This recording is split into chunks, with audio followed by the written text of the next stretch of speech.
States so very important. It comes at a time when just in the last 24 odd hours there have been renewed concerns which have been expressed in the United States about the Pannun case. India, of course, says that we are doing everything to investigate, and we do have our concerns about Khalistani extremism on this soil. But the fact that there has been a meeting in the offices of the White House approximately 24 to 48 hours prior to the arrival of the Prime Minister gives you an idea of how this might actually be something that comes up in the bilateral dialogue between India and the United States. That said, let's be absolutely clear. While India has got a very strong position on Khalistani separatism, whether it's in Canada or anything which emanates from the United States, this is not a showstopper as far as the relationship is concerned. It is a deeply profound relationship at this stage. It's one which Vedanta have been tracking for 20 odd years. I remember when I started as a young journalist about 28 and a half odd years back, nobody spoke about India and the United States being strategic partners.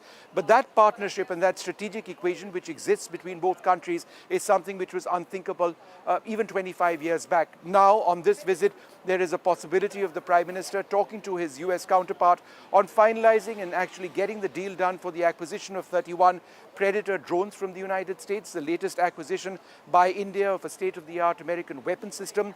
There's stuff which will be mentioned. There'll be conversations on cancer research as well, which we believe will take place during that bilateral meeting between Prime Minister Modi and the US President. So that's one part of it. And then, of course, Vedant, as you know, there is the Quad Summit. You've got the Japanese Prime Minister, the Australian Prime Minister, you've got the US President and Prime Minister Narendra Modi over here. Quad, a really important part of Indian foreign policy as well. Absolutely, Vishnu, and let's also look at the larger geopolitical context in which the Prime Minister is visiting the US. Of course, you have two ongoing wars, the Ukraine war and, of course, what's happening in Gaza. And, you know, many international players have pointed out that India and US can really broker peace. So is that also likely to come up in the bilateral talk? Yes, it is. I think we can expect that to be a big mention. Remember, Prime Minister Modi a couple of months back was in Moscow. He reached out to the Russian leadership and he said that, look, India wants to play the role of a nation that offers a peaceful solution or brings both these warring parties onto the table for some dialogue. I was in Ukraine a couple of weeks back when Prime Minister Modi traveled over there as well. Reached out to President Zelensky and said that, look, we are not here to force a solution upon you. We may have suggestions, but ultimately it's when both sides decide the importance of peace at this stage, a peace process which is important not just for Russia and for Ukraine, but also for the entire world, which has been impacted in so many ways as a result of this war, that basically gives you an idea of the outreach which India has done, and that's something that we fully expect Prime Minister Modi to bring up in his conversations with the US President. Now, remember, Russia and Ukraine, it does not appear willing to be speaking at this stage. But India, as an important voice of the global South, certainly we want to do our bit to ensure that that is something which perhaps makes a dent towards bringing a solution on the table in ending this war.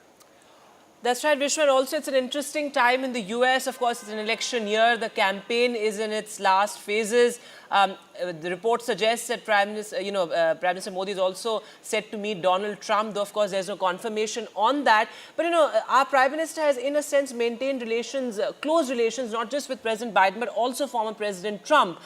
In that context as well, a lot of interest around whether Prime Minister Modi could meet Trump as well. No, you're quite right, but we don't know when that's going to actually be taking place. The drum's back on now in the background, but be that as it may, there was a message that perhaps the Prime Minister would be meeting the US President, the former US President Donald Trump. There is a possibility, again, conversation about, whether or not he would be meeting Kamala Harris as well. We do not know the dates or times of that. He has a pretty packed agenda, not just over here in Wilmington, but he'll be traveling to Long Island. He'll be in New York as well before he returns to India. There's also an important CEO conference. He'll be meeting CEOs of some of the biggest IT companies in the world, whether it's Adobe or IBM or NVIDIA or several others. That's scheduled in New York. So we'll wait to see what actually happens over there. But yes, just to answer your question in one sentence, India has always maintained a close relationship with whoever is in power in this country. That's right, Vishnu. And before I let you go, another aspect of the Prime Minister's visit, something that's really being talked about here is, our relations with the US, particularly when it comes to space collaboration. That's again an interesting aspect. Could there be a crucial announcement as far as, that aspect is concerned, India-US space collaboration? It could be, but I do believe there should be some references. India and the US already in a fairly advanced stage of planning the visit of an Indian astronaut to the International Space Station. That's something which has been announced. We also know, who's going to be that Indian astronaut who's going to be going to the International Space Station. This is entirely independent of India's own Gaganyaan program, but the fact that you've got an Indian astronaut from ISRO, an Indian Air Force pilot, collaborating with NASA, being trained by NASA to undertake this process as India, with our space aspirations, seeks to take that next step forward is very significant indeed. All right, Vishnu, thanks very much for joining us with all of that. You're all set for that power-packed visit. I can see there's a lot of color and excitement. In fact, let's take a look at this report Vishnu sent us Vedant, you mustn't ever ask me to dance the Garba in case you ever had any such ideas. We leave that for the dancers in the background. Well, Vishnu, I mean, we will keep coming back to you, so you might want to rehearse your steps before I come back to you, for your next live there. But let's take a look at this report Vishnu sent us with a lot of Indian diaspora members earlier. Well, a huge sense of anticipation ahead of the arrival of Prime Minister Narendra Modi. We are in Wilmington in Delaware. The Prime Minister will be here in a couple of hours from now. It's a very, very important day.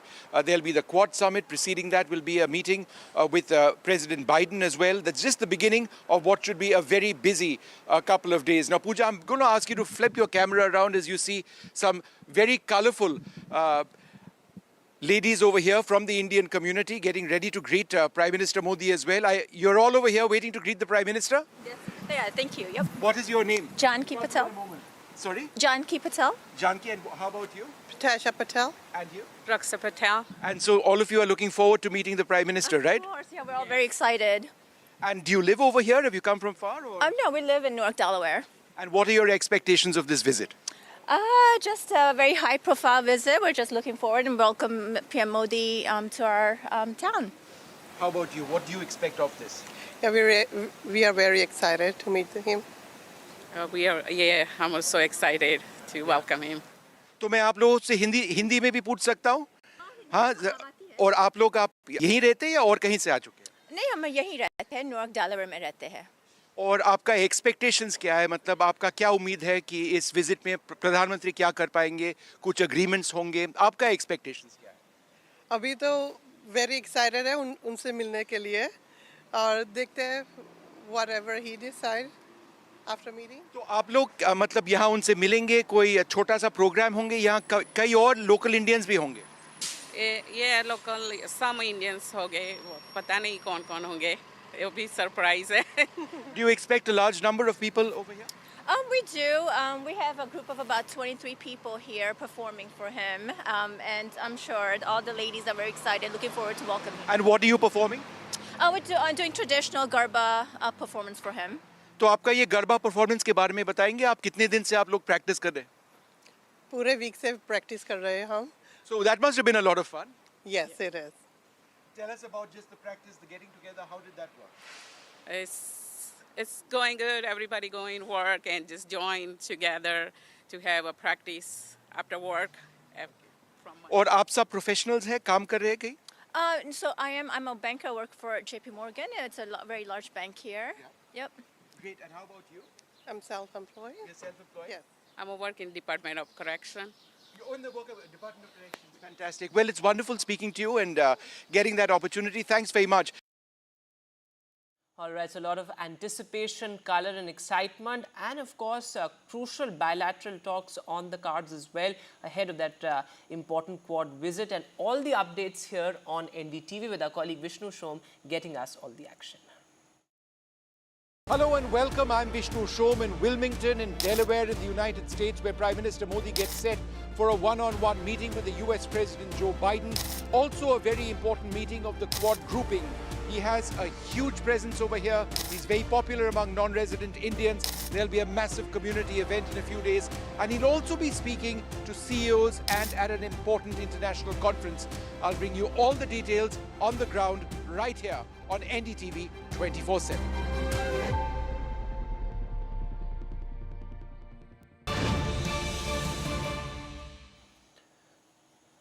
All right, breaking news coming in. A Shraddha Walkar-like murder case being reported in Bengaluru. A 25-year-old woman's body was found reportedly inside a fridge. Her body was chopped into multiple pieces, allegedly. Let me go straight across to my colleague Pratibha Raman, joining us from Bengaluru. Pratibha, a grim reminder of the Shraddha Walkar case in Delhi. What more details do you have?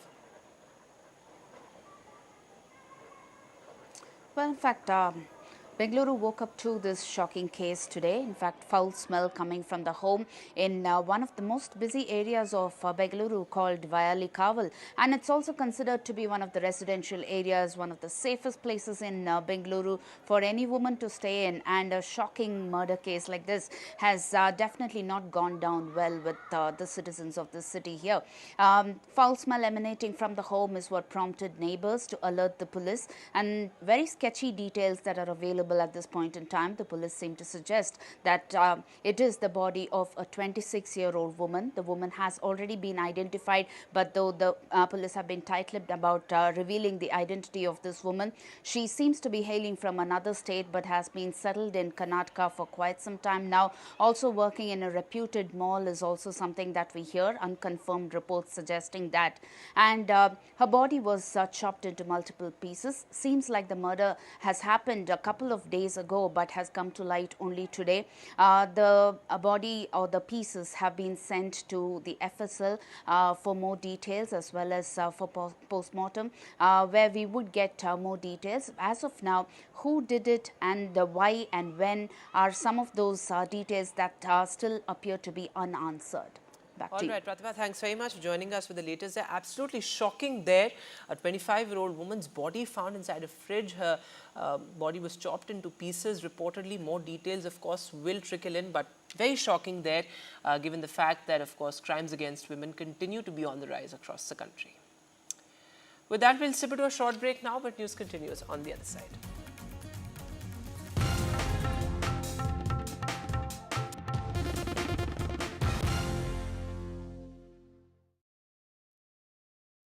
Hello and welcome. I'm Vishnu Shom in Wilmington in Delaware in the United States, where Prime Minister Modi gets set for a one-on-one meeting with the US President Joe Biden. Also a very important meeting of the Quad grouping. He has a huge presence over here. He's very popular among non-resident Indians. There'll be a massive community event in a few days. And he'll also be speaking to CEOs and at an important international conference. I'll bring you all the details on the ground right here on NDTV 24/7.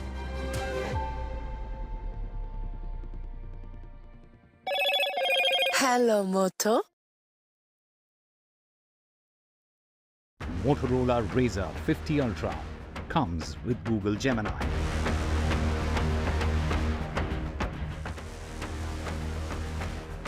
Delhi has its youngest chief minister. Aam Aadmi Party's Atishi takes oath as the chief minister.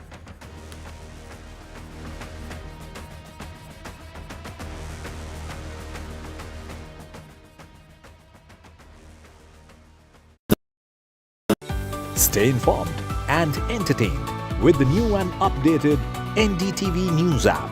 You can watch all our channels live, listen to podcasts, read breaking and exclusive news from around the world and more. Download the NDTV app today and get access to the best journalism and storytelling on your smartphone or tablet. The NDTV app. News that matters to you. I've been reporting on all issues, big and small, from Andhra Pradesh, Telangana, rest of South India, bringing you all the action, all that you need to know, all that you want to know. The energy of Maximum City is infectious. I bring in that energy in our news coverage from financial capital, Mumbai. India's IT capital is always buzz. It's literally a city that never sleeps. And I keep you ahead on all the Bengaluru buzz. Covering from the southernmost part of India over the last 23 years, I bring in-depth and 360-degree coverage from the Dravidian heartland. The land of Mishti is also known for its bitter politics. I have seen much water flow under the Howrah Bridge, covering Bengal in all its vivid colors. New day, new show, a new experience. Start your day with the news, not views. We bring you stories that matter And impact your life. News that informs and keeps you ahead. From Maximum City, Mumbai, To the seat of power, Delhi. NDTV brings you the best breakfast show. Breakfast news on NDTV, 8 a.m. every day. Stay informed and entertained with the new and updated NDTV News app. You can watch all our channels live, listen to podcasts, read breaking and exclusive news from around the world and more. Download the NDTV app today and get access to the best journalism and storytelling on your smartphone or tablet. The NDTV app. News that matters to you. New day, new show, a new experience. New day, new show, a new experience. Start your day with the news, not views. We bring you stories. New day, new show, a new experience.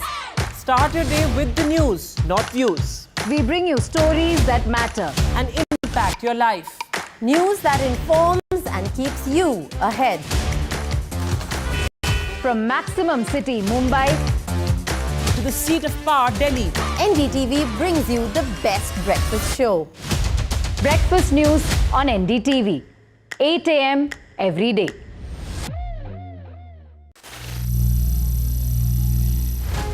Some people say the metaverse will only be virtual. One day this lecture hall will be made of code, and driverless cars will be trapped in intersections. But even in this maze of the future, you can't wish away health. It's time to become more resilient.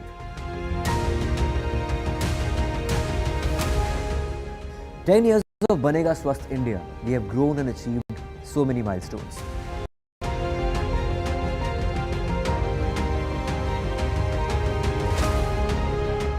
And now I have a plan to beat the urgency, to stop breathing with difficulty, to relieve getting choked with inactivity.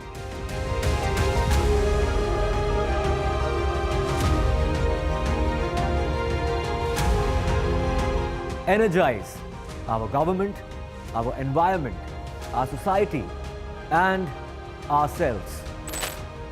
Everyone, everywhere, every day.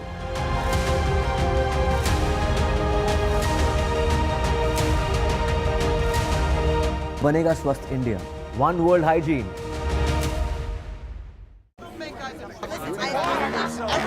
I don't care for no songs and proses. I don't care for no sweet boys with roses. All I want is a touch of love. Stay informed and entertained with the new and updated NDTV News app.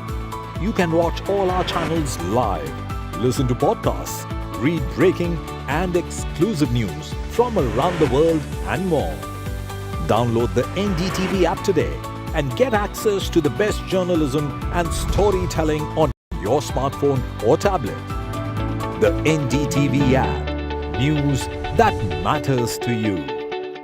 I've been reporting on all issues big and small from Andhra Pradesh, Telangana, rest of South India, bringing you all the action, all that you need to know, all that you want to know. The energy of Maximum City is infectious. I bring in that energy in our news coverage from financial capital Mumbai. India's IT capital is always bustling. It's literally a city that never sleeps. And I keep you ahead on all the Bengaluru buzz. Covering from the southernmost part of India over the last 23 years, I bring in-depth and 360-degree coverage from the Dravidian heartland. The land of Mishti is also known for its bitter politics. I have seen much water flow under the Howrah Bridge, covering Bengal in all its vivid colors. New day, new show, a new experience. Start your day with the news, not views. We bring you stories that matter And impact your life. News that informs and keeps you ahead. From Maximum City, Mumbai, To the seat of power, Delhi. NDTV brings you the best breakfast show. Breakfast news on NDTV, 8 a.m. every day.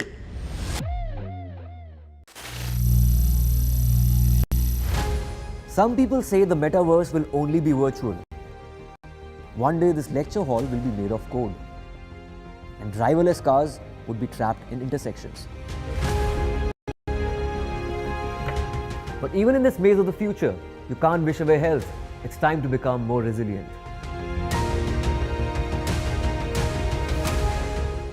10 years of Banega Swasth India, we have grown and achieved so many milestones.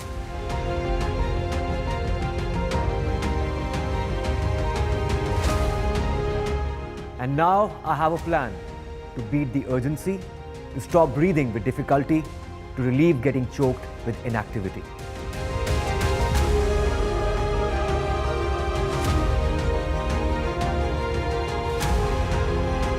Energize our government, our environment, our society, and ourselves.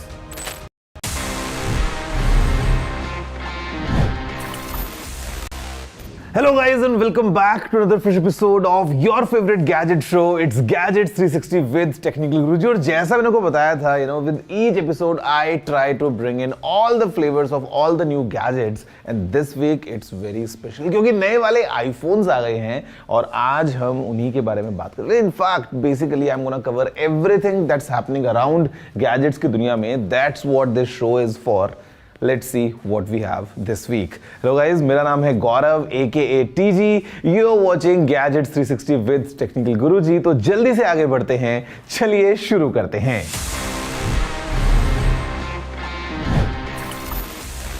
Friends, as we start, first let's just take a quick recap to understand कि आखिर क्या हुआ चारों तरफ in the field of gadgets, because let me tell you, this is busy season जहाँ पे हर रोज कुछ ना कुछ नया होता है. Let's learn more in this section, news of the week. iOS 18 Apple का सबसे बड़ा iPhone update is here. With a new look, new feel and a ton of customization options. Apple Intelligence might be coming in a beta version later, but iOS 18 के features are no joke. From moving icons anywhere on the home screen to customizing app icons and updating the control center, there's something for everyone. Motorola ने India में अपना नया smartphone H50 Neo launch कर दिया है.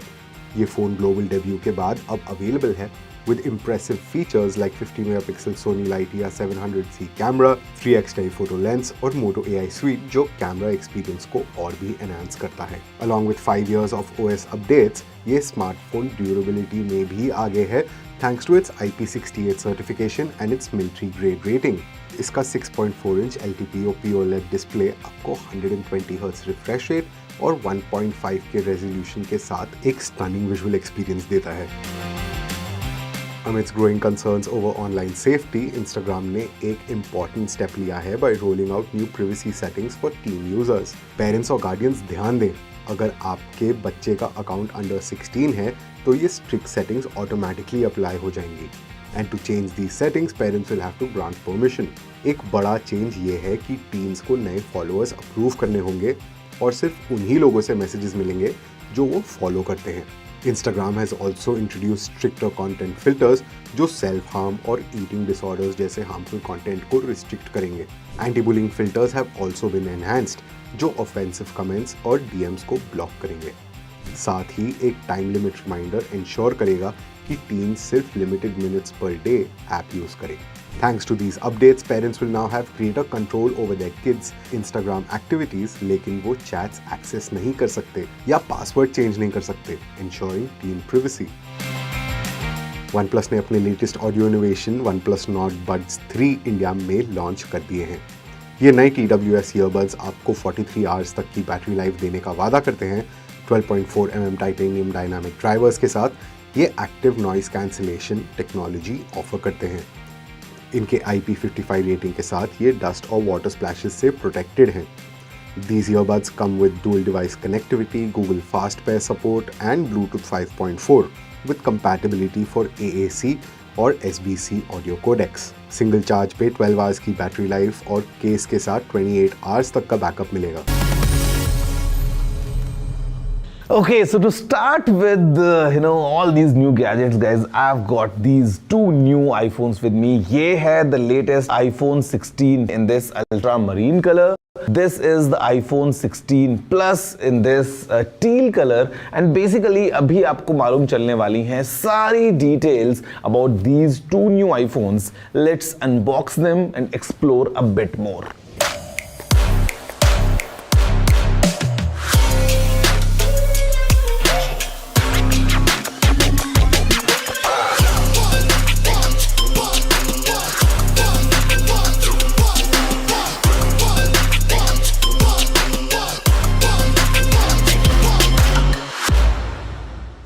So friends, the phones are out. Box से बाहर हमने निकाल लिया है. Speaking of box, we don't get much except USB-C cable and some documentation. Basically, इस बार तो Apple stickers भी नहीं है, but the real fun is definitely in these two new phones, iPhone 16 and 16 Plus. Now with the action button, now with Apple A18 chip, with this new vertical camera layout, and of course the all new camera control.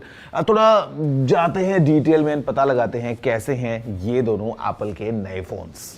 For many people, the iPhone 16 standard models यानी कि iPhone 16 and 16 Plus Apple products में उनकी entry होगा. Of course, Apple has played pricing well, but इस बार इन दोनों starter phones में Pro नाम ना होने पर भी the package looks appealing. They get the USB hardware changes that Apple has done and they will eventually get the promised software suite as well. आप इन दोनों phones को इनके vertical camera stack से पहचान सकते हैं because the 6.1 inch front for the 16 and the 6.7 inch front for the 16 Plus doesn't give them away that well, that easily to the untrained eye. This was done ताकि ये दोनों phones भी spatial photos and videos capture कर सकें. However, of course, उनको enjoy करने के लिए you do need an Apple Vision headset. But it is the upgraded 12 megapixel ultra wide camera that should receive mentions. ये आपको macro capabilities भी देता है. And the 2-in-1 48 megapixel fusion camera allows super high resolution so you can 2x zoom into images. Apple calls it optical quality telephoto. Overall camera experience को camera control button help करता है. Phones, they're the most private and the most always on us cameras that there are. And ये dedicated button इस capture experience को काफी organic बना देता है. And yes, if you program the action button to your liking, that also helps with the phone का usage experience. The A18 chip is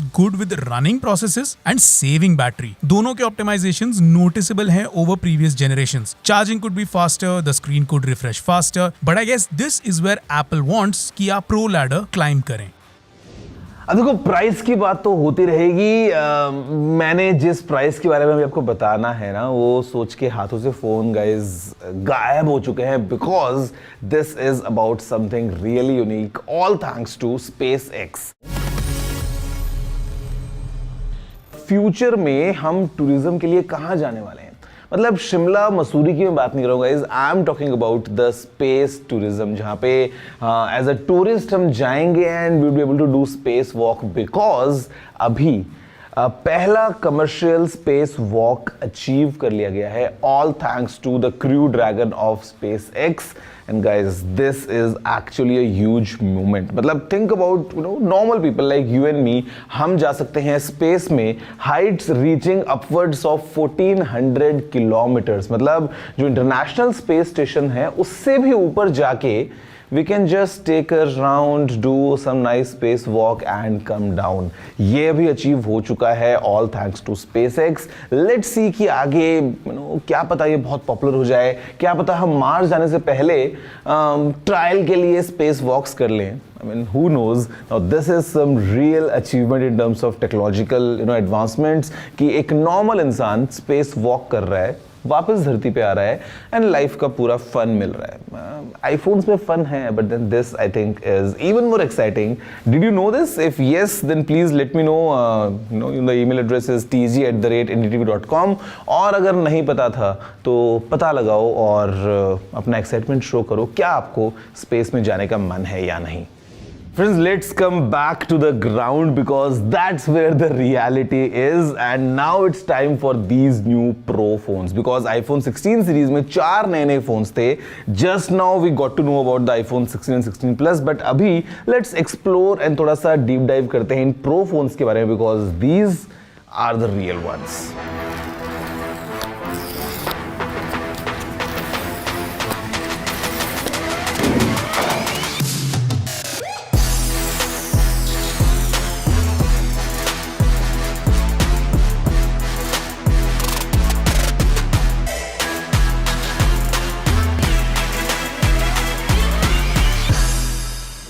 Friends, here we have a brand new iPhone 16 Pro in this white titanium, and this one, my personal favorite, the iPhone 16 Pro Max in this new shade of desert titanium. I mean, देखो Pro phones हैं तो features भी Pro हैं, including this triple cam setup जहाँ पे now the ultra wide camera is of 48 megapixels. Now you can record videos, Dolby Vision videos in fact, at 4K 120 frames per second. Screens थोड़े से बड़े हो गए हैं, edges तक पहुंच चुके हैं, the batteries are improved, the processor is now the A18 Pro chip. थोड़ा सा देखते हैं in detail that how these new Pro phones are and kind of Pro features that they are packing. When you go pro Apple gives you a lot of tidbit features that make everyday life easier. Does that hold true for the iPhone 16 Pro series, say over the regular 16 series or even the last version? Let's start from the basics. iPhone 16 Pro एक 6.3 inch की screen के around built है. iPhone 16 Pro Max एक 6.9 inch screen के around built है. Both OLED screens with ProMotion maxing out at 120 Hz. दोनों phones नए A18 Pro chip के अराउंड बिल्ट हैं. This is what is responsible for the performance boost. This is what is responsible for the promised battery life boost, and this is what will apparently make Apple Intelligence के features run as if being chased by a crazy crowd. Front की तरह ही back के design की अगर बात करें, the iPhone 16 Pro series does look like the 15 Pro series, but camera में upgrades हैं. The 48 megapixel main fusion plus 48 megapixel ultra wide plus 12 megapixel telephoto array has been bettered. एक तो हार्डवेयर अपग्रेड है of course thanks to the new camera control physical button जो hardware level पे camera trigger and capture करता है, and software level पे it helps control certain camera settings. The ultra wide camera has gotten muscled up. It's now taking better low light and macro photos, and the overall system is now taking spatial photos and videos plus Dolby Vision videos capture 4K at 120 FPS. But it is the software जिसके बारे में सबसे ज्यादा बात हो रही है. That is thanks to the proposed and promised Apple Intelligence features. They're not fully live right now. Some are, but वो भी beta software में. So इस integration की utilitarian यूजफुलनेस के लिए थोड़ा वेट करना पड़ेगा, which means the iPhone 16 का Pro series continues to make sense and continues to be desired by people who want the absolute best that Apple has to offer when it comes to smartphones at the hardware level. Friends, there you have it, everything put together इन्हीं phones के बारे में. But you know the best part कि अभी इनकी price कम हो गई है compared to the previous versions by 15,000 rupees flat across the lineup. मतलब ये एक बहुत बड़ा move है because generally we don't see brands do such things, but this time as a surprise these new iPhone 16 Pro phones compared to the 15 Pro 15,000 का discount लेके आ रहे हैं, which is actually big because now the 16 Pro starts at rupees 1,19,900 and the Pro Max will come for rupees 1,44,900. आपको ये phones कैसे लगे? Let me know, and which one would you pick? अगर आपको चूज करना हो from the entire lineup, just think through. जब तक मैं ब्रेक से वापस आता हूं थोड़ा सा अपना डिसीजन बना के रखिए बिकॉज ब्रेक के बाद मैं आपको कुछ और इंटरेस्टिंग टिप्स बताने वाला हूं और आपके सवालों के जवाब भी देने वाला हूं. See you all right after the short break.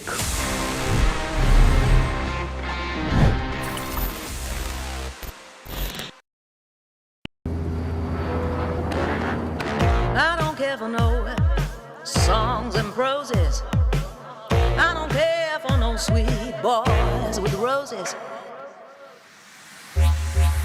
All I want is a touch of love. Stay informed and entertained with the new and updated NDTV News app. You can watch all our channels live, listen to podcasts, read breaking and exclusive news from around the world and more. Download the NDTV app today and get access to the best journalism and storytelling on your smartphone or tablet. The NDTV app. News that matters to you.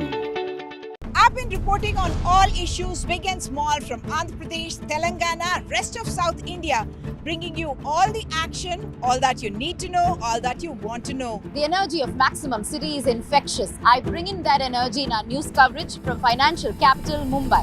India's IT capital is always buzz. It's literally a city that never sleeps. And I keep you ahead on all the Bengaluru buzz. Covering from the southernmost part of India over the last 23 years, I bring in-depth and 360-degree coverage from the Dravidian heartland. The land of Mishti is also known for its bitter politics. I have seen much water flow under the Howrah Bridge, covering Bengal in all its vivid colors.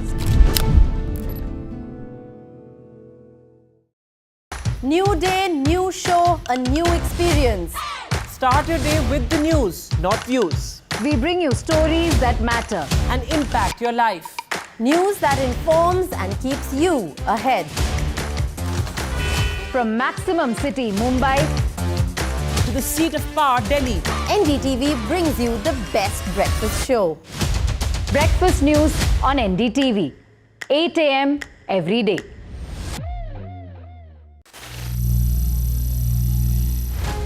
Some people say the metaverse will only be virtual.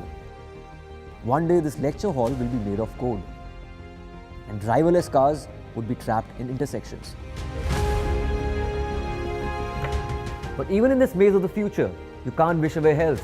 It's time to become more resilient.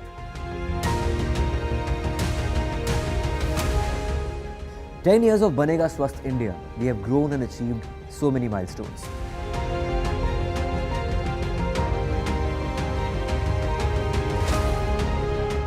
And now I have a plan to beat the urgency, to stop breathing with difficulty, to relieve getting choked with inactivity.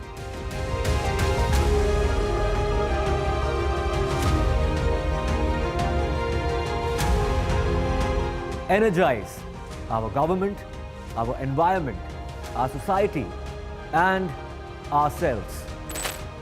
Everyone, everywhere, every day.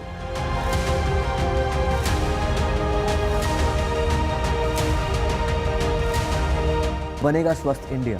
One world hygiene. Stay informed and entertained with the new and updated NDTV News app. You can watch all our channels live, listen to podcasts, read breaking and exclusive news from around the world and more.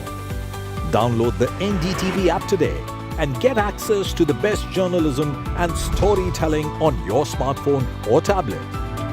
The NDTV app. News that matters to you.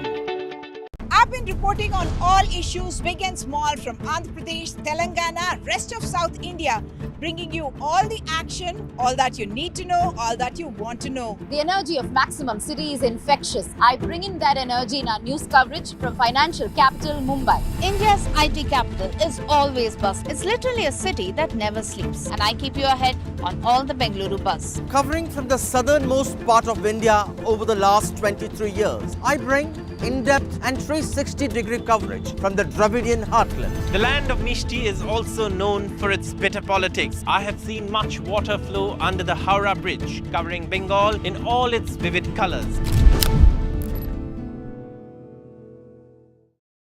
New day, new show, a new experience. Start your day with the news, not views. We bring you stories that matter and impact your life. News that informs and keeps you ahead. From Maximum City, Mumbai, to the seat of power, Delhi, NDTV brings you the best breakfast show. Breakfast news on NDTV, 8 a.m. every day.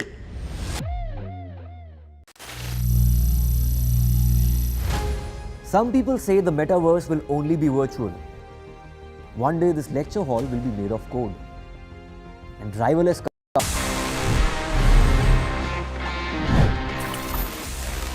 Hello guys and welcome back after the break to your favorite show about gadgets. It's Gadget 360 with technical गुरुजी, जहाँ पे मेरा नाम है गौरव और मैं हमेशा आपके लिए नए नए गैजेट से जुड़ी हुई सारी खबरें एक साथ एक एपिसोड में लेके आ जाता हूँ. Well today's episode was all about the new iPhones and I am sure आपको अप क्लोज देख के काफ़ी कुछ मालूम चल चुका है about these new phones. Guys, let me tell you one thing. It's a very important tip for you all because gadgets हम सभी के पास में है, मोबाइल फोन सब सभी के पास में है, हम गूगल मैप्स को भी यूज करते हैं, हमें पता चल जाता है what is the situation of traffic, कितना टाइम लगने वाला है, but still we end up reaching late. It's the usual scenario. आपको शाम को 6 बजे पहुंचना होता है. You think that you left on time, but then the map shows something else and फिर आप लेट हो जाते हैं. Guys, I have a tip for you. अगर आप रेगुलरली ऐसे सिनेरियोज को फेस करते हैं और आपके बहुत काम ये आ जाएगी, because the simple fact is जब भी आप कहीं पे पहुंचने का प्लान करते हैं, just search for that location, go on to directions, but आपको वहीं पे ही एक ऑप्शन मिलेगा इन settings which is to set the arrive or depart time. तो अगर आपको 5 बजे कहीं पे पहुंचना है, just set it as the arrival time and Google Maps will tell you कि आप कब निकलें कि आप टाइम पे पहुंच जाएं. Depending on what time of the day it is, what day of the week it is, depending on the past traffic scenarios, आपको ये रिकमेंडेशन देने वाला है, which is very useful कि आप कहीं पे लेट ना पहुंचे मैप्स को यूज करते हुए. टिप्स को यूज कीजिए और अपने उन दोस्तों को जरूर शेयर कीजिए जो हमेशा हर जगह लेट पहुंचते हैं और फिर बहाना देते हैं कि ट्रैफिक बहुत था और मैप में टाइम आ गया था. It's actually quite useful. Friends, now it's time to move on and abhi it's time for the favorite section of the show which is Ask TG, जहाँ पे I answer all your questions जो आपने पूछे होते हैं. Let's see इस हफ्ते हमारे पास में कौन से सवाल हैं. सर, पेन ड्राइव या हार्ड ड्राइव को फॉर्मेट करते टाइम एक्सफैट यूज करना बेटर रहेगा या fat 32? I would say choose exFAT. Fat 32 is not compatible all across, and plus there is a limitation of the file size, not more than 4 GB per individual file. exFAT on the other hand, ये आप Windows में लगाएंगे तो भी काम करेगा, Mac में लगाएंगे तो भी काम करेगा. It's a better option to use exFAT.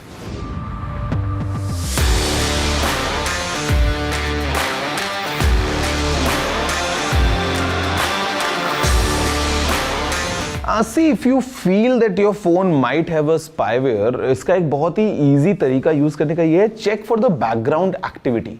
For example, if you go into the settings and वहाँ पे अगर आप देखते हैं कि let's say your camera or your microphone or your location, वो किन apps ने access किया है let's say in the past 1 day or 2 days, तो आप वहाँ पे पता लगा सकते हैं. If your phone is showing some unusual behavior in terms of कि वो रखे अपने आप गर्म हो जाता है, it's consuming lots of data, the battery is not going as it should, तो ये साइंस हैं कि हो सकता है there is some malicious app, कुछ ऐसा spyware आपके फोन में है. So just go on, do this check. अगर वहां पे सब कुछ क्लीन है, you should be rest assured.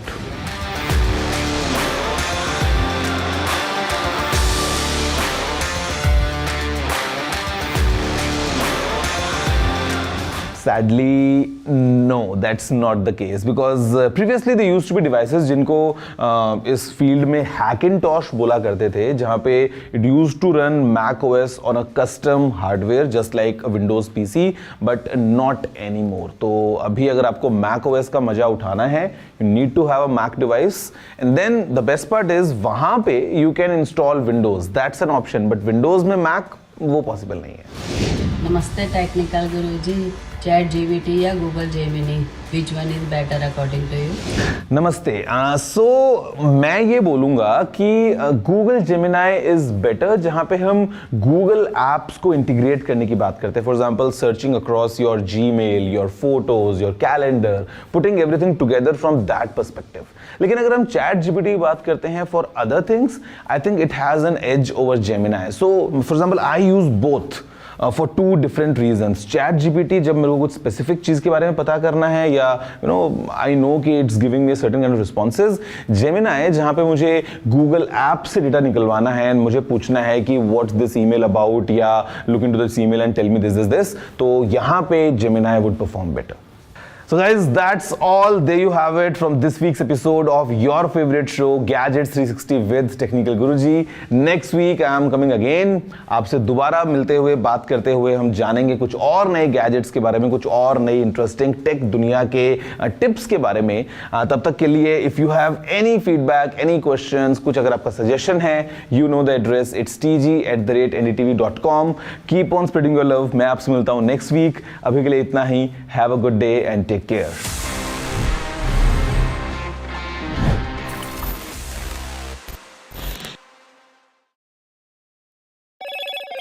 Hello, Moto. Motorola Razr 50 Ultra comes with Google Gemini.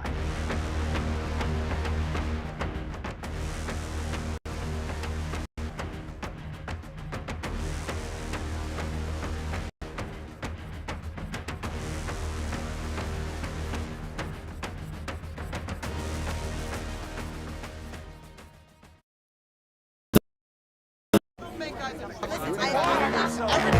don't care for no songs and proses. I don't care for no sweet boys with roses. All I want is a touch of love. Stay informed and entertained with the new and updated NDTV News app. You can watch all our channels live, listen to podcasts, read breaking and exclusive news from around the world and more. Download the NDTV app today and get access to the best journalism and storytelling on your smartphone or tablet. The NDTV app. News that matters to you. I don't care for no songs and proses. I don't care for no sweet boys with roses. All I want is a touch of love. New day, new show, a new experience. Start your day with the news, not views. We bring you stories that matter and impact your life. News that informs and keeps you ahead. From Maximum City, Mumbai, to the seat of power, Delhi, NDTV brings you the best breakfast show. Breakfast news on NDTV, 8 a.m. every day.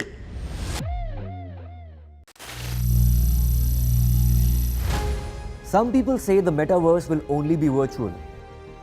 One day this lecture hall will be made of code, and driverless cars would be trapped in intersections. But even in this maze of the future, you can't wish away health. It's time to become more resilient.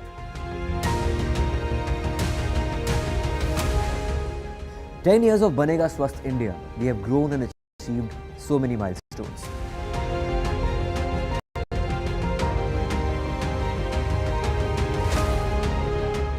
And now I have a plan to beat the urgency, to stop breathing with difficulty, to relieve getting choked with inactivity.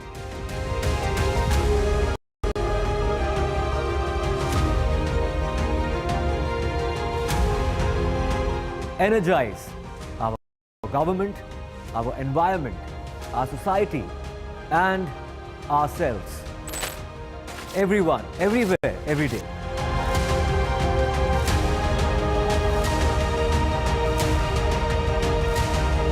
Banega Swasth India. One world hygiene. Stay informed and entertained with the new and updated NDTV News app. You can watch all our channels live, listen to podcasts, read breaking and exclusive news from around the world and more. Download the NDTV app today and get access to the best journalism and storytelling on your smartphone or tablet. The NDTV app. News that matters to you.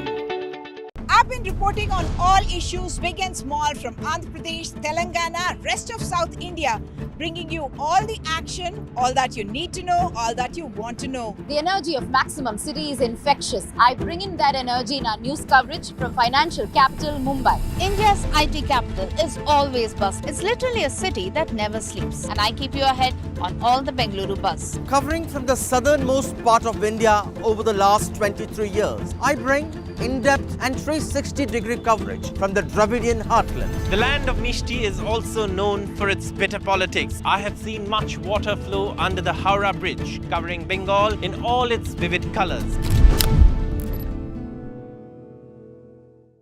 New day, new show, a new experience.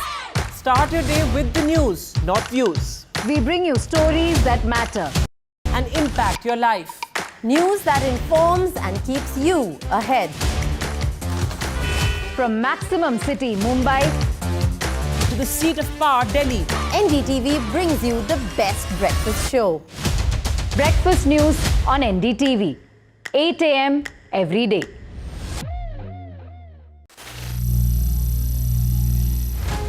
Some people say the metaverse will only be virtual. One day this lecture hall will be made of code, and driverless cars would be trapped in intersections. But even in this maze of the future, you can't wish away health. It's time to become more resilient.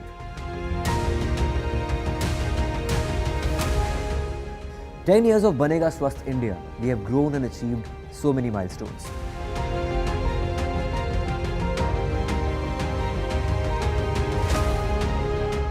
And now I have a plan to beat the urgency, to stop breathing with difficulty, to relieve getting choked with inactivity.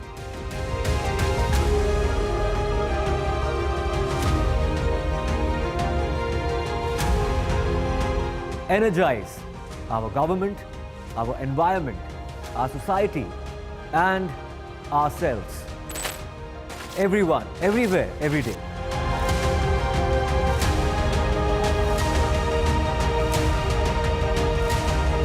Banega Swasth India. One world hygiene. I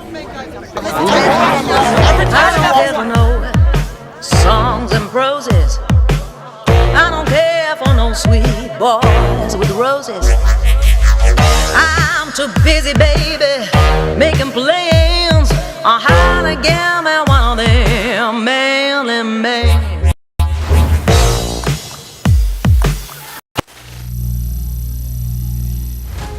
Some people say the metaverse will only be virtual. One day this lecture hall will be made of code, and driverless cars would be trapped in intersections. But even in this maze of the future, you can't wish away health. It's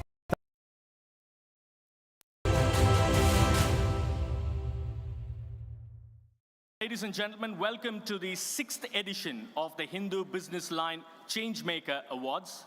I'm Radhakrishnan Srinivasan, usually referred to as RK, and I'm thrilled to host this evening and guide you through the celebration of extraordinary changemakers and their remarkable achievements. At Business Line, we are committed to bringing their transformative stories closer to our audience, inspiring the next generation of changemakers.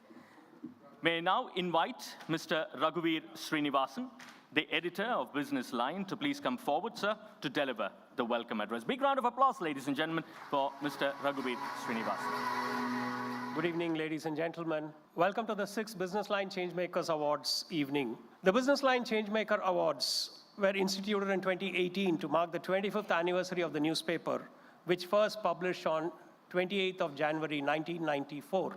We are thrilled to have the Honorable Finance and Corporate Affairs Minister, Srimati Nirmala Sitharaman, as a chief guest today. Ms. Sitharaman can justifiably stake claim for an award this evening for herself.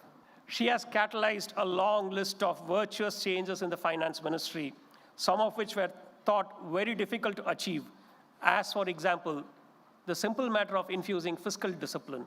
She has presented 6 budgets till now, each of which is an example of prudent, clever spending that has pushed the economy forward without being profligate. Thank you, Madam, for accepting our invitation to be the guest of honor this evening. It means a lot to us. And thank you all once again for being here. May I now request our Chairperson, Dr. Nirmala Lakshman, to address you all. Esteemed Minister, Honorable Srimati Nirmala Sitharaman, distinguished guests, our noteworthy change makers, Shri K. Venugopal, founder and editor of Business Line and chairman of Kasturi & Sons, the parent company of our group, Shri Raghuveer Srinivasan, editor, Business Line, and all of my colleagues in the Hindu. Delighted to welcome you here this evening to celebrate innovation, resilience, and determination. This is the 6th Changemaker Award, 6th edition of Business Line's Changemaker Award. We have gathered here this evening to honor exceptional individuals and organizations who have not only set new benchmarks, but also redefined the very landscape of change and progress. They have shown resilience in the face of adversity to plow through their own paths. Changemakers are people who strive to overturn the present paradigm and outlook, to which the writer Wayne Dyer once said, "Change the way you look at things, and things you look at will change." So we are privileged to have this opportunity to recognize these outstanding professionals and organizations this evening. This year, we have a completely new category, which we call the Chairperson's Award, in which I have personally been involved in selecting. Education is something which is very close and very dear to the Hindu group. As you all know, we have special publications for children, the Hindu in School, and Young World for older kids.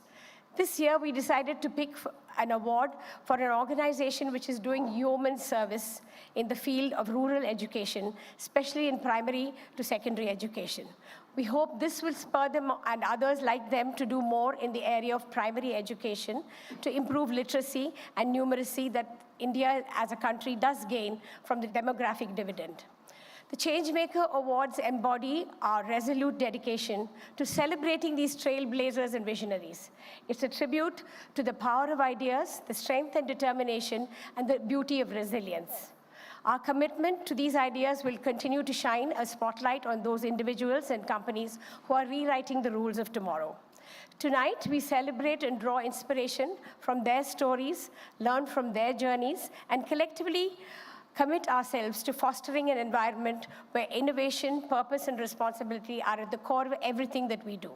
Congratulations to all the nominees and the winners. In the words of Mahatma Gandhi, if you want to change the world, start with yourself. Once again, I'd like to thank everyone for being here this evening, and especially for the Honorable Finance Minister for her gracious presence. Very grateful, and thank you very much, and have a wonderful evening. The Hindu Business Line Changemaker Awards follows a rigorous and transparent selection process, as was alluded some time ago. Each nomination is carefully vetted by our knowledge and validation partners, and only after that, the shortlisted nominations are handed over to our distinguished jury members. The jury consists of industry leaders, thought influencers, and changemakers themselves. They've undertaken the difficult task of a comprehensive and impartial evaluation, ensuring that only the most deserving is recognized here tonight. First up, may I now invite Dr. S. Vaidhi Subramaniam, who is the Vice Chancellor of Sastra University, to join us on stage to felicitate our jury members. Please, sir. Thank you so much, Mr. Lakshminarayanan, former Vice Chairman of Cognizant. Poonam Natarajan, who is the founder of Vidya Sagar. N.S. Napinai, who is a senior advocate from the Supreme Court. Thank you so much, Dr. Vaidhi Subramaniam. Thank you so much to all the jury members. Right then, ladies and gentlemen, we now commence the awards ceremony, starting with the first category. The Changemaker in Social Transformation. That is the first award category of the evening. In social transformation. This award recognizes individuals or organizations that have made a significant impact in areas such as health, education, poverty alleviation, women's empowerment, equality, and much, much more. And we are thrilled to announce that we have not one, but two winners in this category this year. What an incredible testament to the positive changes that are being made. It's time now, ladies and gentlemen, to find out who the first winner is. Design for Change. Kiran Bir Sethi, the visionary founder of Riverside School in Ahmedabad, developed Design for Change, an initiative that encouraged children to solve everyday problems they faced as individuals, as a family, or as part of a community they resided in. The Hindu Business Line proudly acknowledges Design for Change, led by Kiran Bir Sethi as a changemaker, driving the charge towards a future where every child believes in the power of I Can, bringing about a profound social transformation. May I kindly request Ms. Kiran Bir Sethi, founder Design for Change, to come forward, please, onto the stage. Big round of applause, ladies and gentlemen, for Ms. Sethi. She will be receiving the trophy from our chief guest, Srimati Nirmala Sitharaman. She will be handing over the winner's trophy. That's the trophy, lovely one at that. I was just telling the Honorable Minister, I don't know whether I was more excited to meet her or get the award. Really, truth be told, I did not set out to be a change maker. But my whole world changed when I became a mother. And that's really when this Kida started. I remember when my son went to school, I witnessed firsthand an education system that still rewarded compliance be good, chup raho, everything will be fine, over conversation, and exercised control over curiosity. So I took my son out of school. What was I to do next? As a mother, I reacted to a system that stripped my son of voice and choice. As a designer, I said, oh my God, what an opportunity. There has to be a better way to educate our children. So in 2001, when I started the Riverside School in Ahmedabad, there was just one simple goal, that every child should be empowered to say that they are not helpless, change is possible, and that they can drive it. We call this the I can mindset. How do we do it? We created a simple superhero formula. Feel, imagine, do, and share. Fits for kids. And using that, children were able to unleash this I can superpower for good. It fills my heart with joy to say that today, children in over 70 countries, 2 million children, are using the same I can superpower to change the bad and make it good with the power of their ideas, and effect change in their schools and their communities. And telling us they don't have to be 18 to be a change maker, they're doing it today. So thank you to the Hindu Business Line Changemaker Awards for putting a spotlight on our work. And I received this on behalf of my mad, maverick, passionate team at Riverside and Design for Change. So thank you once again, and congratulations to all the other winners. As I did mention, there are 2 awards, and therefore, ladies and gentlemen, let's move on to reveal who our second winner is. Wildlife Trust of India. India's rich biodiversity is threatened by habitat destruction due to deforestation and illegal trade in wildlife. Several species are endangered. The Wildlife Trust of India has stepped in fighting conservation battles, rescuing and protecting animals and driving change one step at a time. The Hindu Business Line is proud to recognize Wildlife Trust of India as a change maker, bringing about a social transformation. Put your hands together, ladies and gentlemen. May I request Mr. Vivek Menon, who is the founder and trustee of Wildlife Trust for India, to please come up on stage. The passion was there for everybody to see, and he will receive the trophy from our chief guest, Srimati Nirmala Sitharaman.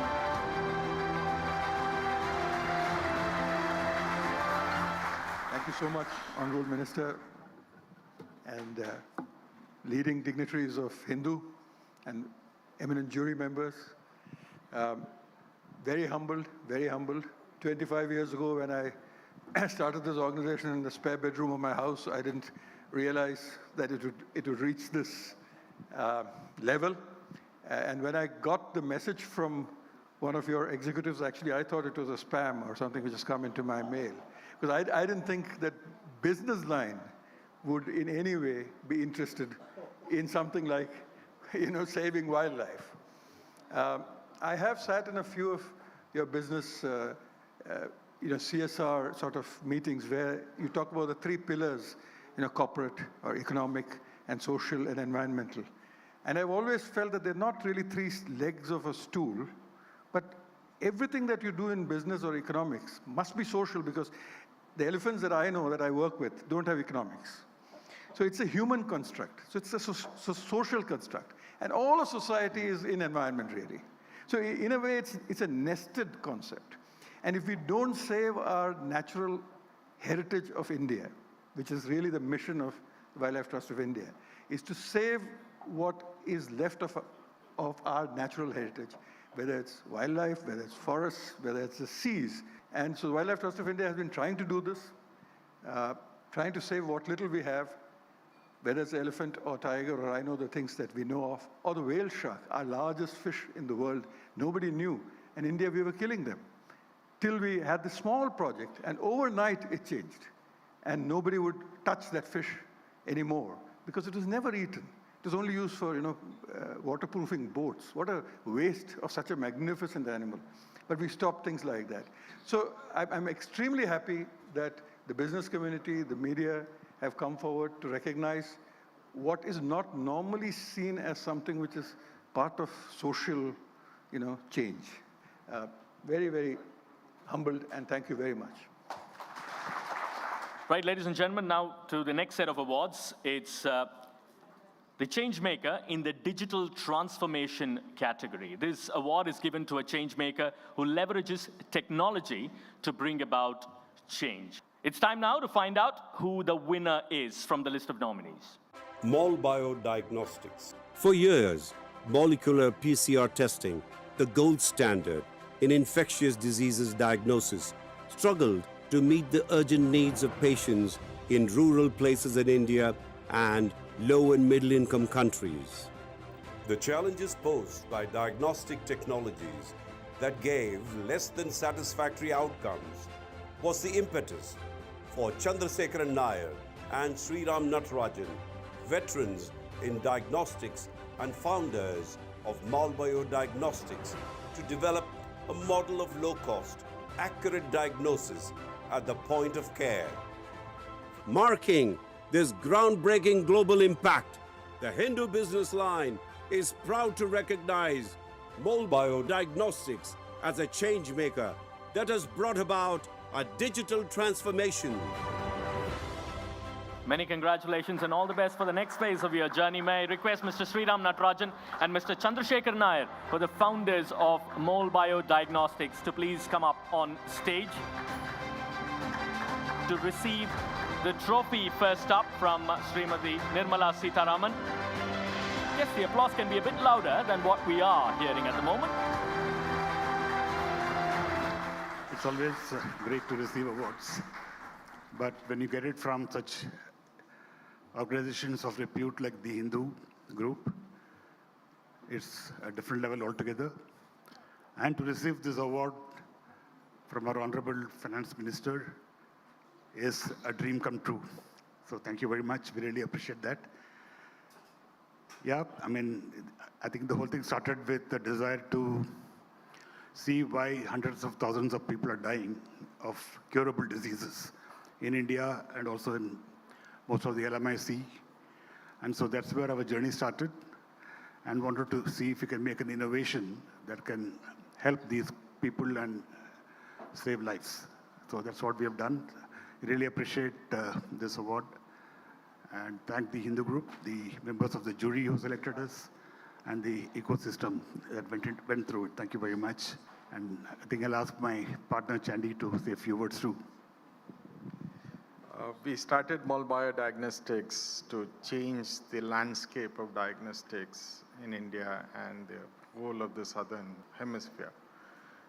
This change is to primarily have a tremendous positive impact on people's lives, because all of us strive to be healthy, and clinicians have to make decisions based on diagnostics.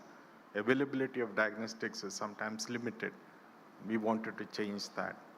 Thank you for recognizing this journey, and this is a very important award, very relevant award, and on behalf of the team that dared to dream and persevere, we're very happy to accept this. Right, we move over to the next category. That's the Changemaker in the Financial Transformation, awarded to those who have transformed society in the areas of financial inclusion, microfinance, banking, and more by adopting modern technology or otherwise. It's time now to find out who the winner is. Manadeshi Bank. Chetna Gala Sinha's journey to founding Manadeshi Foundation was driven by her passion for social justice, inspired by Jai Prakash Narayan's socialist ideals, and supported unwaveringly by her activist husband, Vijay Sinha. After moving to her husband's village in Maswad, she witnessed the women there being denied basic financial needs. This injustice compelled her to challenge the system with grit and determination. In 1996, she established Manadeshi Foundation to economically and socially empower rural women. The Hindu Business Line is proud to recognize Chetna Gala Sinha's Manadeshi Bank as a changemaker, which has brought about a deep financial transformation in rural Maharashtra. There she is, ladies and gentlemen. Ms. Chetna Gala Sinha, the chairman of Manadeshi Bank, is receiving her trophy from Srimati Nirmala Sitharaman. You know what? I mean, today I feel like all our women from Bharat are being celebrated. Actually, they would have come here, but tomorrow, ma'am, we have our AGM, so I will just have to finish this. I never thought that I'll be setting up this institution. I was, as being an undergraduate student, studying in Mumbai University, born and raised in Mumbai, I got involved in Jayaprakash Narayan's movement. And he said that young people should come and work in village. In passion of that, I just decided to leave Mumbai, shifted to Maswad, married to a farmer, shifted to Maswad in Satara district, a small village. A woman named Parvati came to me and she said, I want to do saving. She was selling fruits on the street. I said, do you even have a surplus to save? She said, I want to save because I'm staying on the street. I want to buy a tarpaulin sheet. I said, then go to the banks. She wanted to save daily 3 rupees. Banks denied opening the account. They said she's not an affordable client. So we thought, why not set up the bank for women like Parvati? So we applied for the banking license. All our promoting members were non-literate. And in the proposal, near their name, they had a thumb impression. On that ground, Reserve Bank said that we cannot issue a license to the bank whose promoting members are non-literate. I was nervous. I came back from Mumbai to Maswad. I told our women we couldn't get the license. They said, why are you so nervous? We will learn to read and write from today. And our literacy classes started. And after 5 months, ma'am, we went again to the Reserve Bank of India. And then, but I didn't go alone. With me, 15 women accompanied, and they challenged the officer. They said that we cannot read and write, but we can count. And they challenged, ask us to calculate the interest of any principal amount. If we cannot do it, don't issue the license. But tell your officers to do it without calculator and see who can calculate faster. Needless to say, we got the banking license.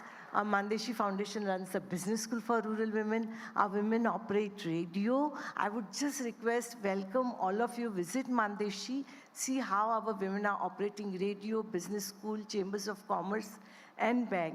And I'm so proud to share with you that last week at Global FinTech Festival, we launched the partnership with ONDC, and now our women who could not read and write are doing e-commerce on ONDC on this digital platform.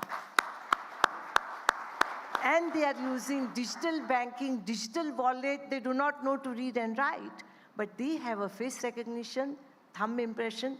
They say, मेरा अंगूठा तो कोई नहीं चुरा लेगा ना. So with this, I'm so proud. And I would also like to say that this year we are celebrating 1 million women entrepreneurs. So join with me with that. And one thing I've learned from my women, and that is I'm very humbled to share that you know what they have taught me? They have taught me never give poor solutions to poor people. They are smart and they have proved it. So namaskar.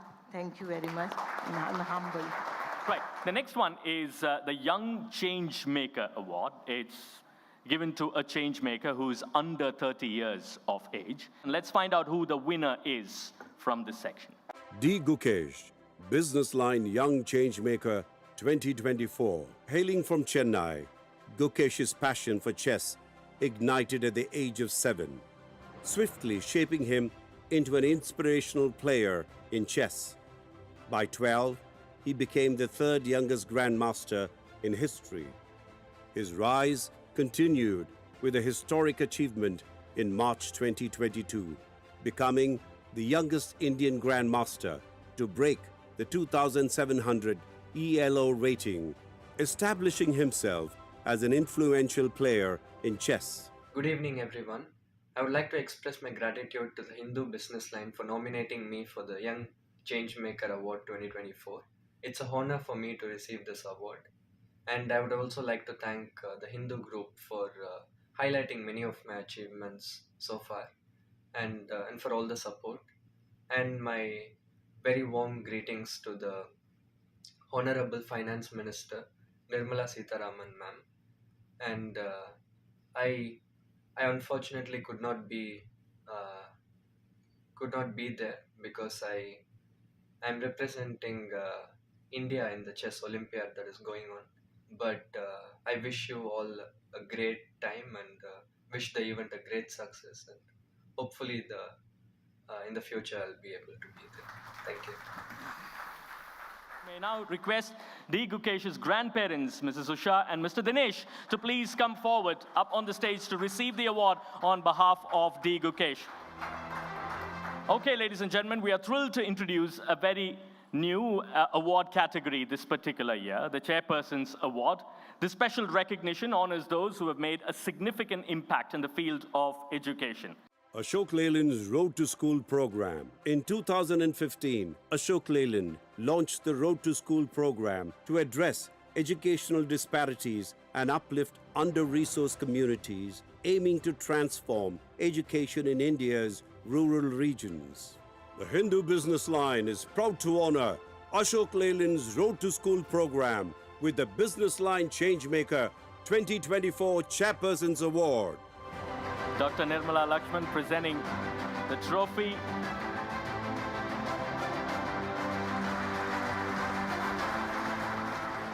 Good evening, ladies and gentlemen. On behalf of Ashok Leyland, I expressed our deepest gratitude to Hindu Business Line. Winning this award not only acknowledges our efforts, but also motivates us to further strengthen our initiatives to bring about meaningful change. This recognition is a significant honor for us, particularly given the esteemed presence of our Finance Minister, Ms. Nirmala Sitharaman, at the award ceremony. Your presence underscores the importance of initiatives that contribute to the holistic development of society. We sincerely thank the jury and the entire team at Business Line for recognizing our efforts. We look forward to continuing our partnership in driving sustainable and impactful change. Thank you once again for this distinguished honor.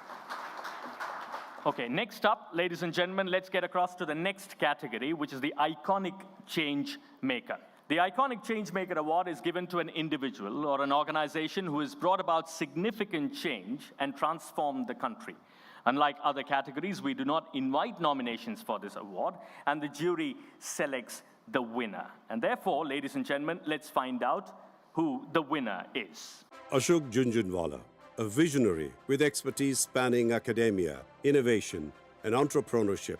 His roots can be traced back to IIT Kanpur. He refined his skills at the University of Maine, where he earned his PhD and further sharpened them during his tenure as an assistant professor at Washington State University. With a soul deeply connected to his motherland, Professor Jhunjhunwala returned to India in 1981 and joined the Indian Institute of Technology, Madras, where he set out to ignite influential changes. These efforts eventually earned him the Padma Shri Award. Professor Jhunjhunwala has consistently demonstrated his expertise as an innovator, notably through his introduction of groundbreaking solutions such as wireless in-local loop for rural communication, solar DC electricity for off-grid households and electric vehicles. The Hindu Business Line is proud to recognize Ashok Jhunjhunwala as an iconic change maker. There he is, ladies and gentlemen. Professor Jhunjhunwala stepping up onto the stage very, very soon to receive the award. Big round of applause to Professor Jhunjhunwala. May I request our chief guest, Srimati Nirmala Sitharaman, to hand over the winner's trophy.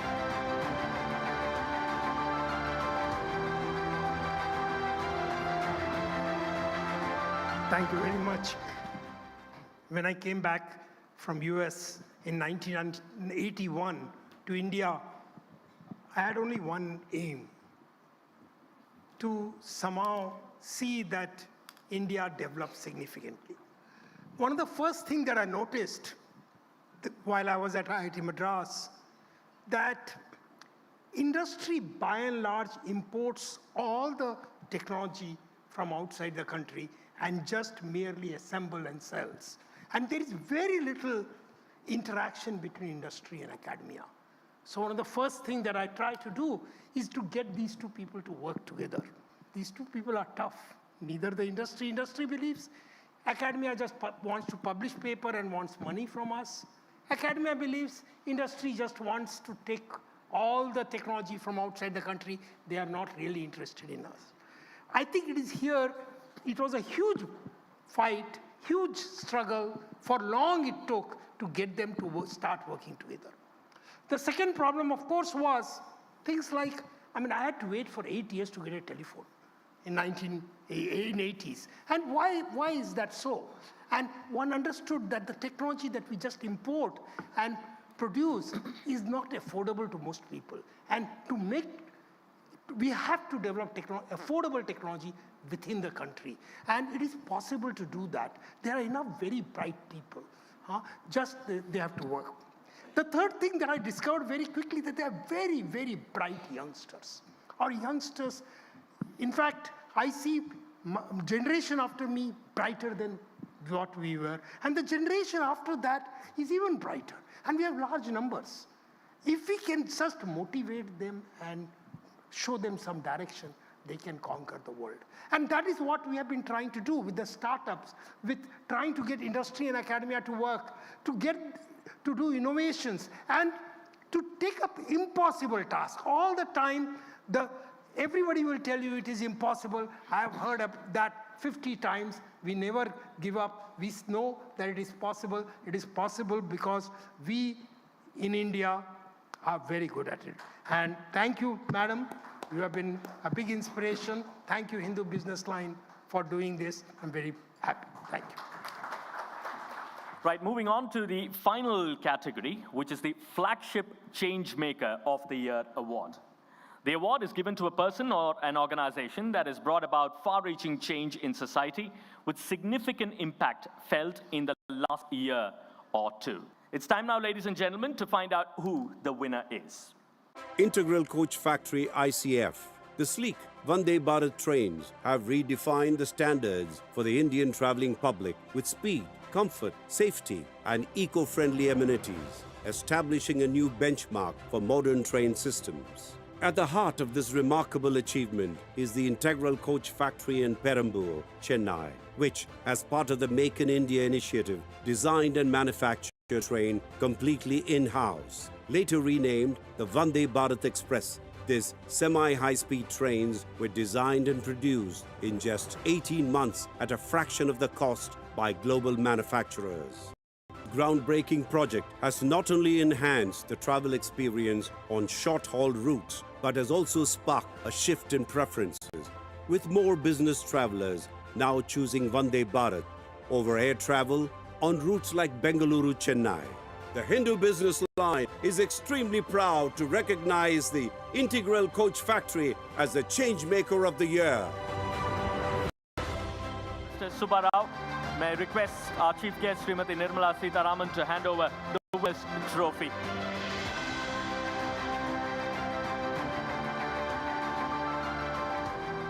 Good evening and thank you very much, ma'am, Business Line and the jury members.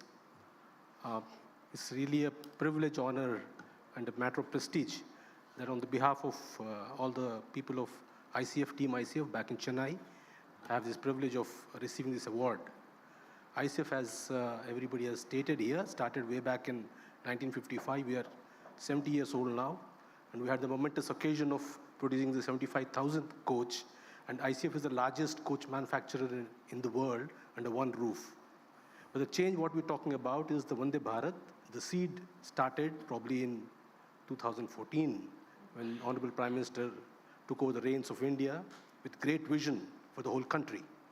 And to take the vision forward, Indian Railways had a mega event where leaders from all over the country assembled together in 2016 November and ideated on new innovative thoughts and came up with this train, which could be a quantum change from whatever trains we actually produced till that time, which were just incremental in nature. And within less than 2 years, by 2018 December, the train was produced due to the hard work, dedication of all the people of ICF, the designers, the people on the shop floor, the vendors, and the supply chain.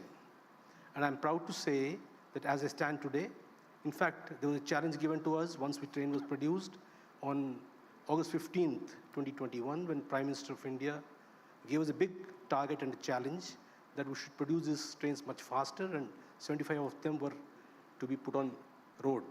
And I'm very, very proud to say that as it stands today, we have met this target.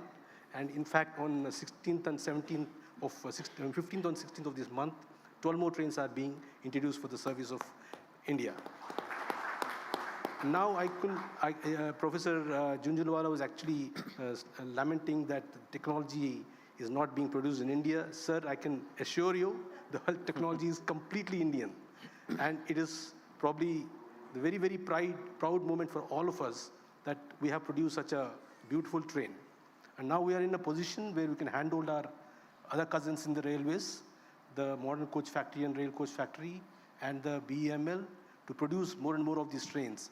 And I'm sure in a couple of years, or maybe 3 to 4 years from now, the whole traveling experience in India would have changed. And probably that's probably a change maker what we are talking about. Thank you very much once again, Business Line and ma'am. Okay then. We've witnessed some incredible stories of transformation. We've witnessed incredible stories of resilience and dedication. And it's been truly an honor to celebrate the change makers who are making a real difference in our society. Let us take a moment to extend our heartfelt congratulations to all the winners tonight. Your remarkable contributions in driving positive change inspire us all. And of course, a huge round of applause to all the nominees as well. Equally important to be a part of our society. All right, ladies and gentlemen, it's now time to hear from our esteemed chief guest, who's a change maker in her own right. Ma'am, may we please invite you to deliver your keynote address. Good evening, and thank you, the Hindu group, to have me here. Dr. Nirmala Lakshman, Sri Venugopalan, Editor Sri Raghuveer Srinivasan. Thanks to each one of you all for inviting me here today. Let me begin by congratulating and giving my word of appreciation for the wonderful work that each one of the awardees have been mentioned here for, and also for those who were nominees. It's not easy to reach this level, and I'm sure the awards will be yours for the next time. India has always seen a lot of quiet work happening in the ground. And that's not just now, it's been the case always. But of late, there is an increasing tendency to recognize it and to bring them to light. And in that, what Hindu Business Line is doing now for the 6th year is a very big contribution towards recognizing true change makers. I appreciate the Hindu Business Line for this brilliant work because it involves so much of coordination at different levels, gather the information, have a very credible jury looking into it, and then also to get everybody around and to have the awards given in public. So this work, I think, brings to the fore the kind of dedication with which people don't wait for governments. They see change happening in the ground. They want to contribute. Each one of them have done such significant work in changing our society, particularly after COVID. We find that this drive in people to not only improve their lot, but to be able to improve the immediate neighborhood or to contribute significantly to fundamental changes in India has become distinct. And that is why India's recovery post-COVID has been all across the board. And every stream sees people wanting to do something towards the society. And that is where I dedicate post-COVID recovery to the people of India, because without them literally sitting up and then motivating themselves to come out and do something for themselves, their families, and to the society, India's recovery wouldn't be such significantly observed globally. And on this, of course, all of us finally can always say the government and the visionary leadership contributes in making it easy for the people, in making it in a facilitated manner for people to contribute and also recover from once-in-a-century pandemic. In this, I think the 4 words we in the government use, I've heard at least 2 of them being repeatedly said here. We speak about reform, we speak about perform, we speak about transform. And recently, Prime Minister also added inform to it. So reform, perform, transform, and inform. Honorable Prime Minister's 4 words which have been repeatedly said applies to the people of India.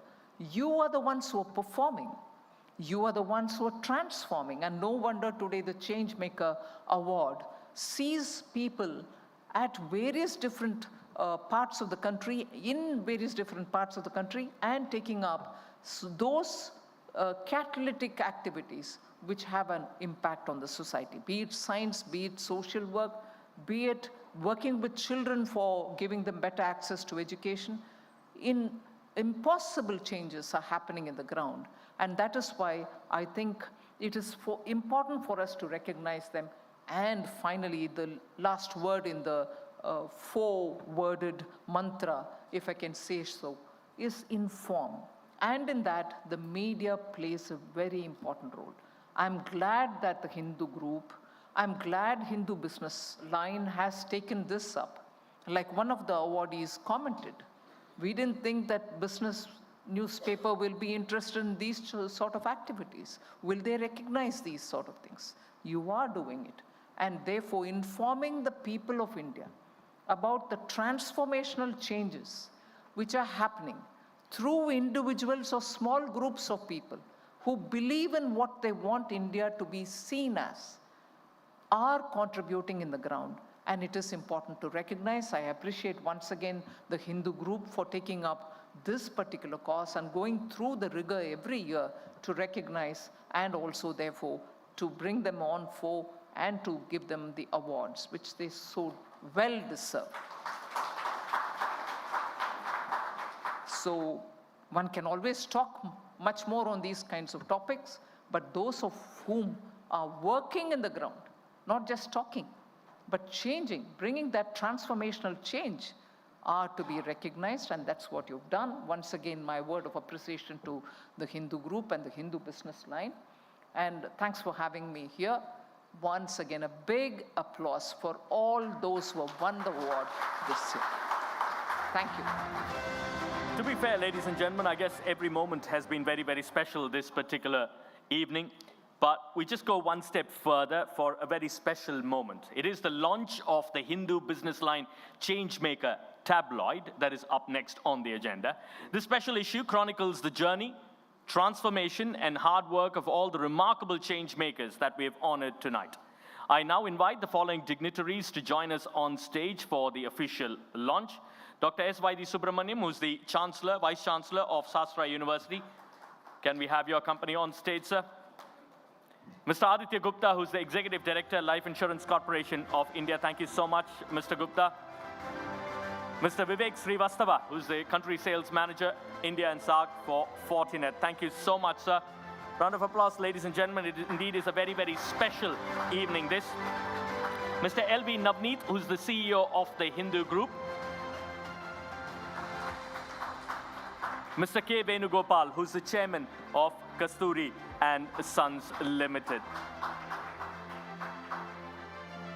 Big round of applause, ladies and gentlemen, for the launch of this special edition. Credibility is the first word that comes to our mind when we talk about the Hindu, we talk about the business line. Credibility over the years across a wide variety of subjects. Ladies and gentlemen, it's time now to call upon Mr. Suresh Balakrishna, who's the Chief Revenue Officer of the Hindu Group, to deliver his vote of thanks. All my colleagues from the Hindu Group, thank you so much. Raghu, the editorial team, my advertising team, circulation team, the production team for such a wonderful tabloid. All of us at the Hindu Group, thank you so much. But the most important are our partners. My friend Vaidi, thank you so much. Shastra, yet again, for supporting us like you always do every year. It's a pillar of strength for us. State Bank of India, our associate partners LIC, J&K Bank, NTPC, Union Bank of India, NMDC, Indian Bank Allahabad, SR, Punjab and Sindh Bank, and Swelect Energy.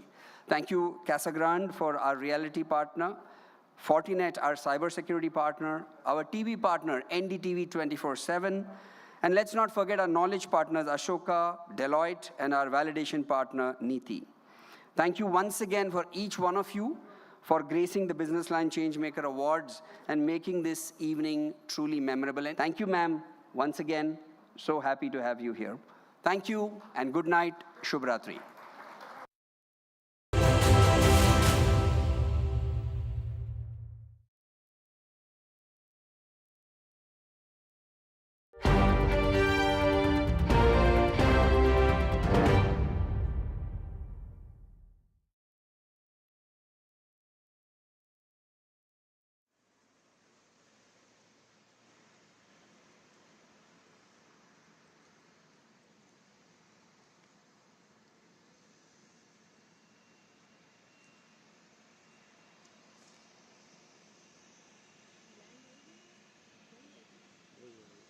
Visuals coming in of the Prime Minister's plane that seems to have landed in the US. He's arrived at the Philadelphia airport in the US.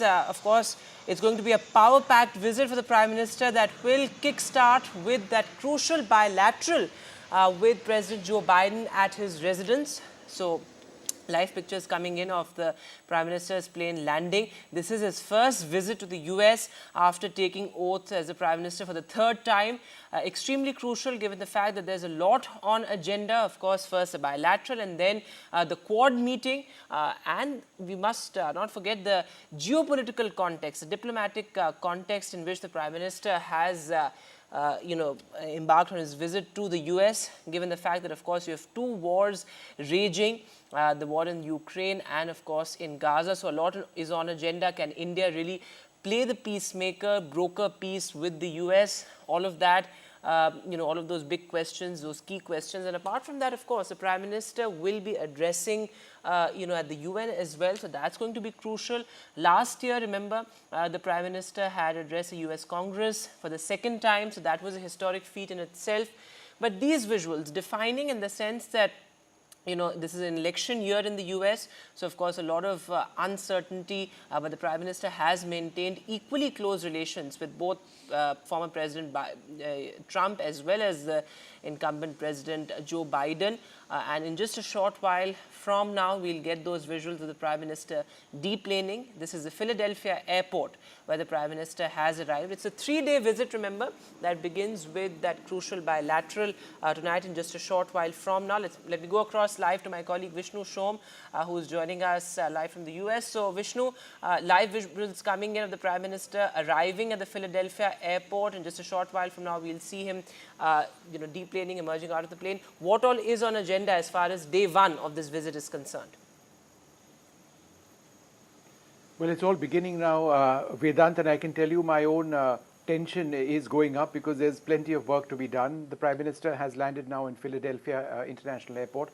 From here, he comes to Wilmington in Delaware, which is where I am right now. It's over here that he's going to be meeting the US President Joe Biden in an important bilateral relationship that should take forward the relationship between India and the United States. Later on in the day, there'll be the meeting of Quad leaders as well. There's just a statement from the Office of the National Security Advisor of the United States, which has come in, which I'd just like to read out. Who said, Mr. Sullivan has said, the President will also hear from Prime Minister Modi about his trip to Ukraine, which was an important and indeed historic trip, and it will be the opportunity for the two of them to talk about their respective views on the way forward.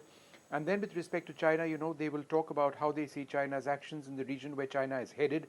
And that's not just true in the security domain, but in the economic and technology domain as well, and work to try to coordinate approaches to the extent that makes sense for both. So this is important because it does, in fact, reflect what we've been reporting now, Vedant, for the last couple of days, that the entire visit of Prime Minister Narendra Modi to Russia a couple of months back and then to Ukraine, India's position as a leader of the global south, India's position that the sovereignty of nations needs to be protected, that the UN Charter needs to be respected, but that there needs to be a quick and an equitable solution, a fair solution to the war between Russia and Ukraine, one which will ensure that the loss of lives, which has been absolutely catastrophic, does come to an end. Secondly, and this is important not just from the Quad perspective, but certainly India and the United States with that strong defense relationship, is conversations about China and how both nations and the Quad actually see where the Asia-Pacific region is headed with regard to China. Now, what specifically are we talking about? China, which has seen record economic growth over the last 2 decades, is now in an advanced stage of building up its navy. The rate of Chinese naval expansionism, by which I mean the construction of new warships, is the highest that we've seen of any country in the world, in the history of the world, perhaps. And it's the deployment of these assets, certainly in the South China Seas, but increasingly in the Indian Ocean region, increasingly in the Pacific Ocean, that represents a formidable military threat for countries such as Taiwan, for countries which have concerns in the South China Sea, like the Philippines. And of course, the United States, which has turned its entire military focus from an Atlantic focus to a Pacific focus. Further afield, China has been building military bases in the Indian Ocean region. That concerns us. For example, China's first overseas military base was in Djibouti. They've got the Hambantota port in Sri Lanka. They've got it on lease for a period of 99 years. So we've seen that greater presence of China over there.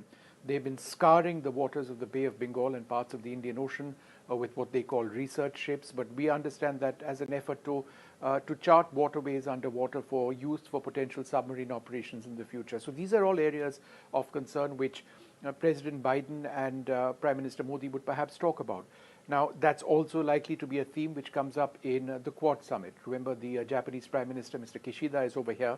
The Australian Prime Minister, Mr. Albanese, is over here, President Biden and Prime Minister Narendra Modi.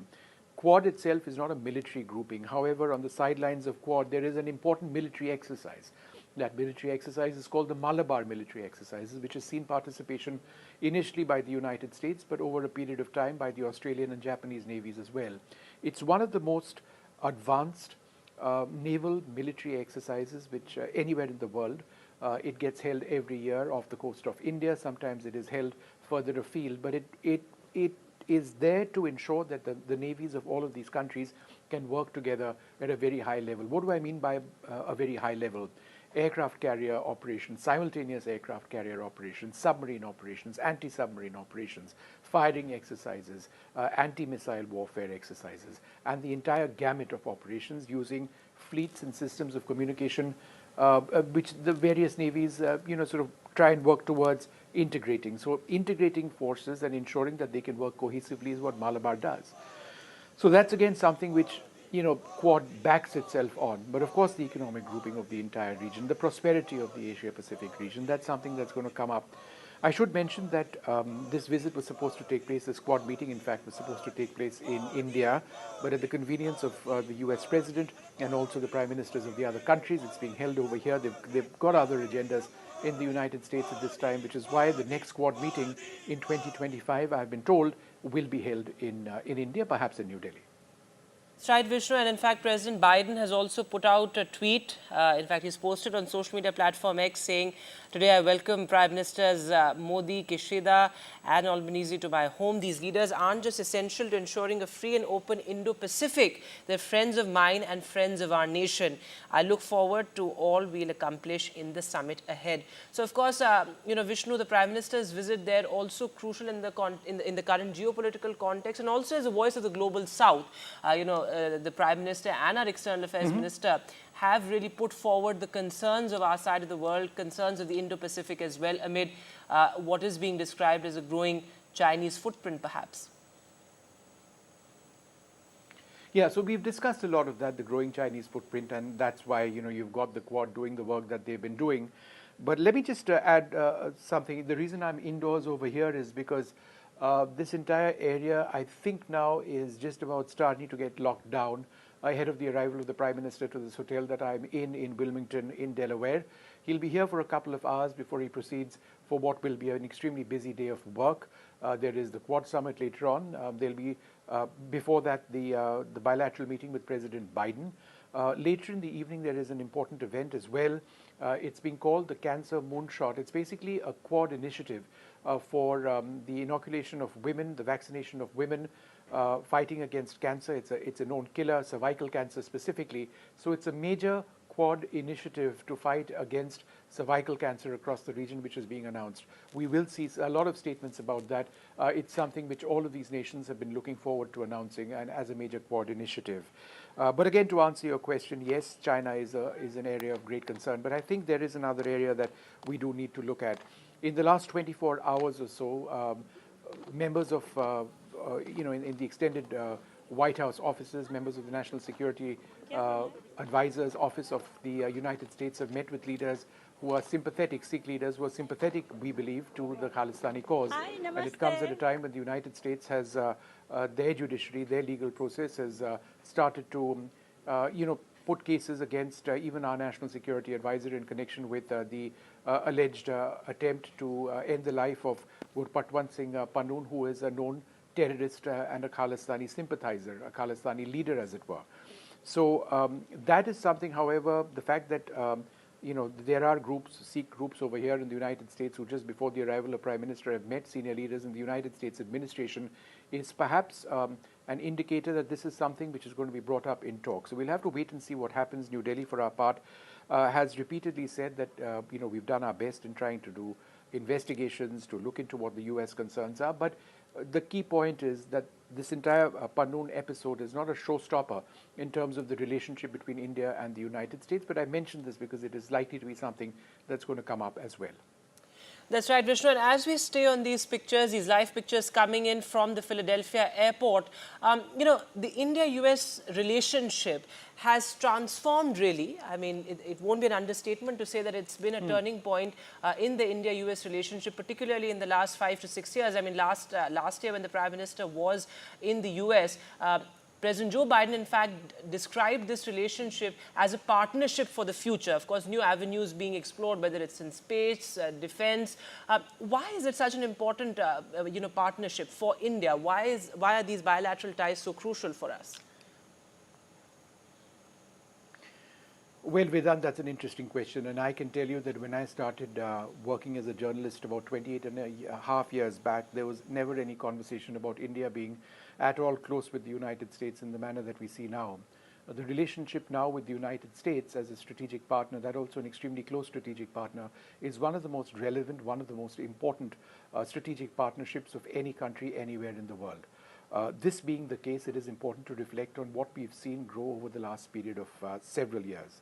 For India and the United States to actually emerge as close diplomatic and military partners, because we are military partners as well, has required the formulation of foundational agreements which ensure that India complies with certain US legal safeguards which exist. For example, for the use of, for the acquisition of high-end military systems, for the communication between systems which are of American origin being used by the Indian Armed Forces and the American Armed Forces.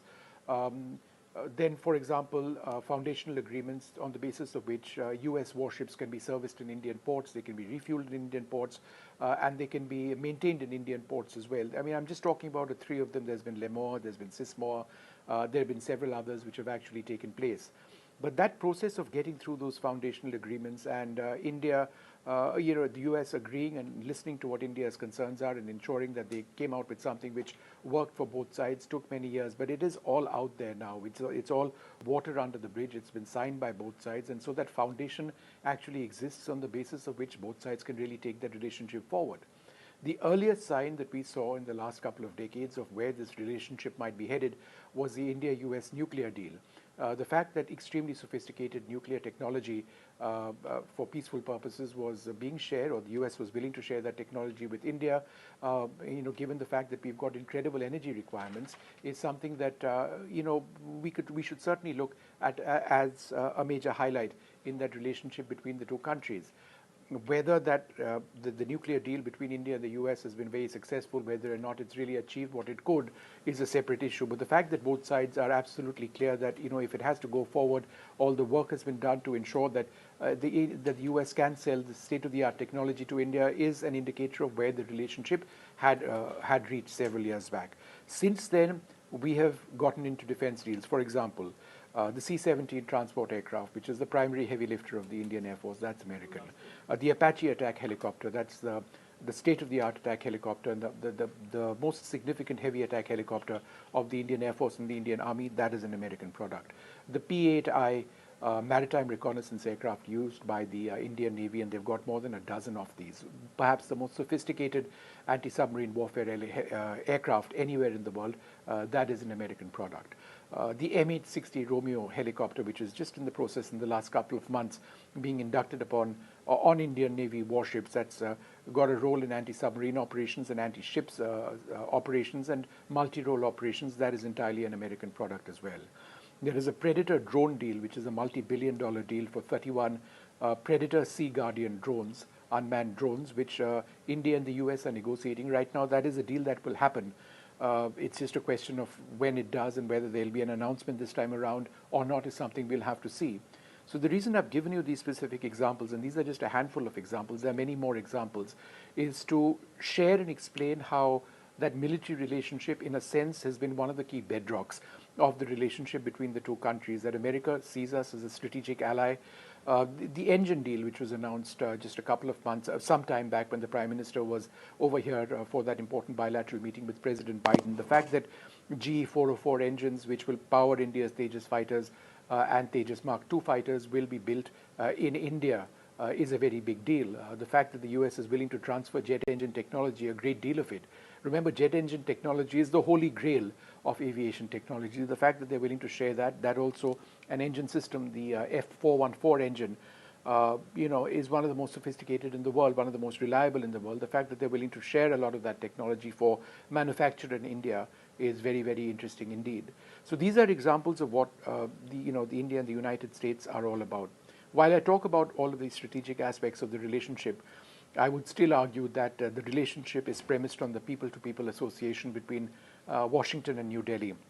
The fact that we've got remarkable progress of the Indian community in the United States, that they're among the most productive communities in the United States, one of the most well-to-do, one of the richest, one of the most able communities. That, I mean, just this morning I got a small snapshot of that when I was speaking to an entire family of physicians. The father was a physician, the two boys were physicians, and they'd all come over here. They are here right now waiting to meet Prime Minister Modi. I spoke to an IT professional who's done extremely good work over here as well. So that's just a snapshot of what we know to be something that underwrites that India-US relationship, the strong people-to-people equations which do exist. So, and then of course there's education in Vedant. How can we not speak about education? The fact that you've got lakhs of Indian students who want to get into American colleges, while India would of course want those students to continue studying in our country. The fact that they see the US as a place of opportunities, Indians getting out of the American college, entering the American college system, exiting the American college system after degrees, have been brilliant in California, in Silicon Valley. I mean, Indians are the face of some of the largest companies, American companies on earth, IT companies, other companies as well. One of the people meeting Prime Minister Modi at some stage tomorrow is likely to be Arvind Krishna, the CEO of IBM. Another Indian who's done so brilliantly well. We've spoken about Satya Nadella and we've spoken about so many others. But these are just small examples of how Indians have succeeded in this country. And that's something which the US government knows so well. And of course, Kamala Harris with her Indian roots, that connect is very, very strong indeed. Absolutely, Vishnu. I think you put it very well that this is, in a sense, a lot about the people-to-people connect. And, correct me if I'm wrong, is this the first time that President Biden has invited global dignitaries to Wilmington, perhaps also, in a sense, underlining his closeness with each of the dignitaries, each of the world leaders? Well, it's certainly the first time that he's invited Prime Minister Modi to Wilmington in Delaware. Not entirely sure about other leaders, Vedant. All right, Vishnu. And, as we were discussing earlier as well, what makes this visit extremely significant is that it's not just a bilateral visit, it's a multilateral visit in that sense, because, of course, you have the Quad Summit and, of course, issues like regional stability, world peace. Those are pretty high up there on the priority list as well, given the fact that you have two wars, the war in Ukraine as well as the what's happening in Gaza as well. So is the Prime Minister's visits to Ukraine and Russia also something that could be discussed in that crucial bilateral meeting? And to the wars that you've mentioned, Vedant, let me talk about an area which is a primary concern for the United States, and that is Taiwan. India has close relations, increasingly close relations with Taiwan at a time when Taiwan faces incredible hostility from China. The fact that you've got the Chinese regularly violating the air defense identification zone, that is a virtual line of control around the island of Taiwan. That's something that America is very upset about, that America is very concerned about. I mean, is this a prelude for a larger Chinese operation against Taiwan? And that's obviously something which the Japanese Prime Minister would be very concerned about. The fact that you've got Chinese warships, Chinese aircraft, on the odd occasion entering lines which Japan feels are red lines, that they shouldn't be actually entering. It all comes at a time when Japan, which is among the foremost economies in the world, is really stepping up the construction of its own navy, the development of its own air force to counter what it perceives to be a huge threat. We in India keep talking about that. We clearly aren't doing enough, but obviously the threat from China is well understood and well recognized. So, you know, when you talk about bilateral relationships over here, when Prime Minister Modi meets Prime Minister Kishida, who's a friend of India's, you know, there is, of course, the strong economic relationship between India and Japan. The fact that Japan is involved in giving us soft loans in so many projects. The bullet train between Gujarat and Maharashtra is just one example of that. We've had Japanese companies do brilliantly well in India. The biggest example of that, I would suggest, is Suzuki, Maruti Suzuki. It's such an important part of our economy. But then, you know, underwriting this economic relationship is that joint concern which I've been talking about, which is the growth of China, and the fact that the Chinese economy is so dominant, the fact that they are salami slicing territory all over the region. I mean, just look at the case of Bhutan, stories which we have reported, where a tiny landlocked Bhutanese Himalayan nation sees territory from its ancestral lands being taken over by the Chinese army. They have no way of defending themselves. Look at what's happening in Chinese atoll construction in the South China Seas. The fact that you've got disputes with so many nations, whether it is the Philippines, whether it is Malaysia, whether it is Vietnam, and to a certain extent Cambodia as well. You know, these are disputes which so many nations face. Then, of course, there's India's relationship with Australia, and I expect the Prime Minister to meet Prime Minister Albanese as well. I remember reporting more about 15 odd years back when there was this sense of wariness in Australia about the growth of the Indian Navy, the deployment of Indian Navy in waters far away from India's coastline. Now you have the Australians wanting to engage us in the highest level military exercises.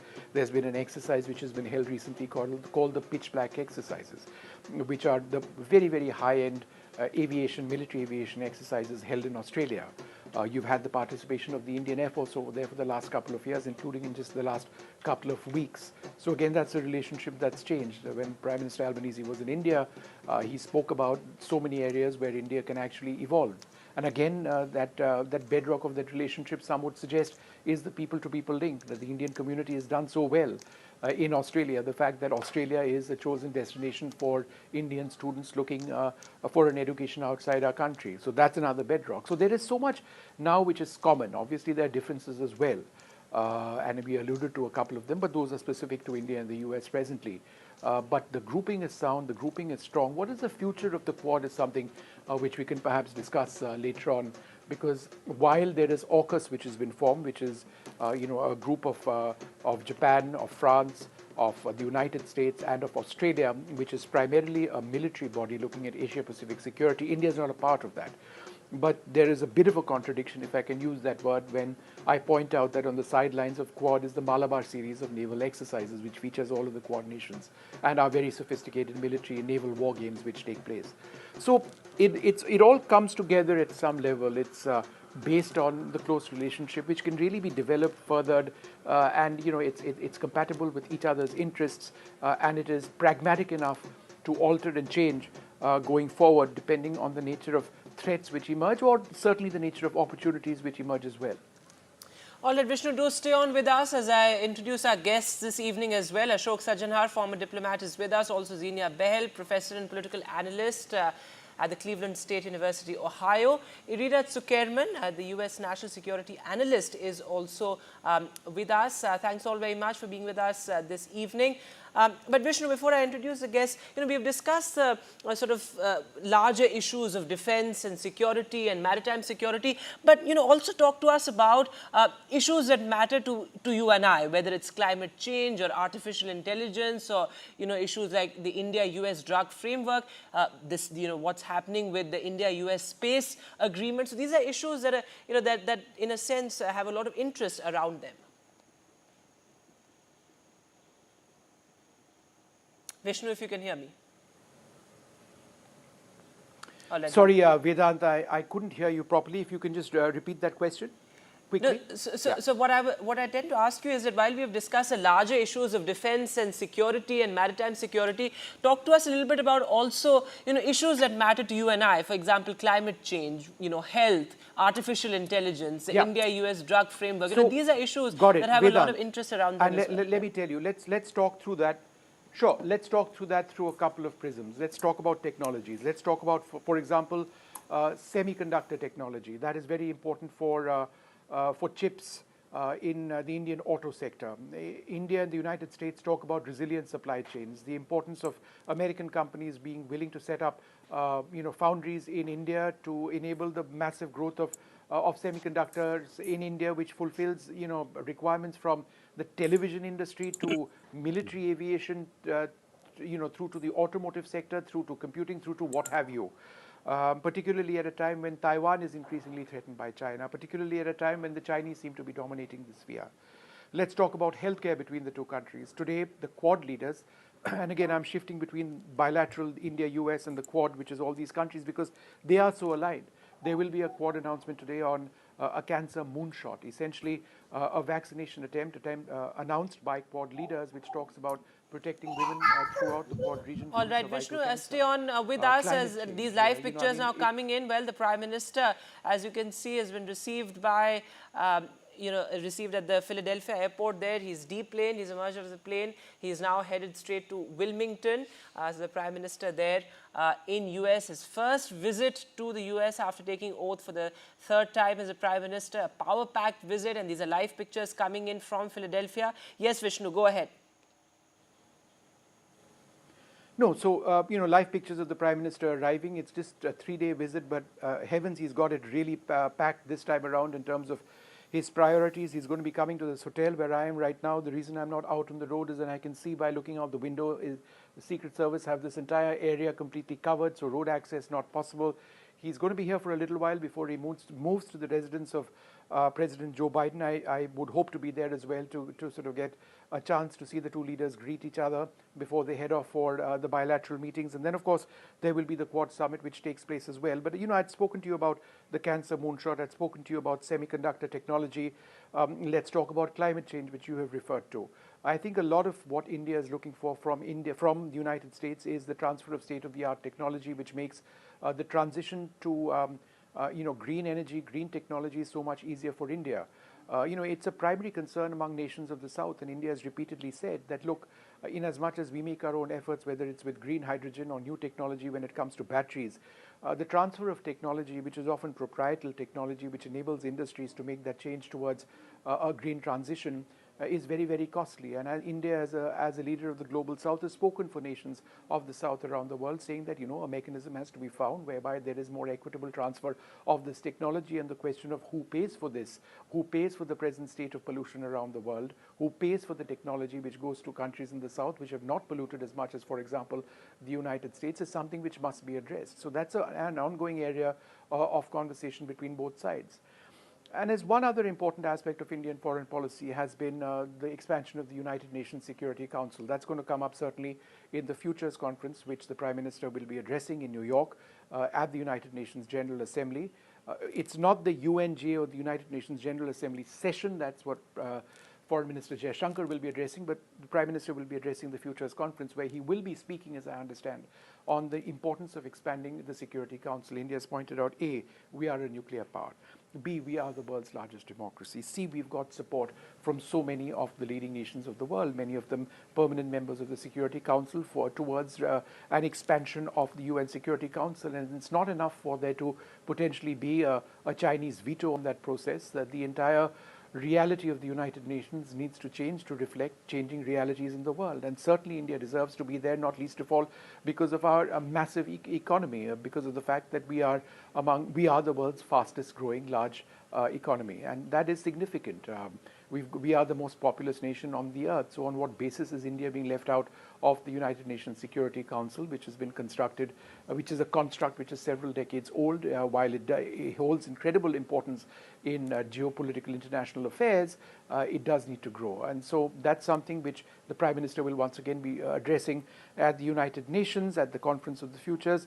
We face an incredible threat of terrorism. The United States faces a concern of terrorism. I expect that discourse on terrorism to come up in various forums. For example, over here in that bilateral conversation, India would talk about extremist threats from Khalistani organizations, some of whom operate in Canada and the United States. We talk about the threat we face from countries such as Pakistan.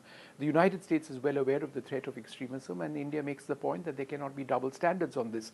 A terrorist threat is a terrorist threat. It comes in different ways, shapes and forms, but it is something which challenges the stability of nations, and therefore India is uncompromising as far as the threat of terrorism is concerned, and that's something that's likely to come up once again as India seeks justice from the attacks that we have suffered, what we face in terms of Pakistan-sponsored terrorism. Vedant, I've tried to identify several areas which are of importance, which in a sense summarize the relationship between India and the United States. But again, since we are also talking about the Quad, these are all issues which bind the Quad as well. And let me bring in our guests this evening, Vishnu. Ashok Sajjanhar is with us. Ambassador Sajjanhar, from an India point of view, what are some of the key aspects you'll be looking at? As far as the Quad is concerned, the agenda is quite clear as to what the two sides are going to discuss. Basically, I think, since the first summit of the Quad was organized in a virtual format in March 21, and after that, 4 in-person Quad summits have taken place. The agenda has grown. We started with the critical and emergent technologies. We started with the COVID-19 vaccines. We started with climate change. But today, it's a whole new game, whether it is the humanitarian assistance, disaster relief, it is infrastructure financing, it's connectivity, it's education, it's healthcare. So all these issues are definitely will come up. And of course, the fact that all the Quad countries want a free and open Indo-Pacific, they want freedom of navigation, they want freedom of overflights. In addition to that, Vedant, what I would like to mention here is that I have observed, from India, from the vantage point of India, Prime Minister Modi was in Singapore, he was in Brunei recently. We also had the visits of the Prime Ministers of Malaysia and Vietnam to India. The acceptance of the Quad and of the Indo-Pacific amongst the ASEAN countries is growing. And I think that is a very good indication, because initially when the Quad came up, there was this sense of wariness that, maybe these countries are out there for some, destabilization or militarization of the area. But I think what we have been able to do is, as Prime Minister Modi said in Hiroshima, in Tokyo in 2022, that force is, Quad is a force for global good. And that is what we are trying to project, that the decisions that are taken, that all on these agenda items, there should be benefits that should accrue to the members of the Indo-Pacific. So this is I think that's an important point you're making there, Ambassador Sajjanhar. Inina Tsukerman come in on this, because defense and security are such crucial aspects of the entire relationship between India and the US, and indeed, the larger agenda as far as the Quad Summit is concerned as well, whether it's maritime security, whether it's the Indo-Pacific strategy. The partners of the Quad are really looking at emerging technologies, making sure that our defense supply chains, we're self-reliant when it comes to those, and, sort of looking at furthering those, that aspect, and strengthening our, defense supply chains as well. From a security point of view, how do you see this visit? Well, thank you so much. There's so much to discuss. And actually, even commercial sectors could in some ways be seen part of the security discussions, but maritime security in particular is going to be big on the agenda. There's already a number of ongoing projects which cannot be enhanced in light of the recent developments, particularly in the Indian Ocean, logistics centers, the agreement for U.S. Navy to use Indian ports for logistic purposes, and cooperation agreements related to increasing and enhancing maritime security against common threats which have emerged in the past, the past year and have challenged both of these countries. There's the idea of combining combined maritime forces because it's not only the Quad that is the nature of US-India agreement. It's also the CMF, Combined Maritime Forces. India's full membership is expected to increase interoperability between these two bodies, and of course, defense sales. US has already sold India a variety of military equipment, transport and maritime aircraft, helicopters, anti-ship missiles, howitzers. That is expected to be continued as a point of discussion to continue increase this important trade as India is looking to diversify and increase and improve its military capabilities, eventually becoming defense independent. It's gravitating towards some of the cutting edge Western technologies and diversifying its arsenal of weapons from France and now increasingly from the United States, which is really a breakthrough moment. And of course, there's a big project on with a report and recommendations to improve security cooperation in the Indo-Pacific bilaterally and not just Point by means you're of making. All the right. Quad. Irina, hold on to your thoughts because these are live pictures coming in. Members of the Indian diaspora really rolling out the red carpet in a sense for Prime Minister Modi. Of course, the Diaspora Connect is so palpable when it comes to the Prime Minister's visit, particularly to the US. So a lot of members of the Indian diaspora, Indian Americans present there at the Philadelphia airport to welcome the Prime Minister.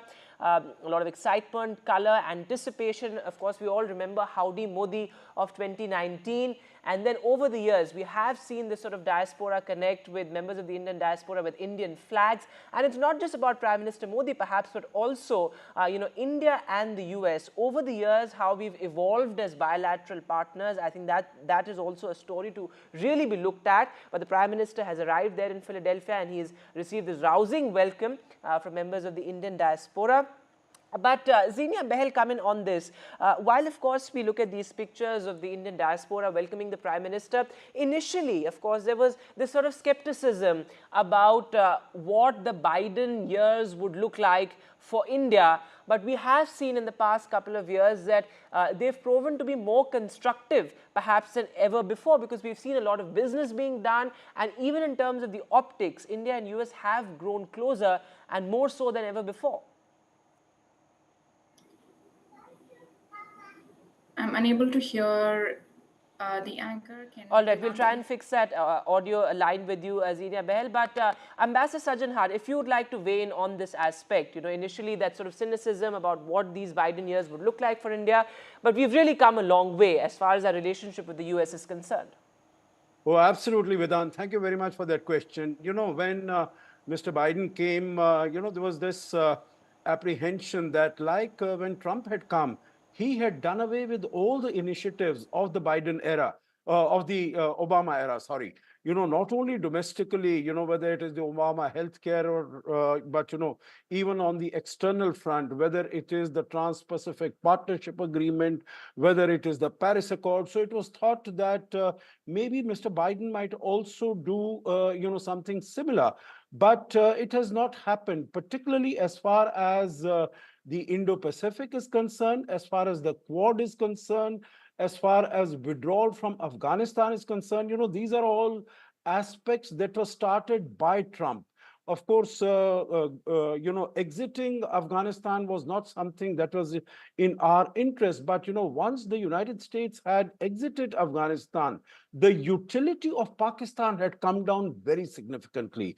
And we had seen how Trump had dealt with Pakistan. So we've seen during the Biden era also, the Quad, we saw the first summit taking place. As I mentioned, March, the first virtual summit, the first in-person summit took place in September of 2021, just within a few months of Biden assuming power.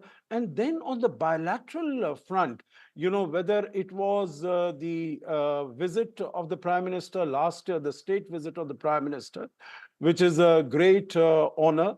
Also, in terms of the launch of the initiative for critical and emerging technologies. Also in many of the defense agreements had been signed during the Trump era, but actually implementing them, putting them into on the road, whether it is the GE 414 engine or it is the semiconductor, collaboration between the two sides, the decision by Micron to put in $850 million, also another investment of $2.75 billion. So, there is the relationship has really progressed very high.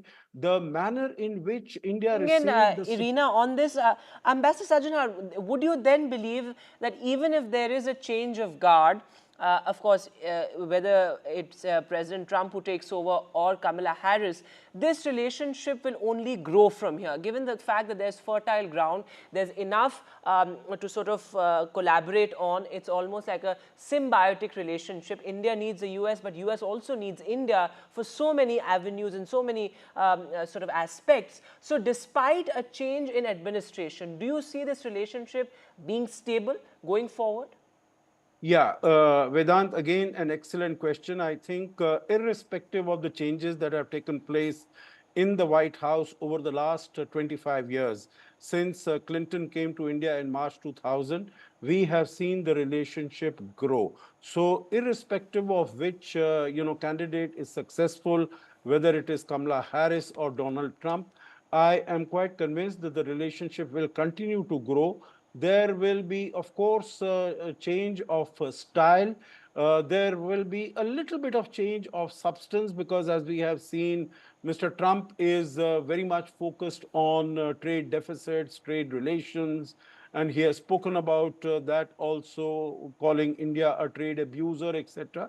But I think we'll have to work out on that. And with Kamala Harris, there might be some other issues on, social aspects of the so-called backsliding of democracy or treatment of the minorities, etc., etc. So there might be a few differences in style, but otherwise, I think at the macro level, in the overall context, the relationship is bound to grow. And we have set such a template now that, the only way that the relationship can change is grow further, expand further, and deepen further. Vedant. All right, Ambassador Sajjan, thanks very much for that perspective. Stay on with us. In fact, before I slip into a short break, a quick word from you, Professor Behl, since we couldn't speak earlier. What's the sentiment there in the US as far as the Prime Minister's visit is concerned? Whether it's Kamala Harris or Donald Trump, it's such an interesting time actually in the US. But one thing that both the presidential candidates agree on is that India is a strong and important partner for the West and for the US. Yes, absolutely. That's something that both the candidates have agreed upon. That's something that former presidents and former presidential candidates have agreed upon. Let's not forget, Obama had declared India a very important strategic partner, right? And of course, under current Republican nominee and former President Donald Trump, way back in 2016, India was placed under the Strategic Trade Authorization Level 1, which is typically a category for technology release on par with its NATO allies. And that's really big for India, right? To encourage trade, to encourage more strategic partnership, to encourage military partnership, maritime security, which is, again, a goal of Quad. And one thing I'd like to point out with this specific summit, which is categorically a farewell summit for President Biden, the last one he will do in his official capacity as the commander-in-chief of my country.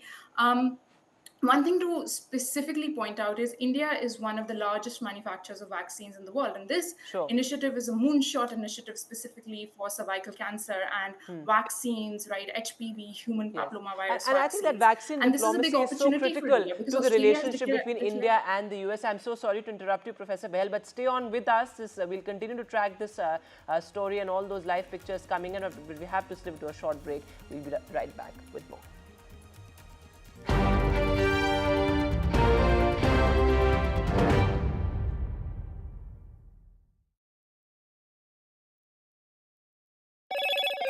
Hello, Moto.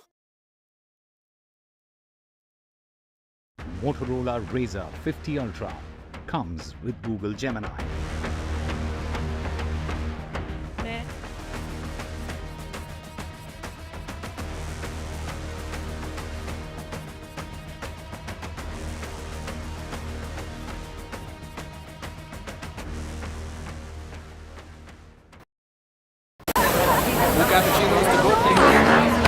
I don't care for no songs and proses.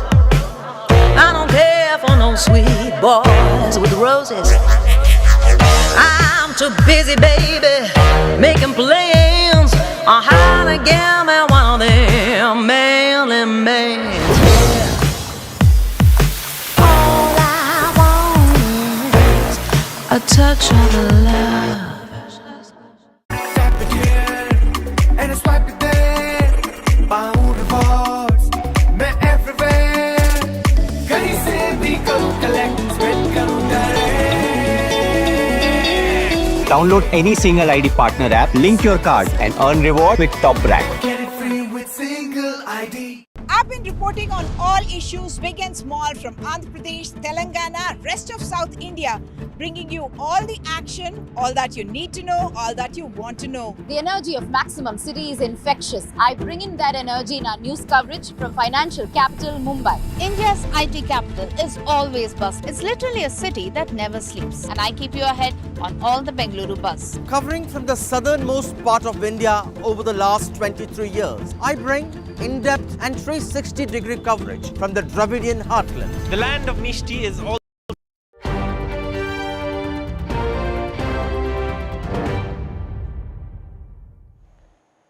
Welcome back. The big story we are tracking very closely on NDTV at this hour, our non-stop coverage of the Prime Minister's crucial 3-day visit to the US. Well, Prime Minister Modi has landed in Philadelphia. A lot of excitement and anticipation there with members of the Indian diaspora welcoming the Prime Minister at the Philadelphia airport.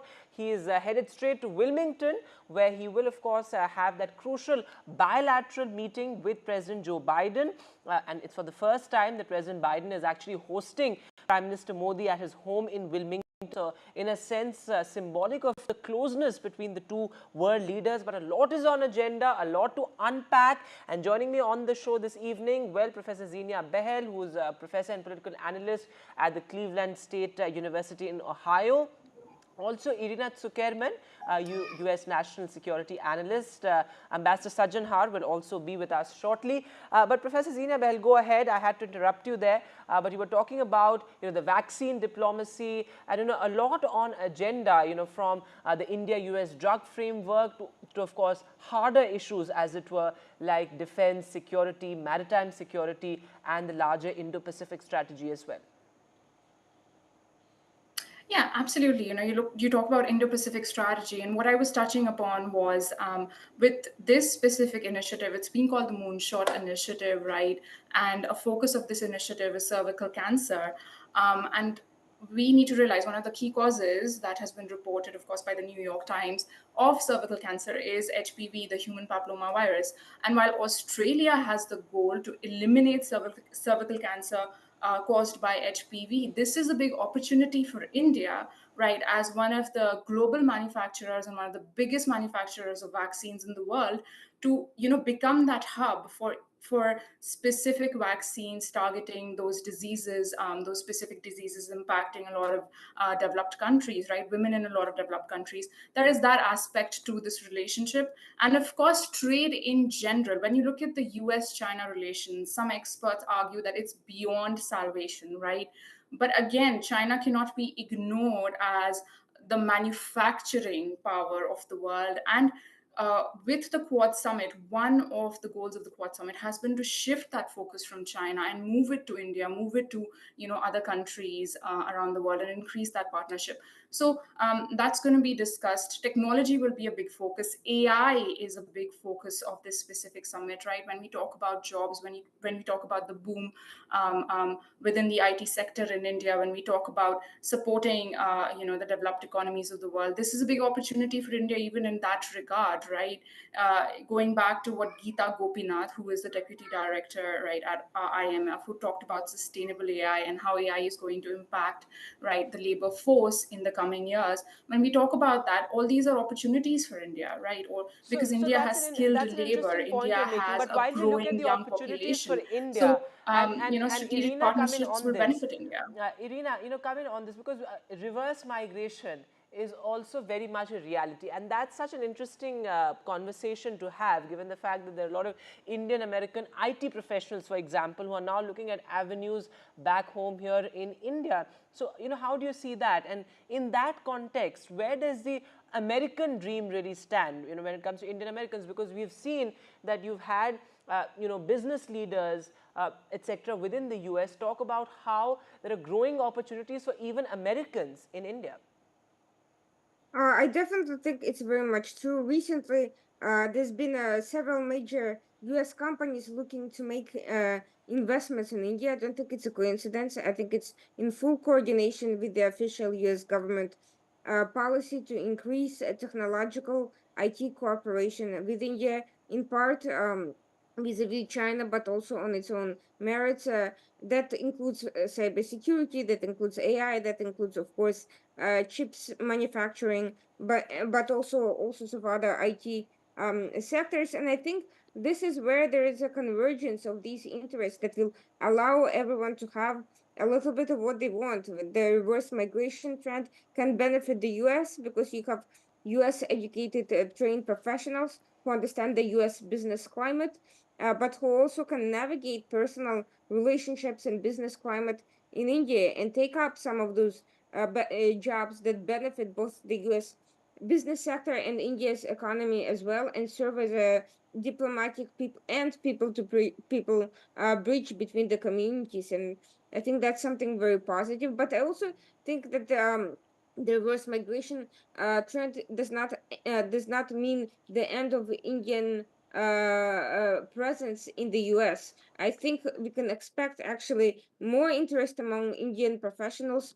to come to US for working visits, exchanges, professional exchanges, educational opportunities. And I think this is going to be kind of a very dynamic process and relationship of Indian educators and students and professionals coming, traveling back and forth and building stronger and stronger bridges and creating a more holistic and a more integrated relationship in that way. That's an interesting point you're making. But before I bring in Professor Behel and also the Ambassador Sajjanhar, let's take a look at this ground report that my colleague Vishnu Shom sent us from Wilmington. Take a look. Hello and welcome. We continue with our coverage of the visit of Prime Minister Narendra Modi to the United States just a couple of hours before the Prime Minister comes over here. There's a huge sense of anticipation. We've got a lot of smiling faces. Sir, smile, sir. You were smiling all this time. And so we'll just get a word in from a lot of these very, very respected members of the local community over here. What's your name, sir? Jeet Joshi.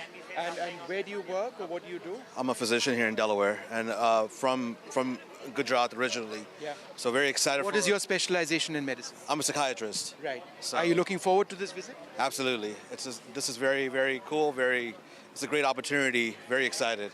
Yeah? Yep, absolutely. How about you, ma'am? Tell us a little bit about yourself. My husband is a doctor. The two sons are mine. Both of them are doctors, and I'm very proud of. So it's a full family of doctors. So in case we fall unwell, Pooja, we can look after that headache of yours. But looking forward to this visit. Sure. I'm sure you must be as well. Yes, we are. Yes. Tell us your name, sir. My name is Piyush. Ganesh Balu, local physician. Right. So we've got a lot of doctors. Are you all from Gujarat or across India, or primarily the Gujarati community here? What's your name? Preet Joshi. I'm also from Gujarat as well. Super excited. You know, never thought we would be able to meet him. I am a doctor. Yeah, so no prizes for guessing that. But what does this visit mean for you? I mean, I think, you know, it's something that, you know, we would have never had a chance to get this encounter. And so we're super excited to have this communities. Yes, of course. You know, as you know, India is doing incredibly well for in the test match against Bangladesh. Do you people follow cricket as well over here? I mean, no matter where I travel around the world, so we're going to be winning that. So you can put that up one more time before camera also. You know, it's the Dream 11 India. And India doing so well in cricket, but then in test match cricket, for cricket aficionados, I know the difference. But tell me a little bit about yourself. So I am Dr. Dilip Joshi. I'm a psychiatrist. I'm father of this Joshis. And family of doctors. How about you? I'm Anand Swaminathan. I'm not a Gujarati, my wife is. And what do you do? So I'm a software consultant. Right. Yeah. Oh, that's interesting. You know, in terms of software consultancy, on the one hand, Indian professionals like you have done so well over here, but there is a sense now that many want to go back to India. So do you see that reverse migration happening? Yeah, absolutely. I mean, I think there are a lot more opportunities, and I think the... Why don't you come next to me, the light is Sure, yeah, absolutely. Yeah, there's a lot more opportunities in India, and it's a growing economy. A lot more people still below the poverty line, so there are a lot of opportunities for software development, and there are a lot of startups that are coming so fast in India. So I think there are a lot of opportunities. I think... तो मतलब आप जो कह रहे हैं कि reverse migration हो रहा है यहाँ से? Absolutely हो रहा है, because वहाँ पे projects इतने अच्छे से चल रहे हैं. So there's absolutely no question about people going back and looking towards startup. और आप यहाँ कितने साल के लिए रह चुके हैं? यहाँ पे मैं 24 साल से हूँ. 24 साल. और आपको कभी लगता नहीं है कि वापस इंडिया जाए? अभी तक तो लगता नहीं है, but we will plan half and half maybe. But tell me about the IT industry, you know, and reverse migration. इसके बारे में बताइए. IT industry में US से इंडिया काफी reverse migration शायद हो रहा है. इसके तो आपका विचार क्या है इसमें? I think there are two things. You know, we get very talented software engineers from India. But then in the US, we have a limitation on how quickly they can get their green cards and things like that. हाँ, उनको green card वगैरह करने में बहुत time लगता है. So a lot of people, they spend 6 years and then go back because they find very good opportunities. And once they get some good experience in the US, they're able to really fly really well in the Indian industry. So वहाँ पे मतलब, so there are people who would like to go back. And of course, our roots are roots, you know. All right. All right. Well, there you have it. So many members of the community over here looking forward to the visit of the Prime Minister. Just the sense of being close to Prime Minister Modi is something which they're clearly excited about. It's back to the studio. All right, so very interesting there. Members of the Indian Diaspora talking to my colleague Vishnu Shom. But let me bring in my guests back. Professor Zenia Behel continues to be with us, and also Irina Zuckerman. So, Professor Behel, you know, while of course there are these larger issues of security, unfortunately, defense, I cannot hear the anchor. To be looked at. All right, we'll try and fix that line with you. I request my producers to please look at it urgently. But Irina Zuckerman, you know, weigh in on this. While of course we discuss the larger issues of, you know, security, defense, you know, the Indo-Pacific strategy, maritime security, etc. Why should an ordinary Indian worry about or, you know, sort of look at this visit by the Prime Minister? What's in it for an ordinary Indian citizen, given the fact that last time around, of course, the big push was that of the semiconductor plant that will be set up in India, so that will in turn consequently create more jobs for ordinary folks. So, you know, how do you look at that aspect? Why should somebody in the US, why should Indian Americans, why should Indians here look at this visit, you know, and what is for them to take away? Irina, go ahead. Oh, thank you. Actually, there's a number of projects that affect both the local communities and the country-to-country relations. Some of the healthcare projects, some of the technological exchanges, they benefit people both back home and there. But specifically, the issue about the green card issue, in my opinion, is resolvable in terms of U.S. needs. U.S. Recently acknowledged having a big skills gap in among professionals in the engineering industry, in the chip design industry, and this is something that India amply has. And I think encouraging this sort of a expedited green card visa for professionals in those industries and of course their families could be the start of a process that facilitates the entry of Indian professionals into the US and also has them more integrated into the workforce here. And that, of course, strengthens the local Indian diaspora in the United States. More professionals coming means the growth of opportunities for diaspora in various sectors, even medical sector, accommodating the needs of growing communities and educators and people opening restaurants and small businesses and medium-sized businesses. All of that benefits from a healthy migration flow and from resolving this migration issue as well. That's an interesting point you're making there. In fact, Dr. Tara Karta, former director of the National Security Council Secretariat, is also with us. Thanks very much, Dr. Karta, for being with us. Right at the top, how do you see this visit of the Prime Ministers? Of course, a lot is on agenda, the crucial bilateral with Biden and then the Quad Summit. How important do you think that is, given the fact that, of course, there are many challenges when it comes to, larger issues of security, when it comes to India's presence in the Indo-Pacific with the growing Chinese footprint. So do you see that Quad Summit extremely relevant and well-timed? Actually, I mean, in the sense, President Biden has been, well, a very good friend to us in many ways. He's on his way out. And in terms of the Quad, well, I think Modi is the only person who is continuing because the Japanese Prime Minister is, that's a different issue, however. But in this instance, the point is, see, we are definitely, this is one economy which is growing and is growing well. And that is what makes it important. I would love to, Modi is a huge crowd puller. That's a given, right?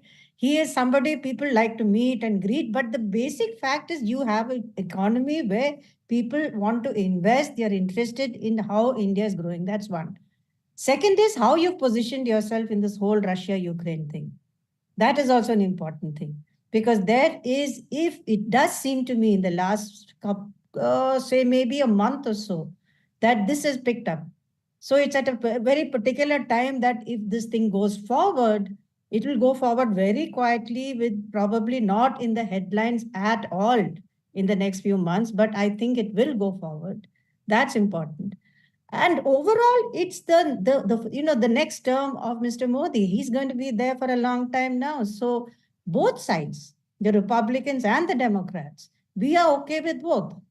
And I think this visit is a signal also that, we are okay with the Biden administration. You've shifted the Quad Summit. You've given away the summit to Washington. So you're signaling you're good with the Biden administration, you're good with the Trump administration. Whatever works for us, we are okay with either. That's a very important point you're making, that the Prime Minister is equally close to former President Trump. Of course, Kamala Harris is a person of Indian origin, so there is that aspect to look at as well. And of course, the Prime Minister's camaraderie with President Biden is something that is well known.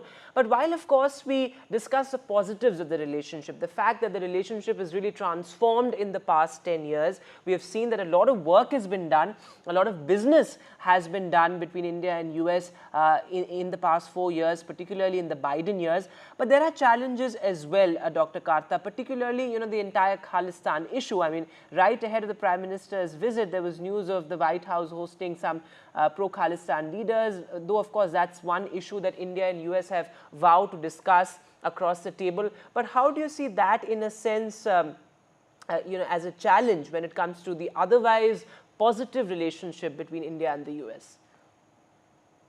See, in any relationship, even I would defy anyone on this panel to say they have perfect relationships with everybody. In any relationship, there's going to be a fracas. There's going to be rough edges. Having said that, the Pannoon controversy is extremely unfortunate. I mean, he's made this case, he's timed it specifically to cause trouble, right? Because that's what it's all about. That's what he's done all the time. Now, the court has issued a summons. That is standard practice. If you accuse XYZ of a crime, people are summoned. So it's not, it's not that big a deal. It's something Panun has done. And I don't think we should give him that kind of coverage that he is clearly looking for. Other than that, there are other far more serious issues between US and India. On the good side, of course, is the fact they are one of the few countries, major countries with which you have a favorable trade, right? It's not in like China. That's the good part. The bad, the sad part, I would say, I wouldn't say it's bad, is that things like the GE engine deal has to still fructify. That's a very serious thing for us. And hopefully the Predator drone deal will go through in this visit. I mean, one hopes that it will go through because the DSC committee, I think, gave its clearance in July. So I think CCS has also given, CCS has given its clearance. So let's see how this goes. All right.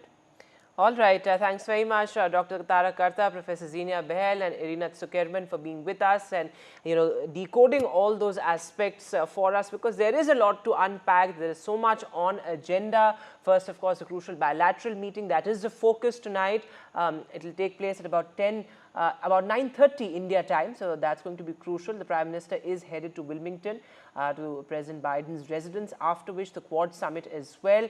So a lot on agenda, and this will remain our top focus on NDTV, and NDTV's Vishnu Shom will get us all the action from the ground. Hello and welcome. I'm Vishnu Shom in Wilmington in Delaware in the United States, where Prime Minister Modi gets set for a one-on-one meeting with the US President Joe Biden. Also a very important meeting of the Quad grouping. He has a huge presence over here. He's very popular among non-resident Indians. There'll be a massive community event in a few days. And he'll also be speaking to CEOs and at an important international conference.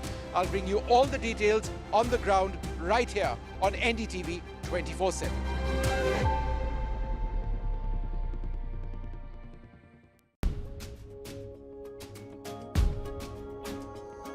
घर साफ है और बाहर भी है, स्वच्छता के रास्ते पे आगे ही बढ़े, आगे ही बढ़े। गांव गली मोहल्ले शहर सभी में स्वच्छता का त्योहार करे।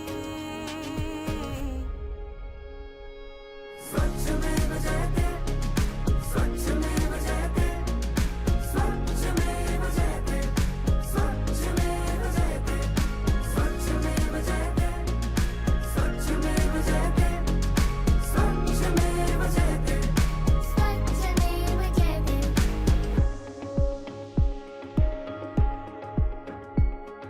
इरादे हैं, देश से वादे हैं, हर कर्मी साथी बिन सपन ये आधे हैं। स्वच्छता के महानायक का, स्वच्छता के हर प्रहरी का आभार करे, आभार करे। स्वच्छ में बजाते, स्वच्छ में बजाते, स्वच्छ में बजाते, स्वच्छ में बजाते। अलग अलग स्वच्छता के नियमों को अपनाए, ये जन जन को सिखलाए। और आने वाली पीढ़ी पे इस बात की जिम्मेदारी है, और इस जिम्मेदारी में हम सबकी भागीदारी है, इसे पीढ़ी दर पीढ़ी निभाना है। स्वच्छ में बजाते, स्वच्छ में बजाते, स्वच्छ में बजाते, स्वच्छ में बजाते।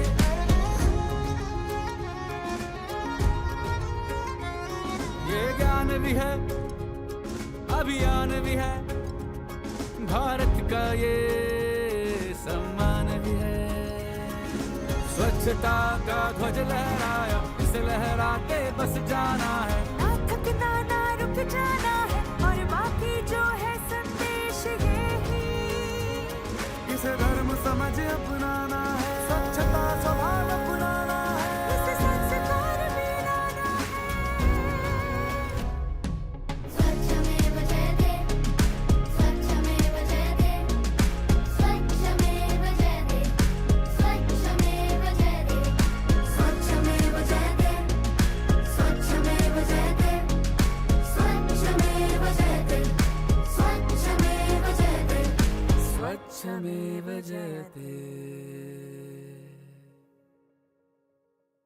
विश्व के सबसे बड़े जन आंदोलन से जुड़ने के लिए स्कैन करें या विजिट करें www.swachhtahiseva.gov.in। Hello, Moto. Motorola Razr 50 Ultra comes with Google Gemini.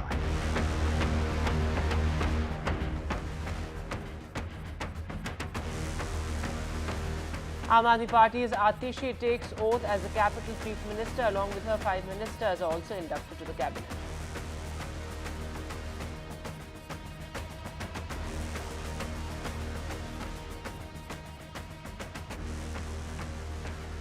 Rahul Gandhi defends his remarks on the Sikhs. This is outrage grows over his remarks in the US.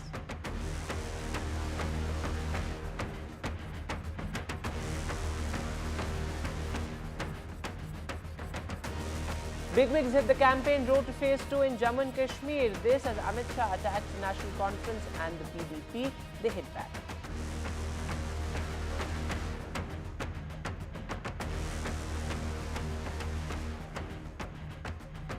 Air Marshal AP Singh is India's new Air Force Chief.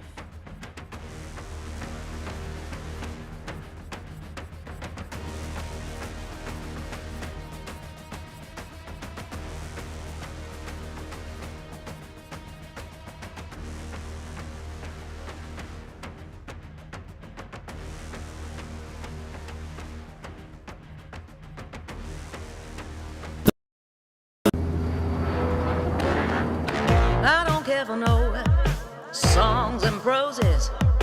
I don't care for no sweet boys with roses. All I want is a touch of love. New day, new show, a new experience. Start your day with the news, not views. We bring you stories that matter and impact your life. News that informs and keeps you ahead. From Maximum City, Mumbai, to the seat of power.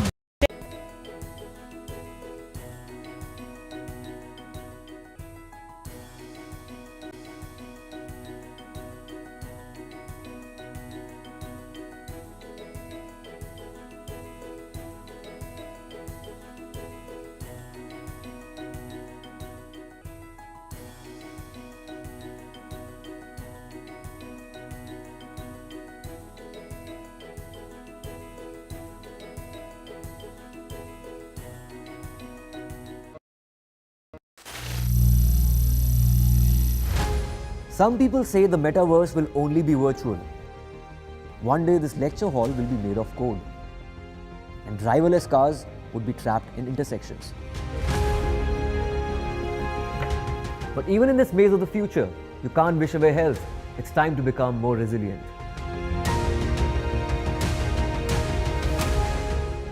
"10 years of Banega Swasth India, we have grown and achieved so many milestones.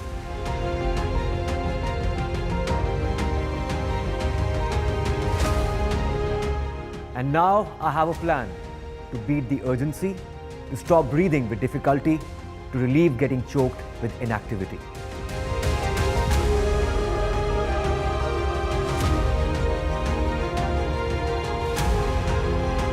Energize our government, our environment, our society, and ourselves. Everyone, everywhere, every day.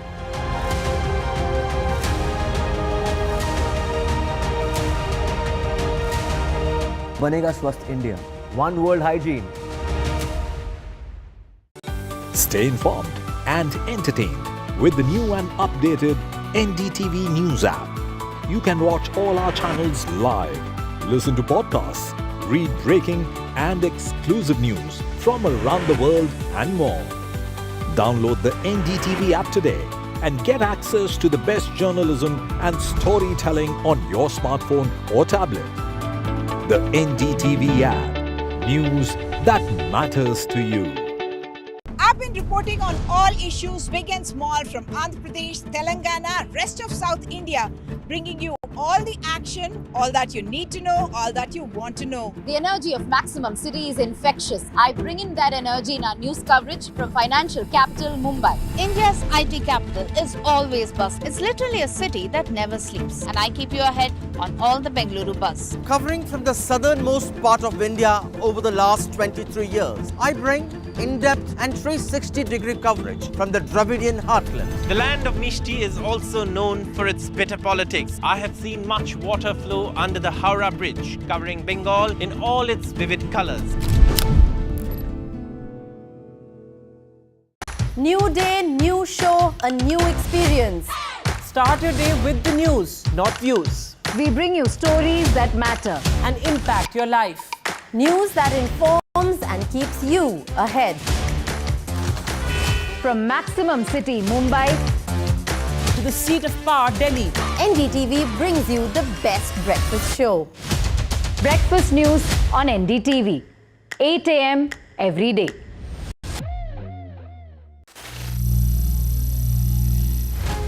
Some people say the metaverse will only be virtual. One day this lecture hall will be made of code, and driverless cars would be trapped in intersections. But even in this maze of the future, you can't wish away health. It's time to become more resilient.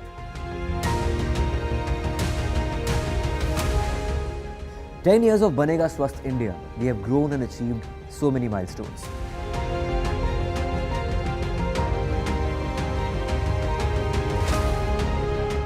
And now I have a plan to beat the urgency, to stop breathing with difficulty, to relieve getting choked with inactivity.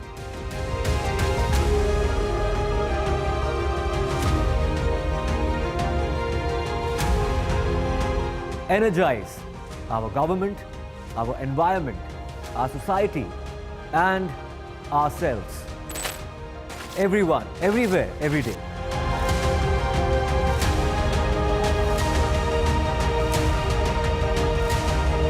Banega Swasth India. One world hygiene. I don't know songs and proses. I don't care for no sweet boys with roses. I'm too busy, baby, making plans on how to get me one of them mailing men. All I want is a touch of love. Stay informed and entertained with the new and updated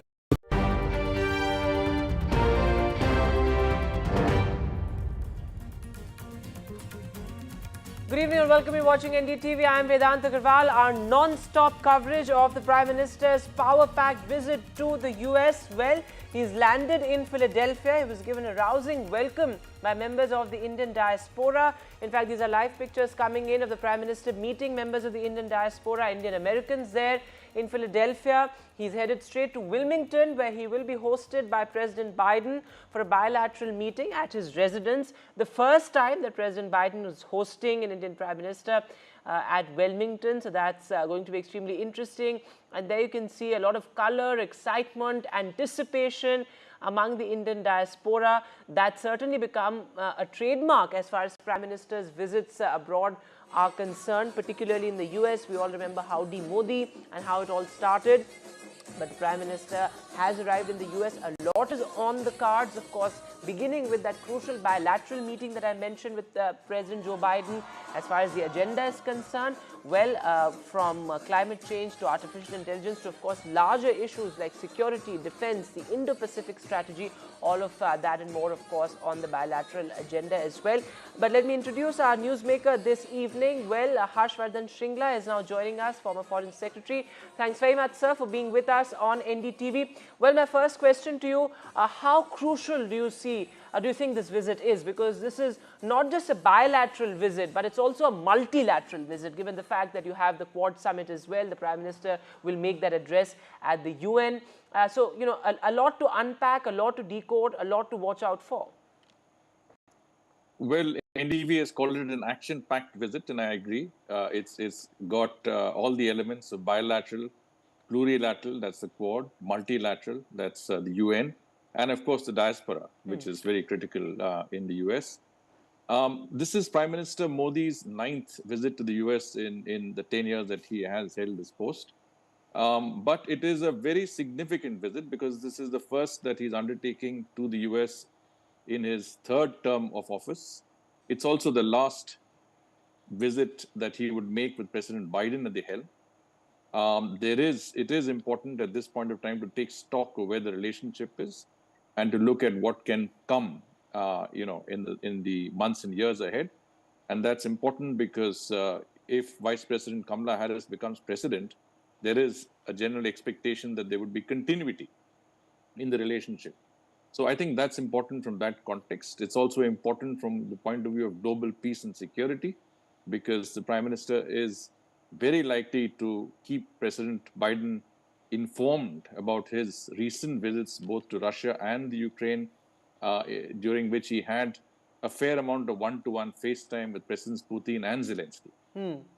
And I think interfacing on this with the US is critical because US is a major factor in the overall situation, and I think it's important to align one's positions as much as possible, especially in our endeavor to promote peace, which is backed up not just by our desire, but by countries across the global south. There's a strong, I think, sense that there should be an end to conflicts which impact so adversely on countries across the world. Right. Yes. Yes, I think that what you spoke about peace and looking for a peace solution, I think that's an extremely important aspect.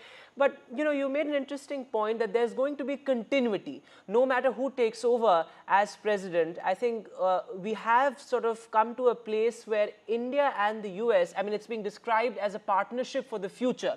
And there is a lot of business that has been done in the Biden years. I mean, initially there was a sort of skepticism, but I think we've come a long way given the fact that there have been so many pacts that have been inked, so many agreements have been signed, whether it's a semiconductor push, defense, research, innovation.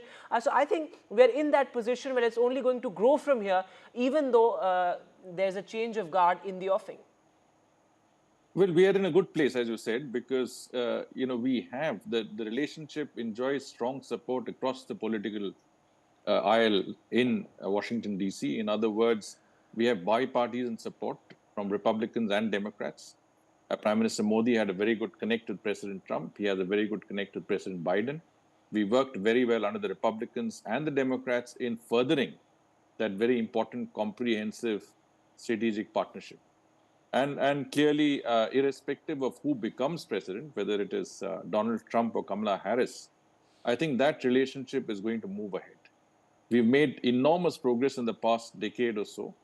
And I think the momentum that is there is going to carry us forward. And Prime Minister Modi's visit in that context is very, very critical in providing an impetus to the relationship that would go beyond the current visit, because India will host the next Quad summit in New Delhi or in India.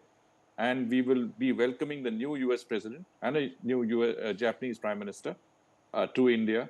And I think that's where we can continue and keep the ball rolling in terms of both the bilateral relationship and the significant achievements that have been chalked up under the Quad framework. In fact, looking at the Quad formation, as a diplomat, Mr. Shingra, you've seen it very, very closely. And Quad has emerged as an extremely strong multilateral organization, whether it comes to security, defense, or geopolitics. How do you see Quad now more important than ever before, given the fact that there is the China challenge that needs to be looked at, the larger Indo-Pacific strategy, also India is a voice of the global South. How is the Quad important for India and also in the larger context of regional stability? The Quad is essentially a partner to ensure that the vision of a free, open, transparent, inclusive, and rules-based international order is maintained in the Indo-Pacific region. In that context, I think India has been very keen to ensure that the focus on the Indo-Pacific is maintained. It is not distracted by conflicts in Europe and the Middle East. President Biden did hold a virtual summit soon after the Ukraine conflict broke out to reassure Quad partners that we would not be distracted and that the focus would continue to be on the Indo-Pacific. So the Quad serves the purpose of bringing these four countries together on our quest for a vision for the Indo-Pacific. And from that point of view, I think a fair amount, as you said, has been done across the board, because the Quad is not a military construct. It is basically, a framework that promotes cooperation within the Indo-Pacific region that enables us to realize the vision, as I said, of a free, open, transparent Indo-Pacific region. So from that, I think a fair amount of work has been done, and this visit, I think, will provide the necessary impetus, whether it is in ensuring that the Indo-Pacific Partnership for Maritime Domain Awareness or Maritime Security is expanded to include, say, satellite sharing and other data between us and our Southeast Asian partners, or the involvement of the Coast Guard in the Indo-Pacific domain, sort of jointly working together to involve the Coast Guards of all of our countries. Essentially, there will be some significant, I would say, both the review and progress in the relationship. And then we will have to bring it to India, where I think we will look at the next important steps under the Quad. That's right, Mr. Shringla, and also looking at a lasting peace solution. I think that's so important, given the fact that there's a war in Gaza, and of course what's happening in Russia and Ukraine as well. Many would describe it as a war that the world seems to have lost interest in, but it's still killing people. It's still causing a lot of damage and devastation. So how do you see India well placed in terms of brokering a lasting peace solution, and how important is the US in that for India and the rest of the partners in the Quad as well? So Prime Minister Modi's visit both to Russia and to Ukraine have to be seen as a part of our desire to achieve lasting peace, as you say, in Europe and in the Ukraine conflict.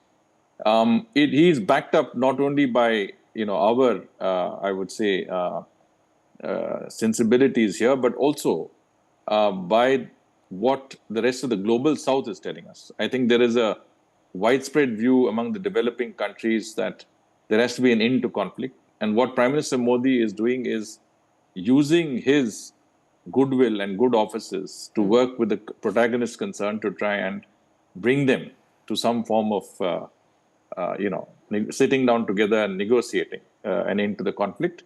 Of course, this is a very preliminary exercise. It's testing the waters. But the fact of the matter is that this time there are very few statesmen at a global level who have the stature to be able to go to both President Putin and President Zelensky and to be able to talk to them about peace. And of course, speaking to President Biden, the President of the United States in this context is very, very important. Because as I said, the United States is a preponderant global power. Yes. It's also very involved in this particular conflict. And not having them on board is really half the work done. So I think Prime Minister Modi's interactions with President Biden will focus on this issue. They will spend some quality time in discussing both what transpired in Prime Minister Modi's meetings with the two leaders, but also in how one can proceed further ahead in this endeavor. I think that's an important point you're making. There is a lot of common ground. There are shared values between India and the US, and we have come a long way. But there are challenges as well, Mr. Shringla. I mean, the Pannun issue, which is extremely unfortunate, and in fact, news also came of the White House hosting some pro-Khalistan leaders. So, the Khalistan issue, however, is something that both India and US have vowed to discuss across the table. But do you see this as a major challenge? I think the India-US relationship today transcends many of the smaller issues that could come up. If you recall that when the Ukraine conflict first broke out, and our positions were not the same as with the United States, President Biden specially convened a meeting of the Quad leaders, a virtual meeting, in which he said, we understand where India is coming from. We understand India's position on this issue. And I want to assure all the Quad leaders that our focus will continue to be on the Indo-Pacific. what he was doing basically is to say that our relationship with India is more important than some of these issues that may come up. Some of these irritants and differences in approaches that may come up. Someone also mentioned that over the last 25 years, the relationship has matured adequately as two democracies, as two countries with shared values and principles, that we can take in stride some of the differences, both in approach, policy, and nuance that come up in our relationship. So I would not give too much credence to the Panoon issue. I think it is an irritant, but it will certainly not be a factor in the discussions. It will not be a major factor in the discussions, and it will be something that I think the two leaders will spend very little time on. Before I let you go, my last question, as a diplomat who has seen Prime Minister Modi's diplomacy so closely, do you think that we have, in a sense, transformed how diplomacy works? I mean, it's not just something that matters to the corridors of Hyderabad House. It's really about people-to-people connect. It's about, it's very much about the people of India. It's about how, the semiconductor plant, for example, is generating jobs for our citizens. So it's really about those people-to-people ties that are a crucial pillar and a cornerstone, perhaps, of the Prime Minister's diplomacy. No, absolutely. I think Prime Minister's India First policy comes to the fore. Whatever we are looking at in terms of the program and schedule is linked to the ultimate issue of how does it benefit the person on the ground? How does the common man benefit from this? When he's meeting CEOs of cutting-edge technologies, whether it's AI, quantum computing, life sciences, biotechnology, he's looking at many of these companies investing in these areas in India, creating jobs, creating R&D facilities, and accommodating that talent that we have in India. Absolutely. When he's talking about the community, the Indian, we are trying to bring, carry them forward in terms of what we can do for their, country of origin in terms of investments, technology, supporting startups, and so on and so forth. So there is everything as a rationale, and everything is linked at the end of the day to the benefit of the people of our country. Absolutely, which is why there's so much to watch out for. Mr. Harsh Shringla, thanks very much for being with us. Really appreciate your time here on NDTV. Thank you, Vedant. And well, before we move on and bring in our guests, take a look at this look ahead to the Prime Minister's crucial state visit. What all is expected? How does it impact India-US relationship? Well, here's a report.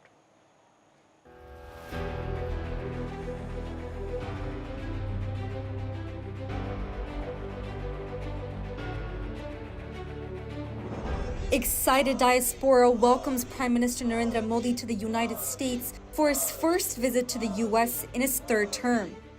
Prime Minister Modi is on a 3-day official trip, which will include a bilateral meeting with US President Joe Biden, the Quad Leaders Summit, a mega Diaspora event, and an address at the Summit of the Future at the United Nations General Assembly. There will be interaction with a variety of foreign partners at the level of the Prime Minister. There will be interaction with the large Indian diaspora in the US, and there will be engagement with a host of business and industry leaders. The 4th annual Quad Summit is being hosted by US President Biden in his hometown of Wilmington. This is also a farewell summit for Biden, his final international engagement as the US president. The White House has said that calling the Quad leaders to Wilmington shows how the president shares a very close relation with the 4 world leaders. Quad, which consists of the top leadership from Japan, US, Australia, and India, is a group which has been set up to counter China's growing influence in the Indo-Pacific. India will take over the Quad chair from the United States and will host the Quad Summit in 2025. Your Excellencies. Prime Minister Modi is also slated to attend a mega Diaspora event in Long Island, and the excitement is already building up. I live in Newark, Delaware. And what are your expectations of this visit? Just a very high-profile visit. We're just looking forward and welcome PM Modi to our town. This is very, very cool. It's a great opportunity. Very excited. I mean, I think, it's something that, we would have never had a chance to get this encounter And so we're super excited to have.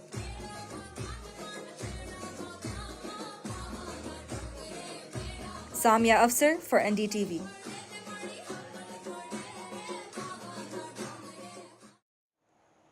All right, so the Prime Minister has landed in Philadelphia. In fact, he's put out this post on social media platform X as well. He says, I've landed in Philadelphia. Today's program will be focused on the Quad Summit and the bilateral meeting with President Joe Biden. I'm sure the discussions throughout the day will contribute to making our planet better and addressing key global challenges. So, of course, the Prime Minister very much in the US. He's headed straight to Wilmington for that crucial bilateral with President Joe Biden at his residence. Let me introduce my guests now. Well, Meera Shankar, former ambassador to the US, is with us on the show this evening. Also, Amy Tarkanian, former Nevada Republican state chairwoman and a Republican strategist. Nish Acharya, former advisor to the Biden administration and former director of innovation and entrepreneurship for President Obama, is also with us. And Raymond Vickery, former US Assistant Secretary of Commerce and Senior Associate, Center for Strategic and International Studies, the Vadvani Chair in Washington, D.C. Thanks all very much for being with us on the panel. But before I, start this conversation, we'll have to slip to a short break, but this remains our top focus on NDTV. Hello and welcome. I'm Vishnu Shom in Wilmington in Delaware in the United States, where Prime Minister Modi gets set for a one-on-one meeting with the US President Joe Biden. Also a very important meeting of the Quad grouping. He has a huge presence over here. He's very popular among non-resident Indians. There'll be a massive community event in a few days. We would have never had a chance to get this encounter, and so we're super excited. There's a lot more opportunities in India, and it's a growing economy. It's a great opportunity, very excited. And he'll also be speaking to CEOs and at an important international conference. I'll bring you all the details on the ground right here on NDTV 24/7.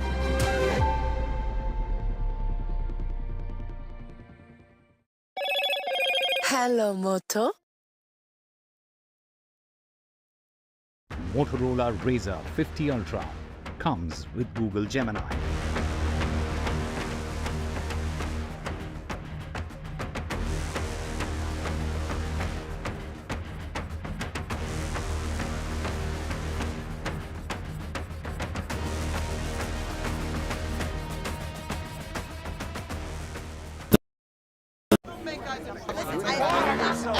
I don't care for no songs and proses.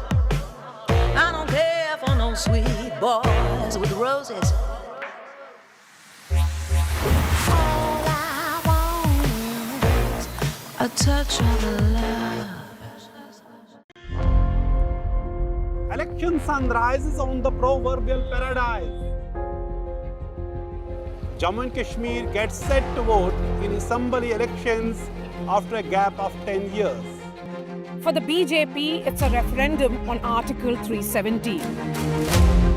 For the Congress and regional parties, it's a battle for survival. An election that will go down in the history. Watch the most comprehensive, the most nuanced, and the most power-packed coverage only on NDTV. Hello and welcome. I'm Vishnu Shom in Wilmington in Delaware in the United States, where Prime Minister Modi gets set for a one-on-one meeting with the US President Joe Biden. Also a very important meeting of the Quad grouping. He has a huge presence over here. He's very popular among non-resident Indians. There'll be a massive community event in a few days. We would have never had a chance to get this encounter, and so we're super excited. There's a lot more opportunities in India, and it's a growing economy. It's a great opportunity, very excited. And he'll also be speaking to CEOs and at an important international conference. I'll bring you all the details on the ground right here on NDTV 24/7.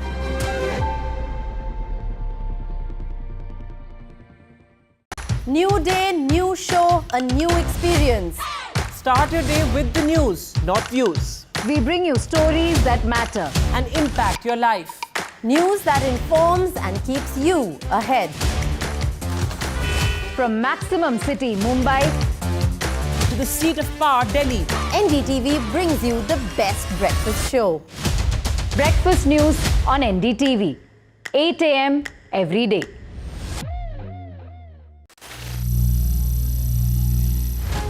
Some people say the metaverse will only be virtual. One day this lecture hall will be made of code, and driverless cars would be trapped in intersections. But even in this maze of the future, you can't wish away health. It's time to become more resilient.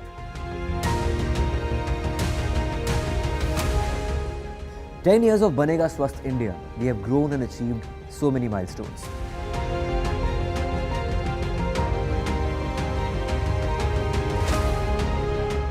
And now I have a plan to beat the urgency, to stop breathing with difficulty, to relieve getting choked with inactivity.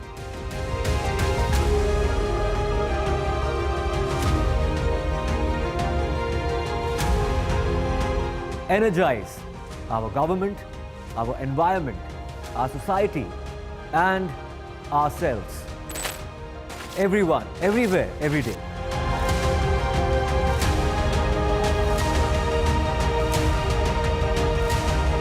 Banega Swasth India. One world hygiene. Hello and welcome. I'm Vishnu Shom in Wilmington in Delaware in the United States, where Prime Minister Modi gets set for a one-on-one meeting with the US President Joe Biden. Also a very important meeting of the Quad grouping. He has a huge presence over here. He's very popular among non-resident Indians. There'll be a massive community event in a few days. We would have never had a chance to get this encounter, and so we're super excited. There's a lot more opportunities in India, and it's a growing economy. It's a great opportunity. Very excited. And he'll also be speaking to CEOs and at an important international conference. I'll bring you all the details on the ground right here on NDTV 24/7.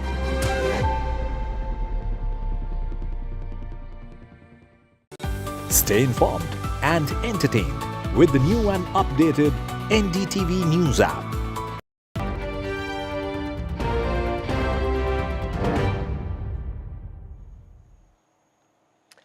Welcome back. Our big focus on NDTV at this hour, the Prime Minister's crucial visit to the US, a power-packed one. It's a 3-day visit. A lot is on agenda. The focus right now on the Prime Minister's bilateral with President Joe Biden. I'm being joined by a distinguished panel. Meera Shankar is with us, also Amy Tarkadian, and Raymond Vickery, also Nish Acharya is with us. Thanks all very much for being with us. Nish Acharya, going to you first. Well, as I've said earlier as well on the show, that a lot has been done vis-a-vis India and the US in the Biden years, whether it's a semiconductor push or the work that has been done in terms of innovation, defense research, security, maritime security, and larger issues of regional stability. Initially, of course, there was some cynicism perhaps as to what really will happen, but it has really been very constructive and fruitful when it comes to the India-US relationship in the Biden years. Yes, in fact, it has been a very successful 4 years. I think what we're starting to see is the US-India relationship take on an all-government sort of approach, if you will. So it's not simply about the State Department and relations. It's not simply about the civilian nuclear deal, although that was really the watershed. Each department now, agriculture, state, defense, energy, commerce, everybody has a bilateral relationship and everybody has an issue they're working together with on their Indian counterparts. And that's not something we've seen in history before, where those relationships exist at a deep level, bureaucratic level, political level. And so that's going to continue moving forward. I think, however, the priorities of the next president will affect how much time and energy is spent on these important issues. For example, ISET and some of these other things, they're just getting started. We really will need a lot more intense engagement and not to take our eye off the ball over the next 4 years if those things are going to go from high-level dialogue to real substantive programming. And so with Vice President Harris, I think certainly that will be the case, and we can see that become real programmatic partnerships. Okay, that's an interesting point. And Amy, come in on this, because what Nish Acharya is in a sense pointing out to is that while of course it's going to be continuity as far as the India-US relationship is concerned, Do you see the priorities changing? If perhaps it's ex-President Donald Trump who takes over, what do you see as the priority areas if there is a change of guard as far as the administration is concerned? Of course, there was a lot of buzz around Donald Trump meeting Prime Minister Modi, though of course that has not been confirmed from the India side, but Donald Trump called Prime Minister Modi a fantastic man, and in fact they also share a very interesting camaraderie. Sure, and it's all very promising, and I hope that he's being honest with those words, because I think that the relationship has been strengthening between the U.S. and India in recent times, and it's very promising. And I would love to see it continue to grow and flourish. So I hope he's being honest.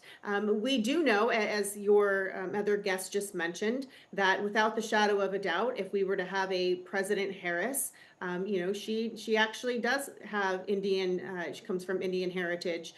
She is somebody who is hyper-focused on making sure that, you know, we're looking at how to assist with climate change.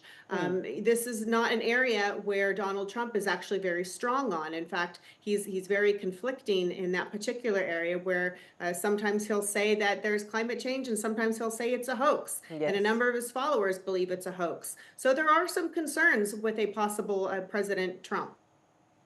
Okay, that's interesting. But Ambassador Shankar, come in on this. I mean, the Prime Minister's diplomacy has changed a great deal. I mean, whether it was vis-a-vis Donald Trump, then of course President Biden, there has been this great emphasis on US being a trusted partner of India's. In fact, last time around when the Prime Minister was in the US for the state visit, we saw how President Biden described it as a partnership for the future.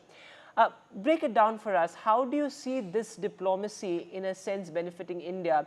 Of course, economically and otherwise. We have seen that great semiconductor push that has been of huge significance, given the fact that you now have semiconductor plants being set up in India, and you know those are subsequently and consequently creating jobs. But you know this emphasis on the India-US relationship as a partnership for the future, exploring new avenues, you know, through this diplomatic path. How important and significant do you see that as? Well, I would say that the strategic partnership between India and the US has become more substantial,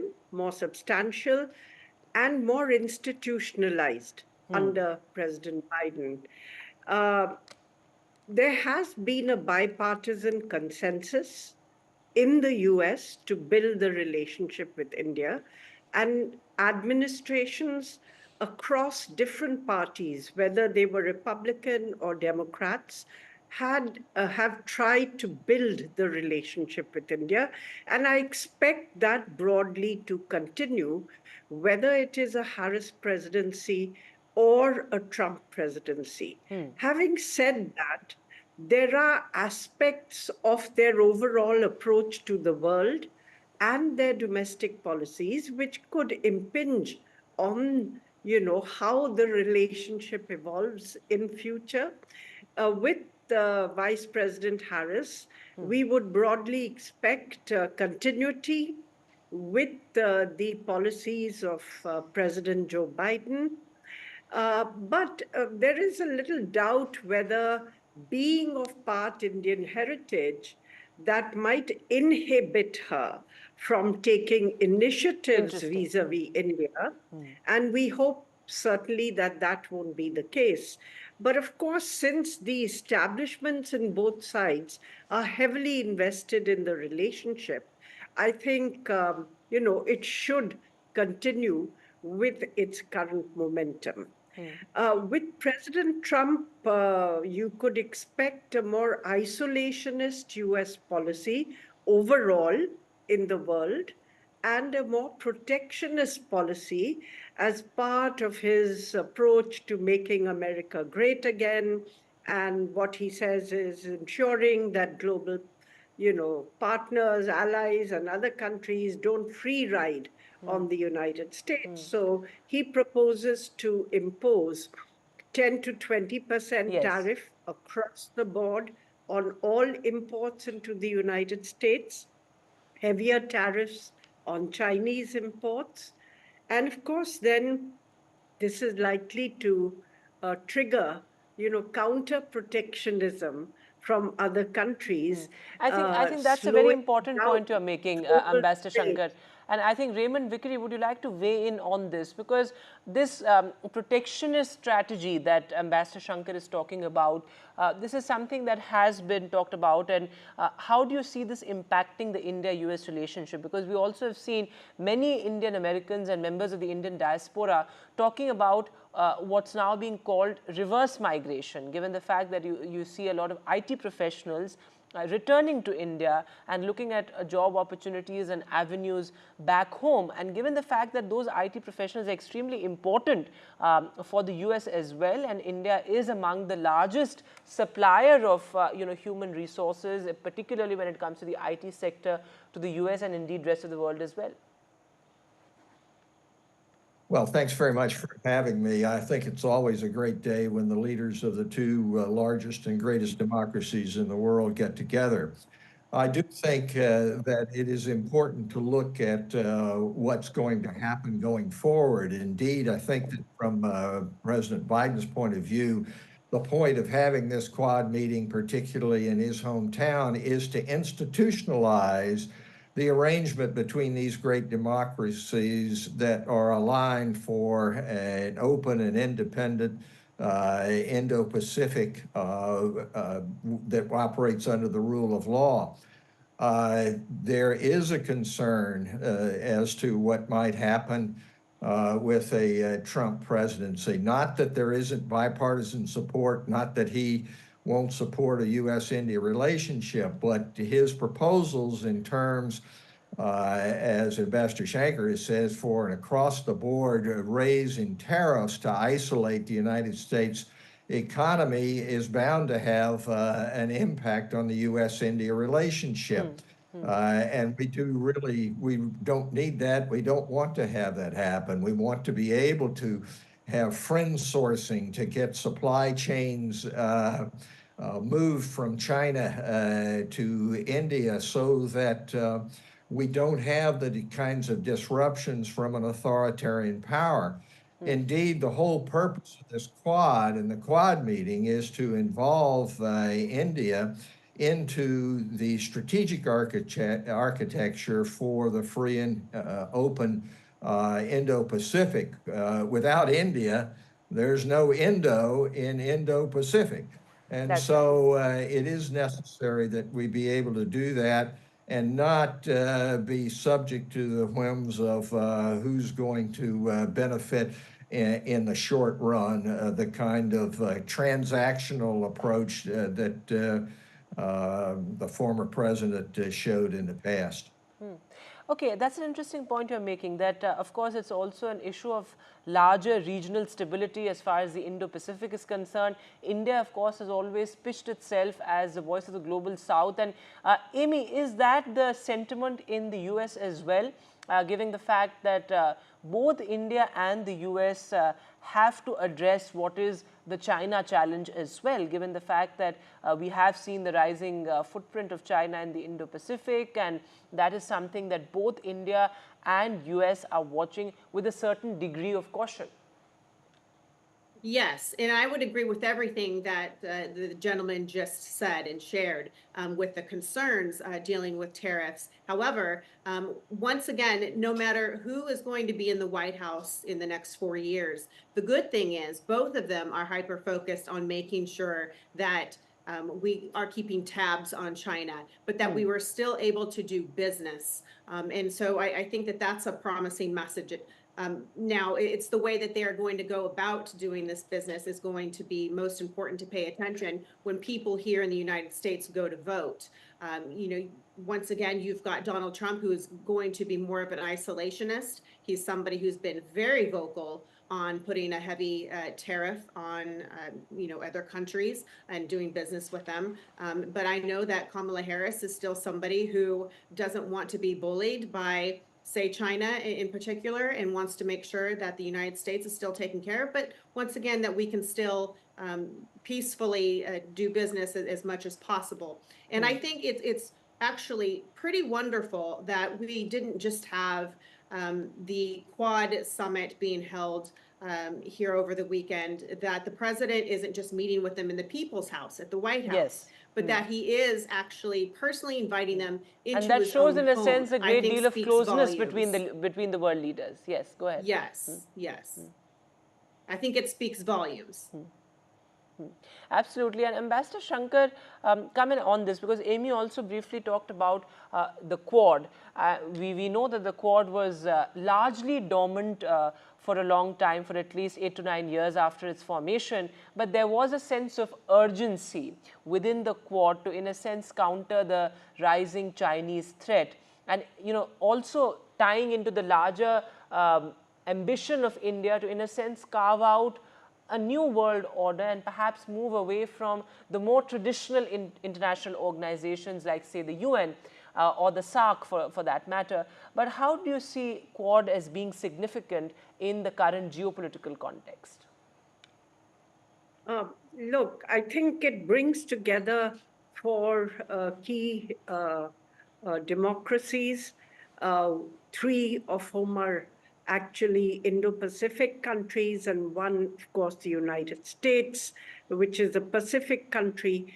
And they really are looking at creating an open and inclusive Indo-Pacific rooted in the rule of law.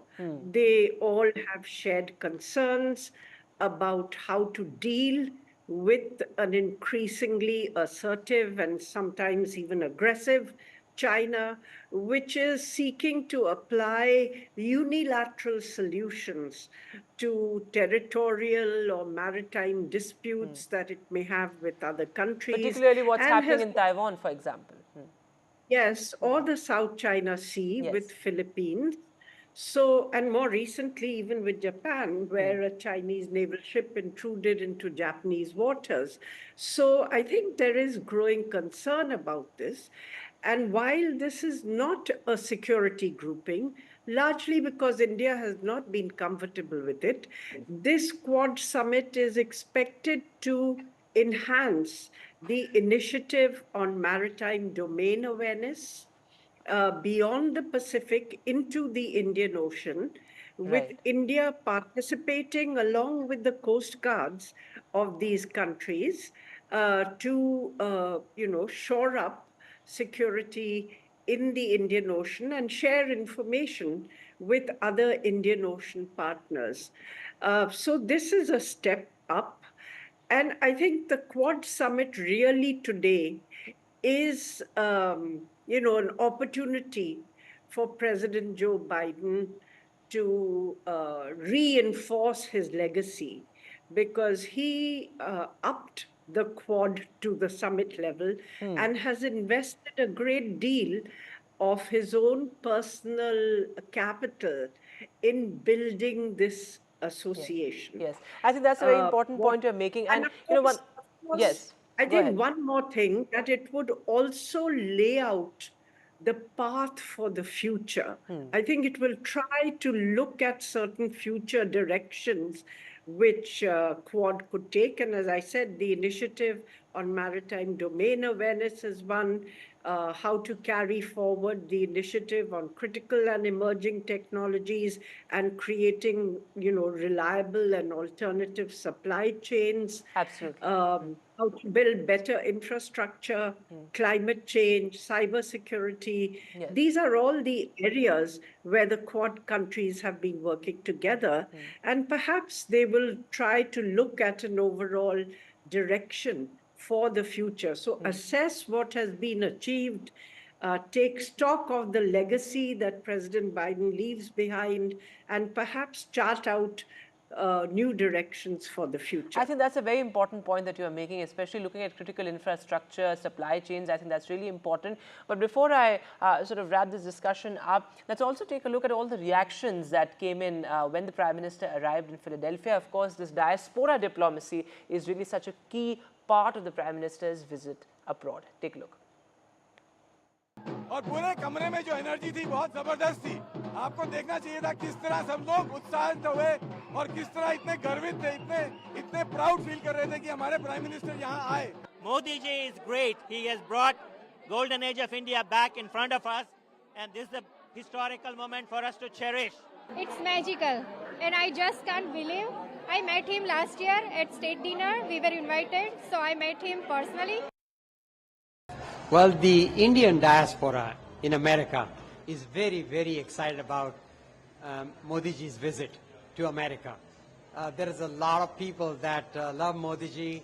They appreciate what he has done for the country, increasing the economic power of India. India has become a super economic power because of the vision of Prime Minister Narendra Modi, and the Indian Americans who are all over United States are very excited to welcome him as he lands tomorrow. Mr. Raymond Vickery, that's extremely interesting. You know, of course, the Indian diaspora, the Indian Americans are such an important part of this entire relationship between India and the US.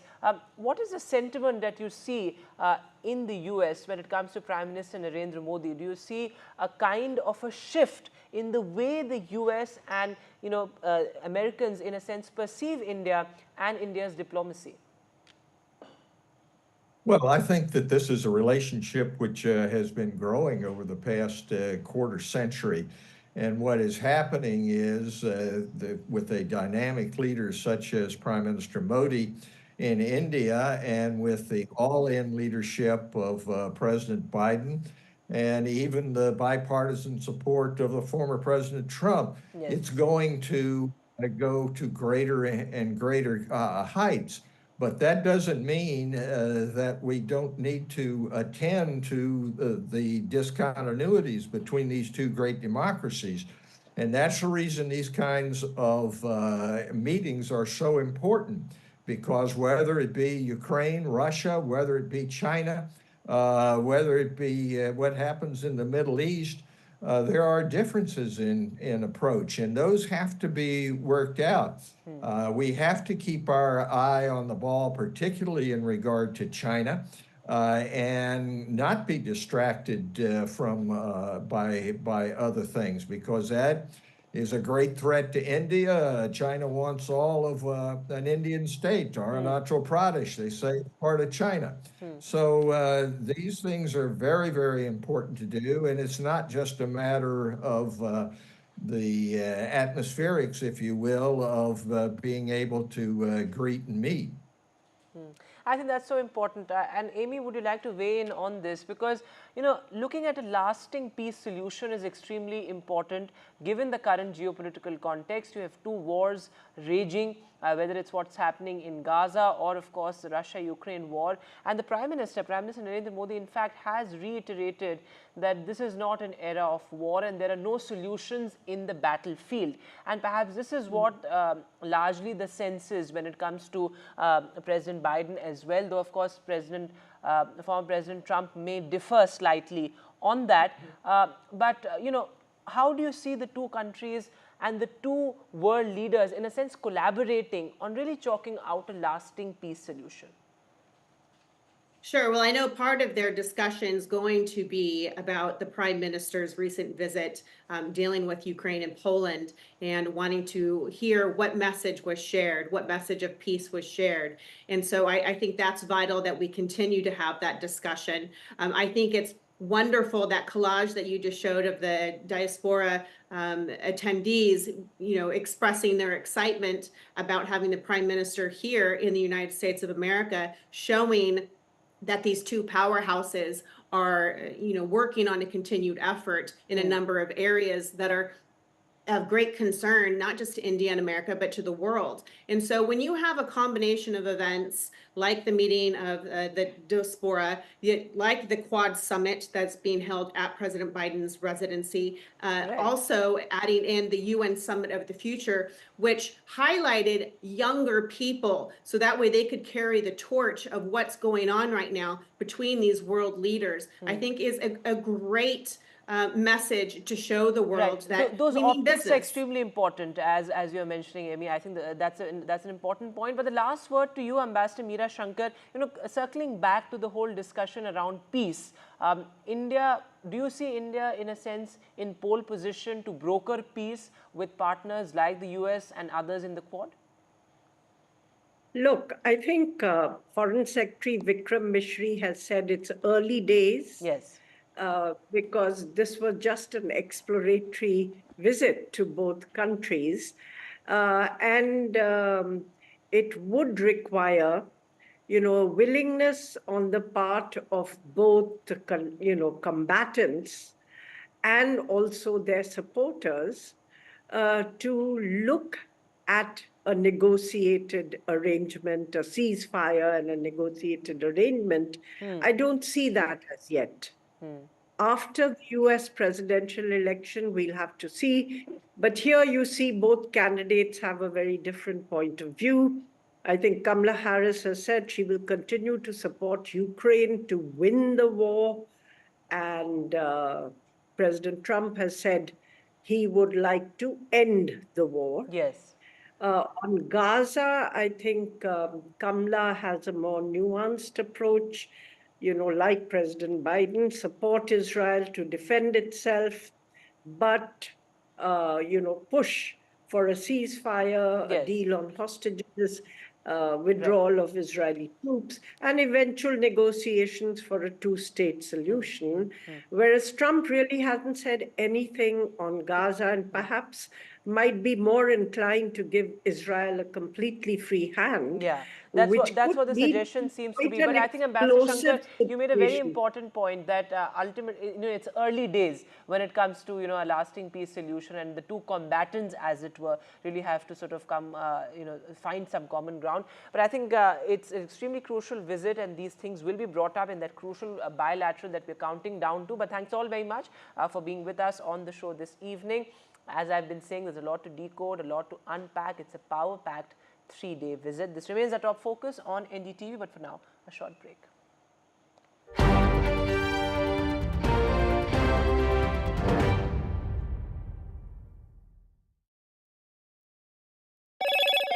Hello, Moto.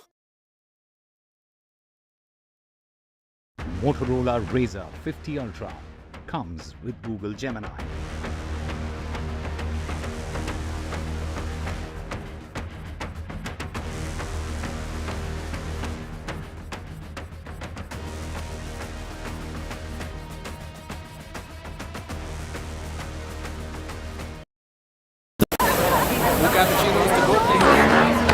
I don't care for no songs and proses.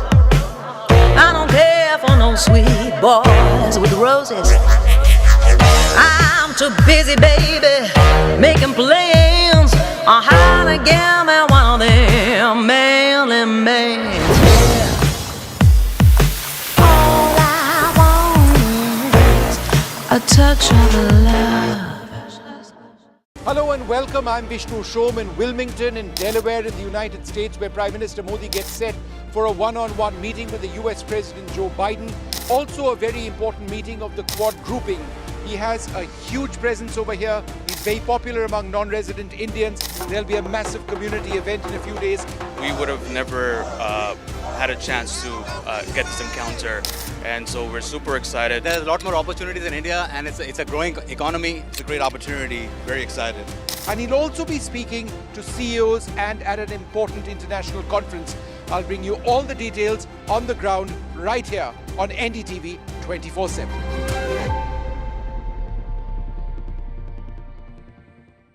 New day, new show, a new experience. Start your day with the news, not views. We bring you stories that matter and impact your life. News that informs and keeps you ahead. From Maximum City, Mumbai, to the seat of power, Delhi, NDTV brings you the best breakfast show. Breakfast news on NDTV, 8 a.m. every day.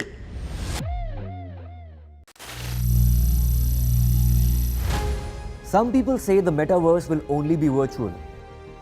One day this lecture hall will be made of code, and driverless cars would be trapped in intersections.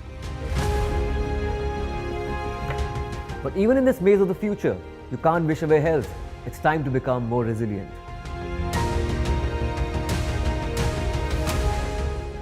10 years of Banega Swasth India, we have grown and achieved so many milestones.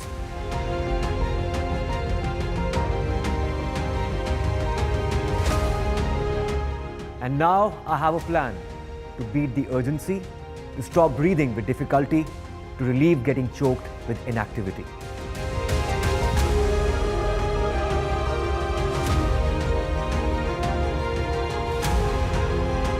Energize our government, our environment, our society, and ourselves. Everyone, everywhere, every day.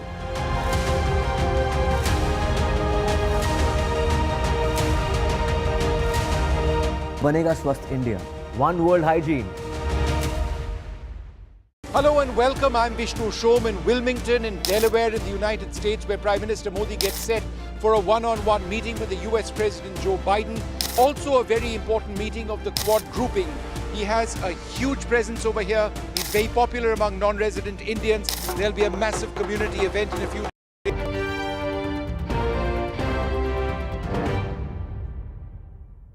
Hello and welcome. We continue with our coverage of the visit of Prime Minister Narendra Modi to the United States just a couple of hours before the Prime Minister comes over here. There's a huge sense of anticipation. We've got a lot of smiling faces. Sir, smile, sir. You were smiling all this time. And so we'll just get a word in from a lot of these very, very respected members of the local community over here. What's your name, sir? Jeet Joshi. And where do you work or what do you do? I'm a physician here in Delaware and from Gujarat originally. Yeah. So very excited. What is your specialization in medicine? I'm a psychiatrist. Right. So Are you looking forward to this visit? Absolutely. This is very, very cool. It's a great opportunity. Very excited. Yeah? Yep, absolutely. How about you, ma'am? Tell us a little bit about yourself. My husband is a doctor. The two sons are mine. Both of them are doctors, and I'm very proud of. So it's a full family of doctors. So in case we fall unwell, Pooja, we can look after that headache of yours. But looking forward to this visit. Sure. I'm sure you must be as well. Yes, we are. Yes. Tell us your name, sir. My name is Piyush. Ganesh Balu, local physician. Right. So we've got a lot of doctors. Are you all from Gujarat or across India, or primarily the Gujarati community here? What's your name? Preet Joshi. I'm also from Gujarat as well. Super excited. Never thought we would be able to meet him. Well, I am a doctor. Yeah, so no prizes for guessing that. But what does this visit mean for you? I mean, I think, it's something that, we would have never had a chance to get this encounter. And so we're super excited to have this communities. Yes, of course. As you know, India is doing incredibly well for in the test match against Bangladesh. Do you people follow cricket as well over here? I mean, no matter where I travel around the world, so we're going to be winning that.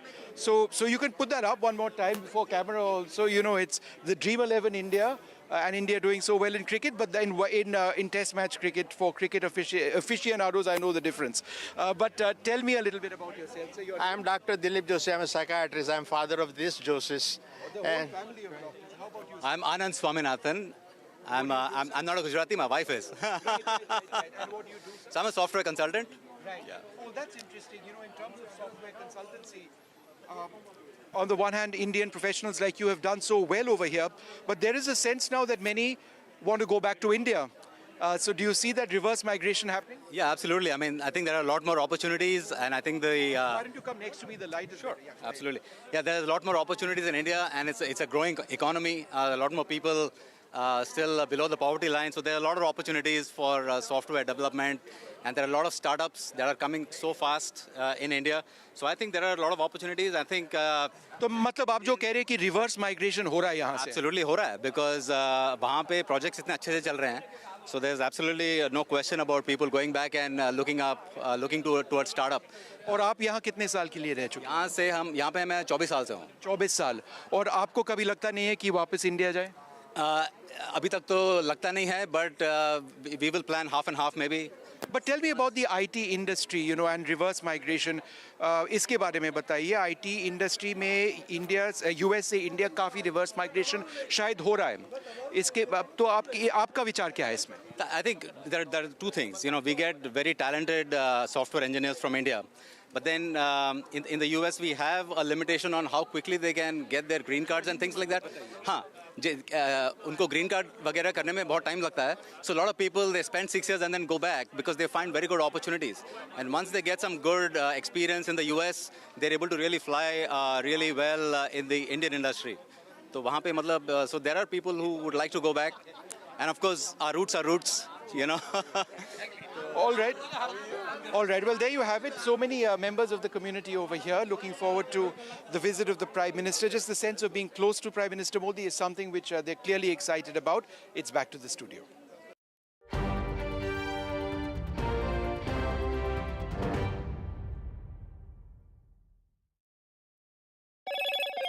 Hello, Moto. Motorola Razr 50 Ultra comes with Google Gemini.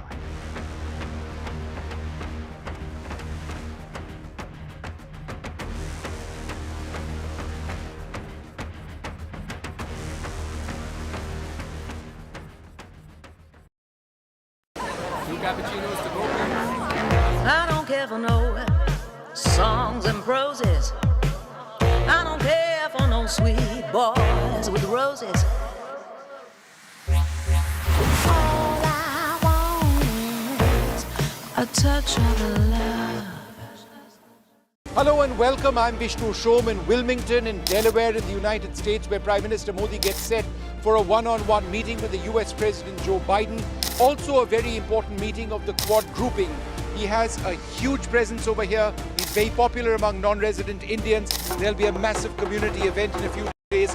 We would have never had a chance to get this encounter, and so we're super excited. There's a lot more opportunities in India, and it's a growing economy. It's a great opportunity. Very excited. And he'll also be speaking to CEOs and at an important international conference. I'll bring you all the details on the ground right here on NDTV 24/7.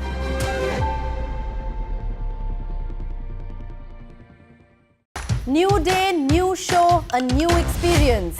Start your day with the news, not views. We bring you stories that matter and impact your life. News that informs and keeps you ahead. From Maximum City, Mumbai, to the seat of power, Delhi, NDTV brings you the best breakfast show. Breakfast news on NDTV, 8 a.m. every day.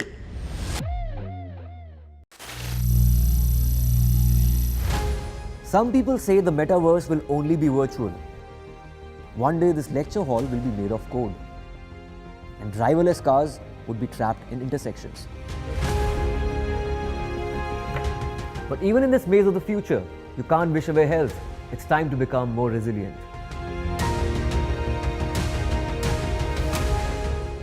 10 years of Banega Swasth India, we have grown and achieved so many milestones.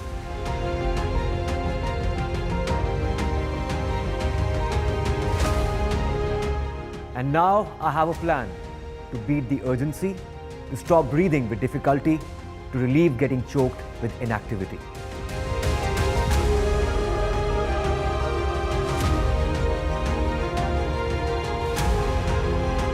Energize our government, our environment, our society, and ourselves. Everyone, everywhere, every day.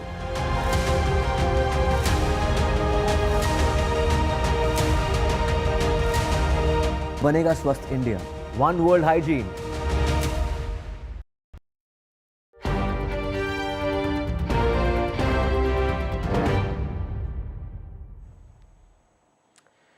Good evening and welcome. You're watching NDTV. I am Vedant Agarwal. Our non-stop coverage of the Prime Minister's crucial visit to the US. Well, it's a bilateral and a multilateral visit, but the focus right now is the crucial bilateral meeting with President Joe Biden. The visuals that you see on your screen are from Philadelphia, where the Indian diaspora really rolled out a red carpet for Prime Minister. A lot of color, excitement, anticipation, dance and music as the Prime Minister arrived at the Philadelphia airport in the US. Of course, the diaspora outreach is such an important part of the Prime Minister's visits abroad.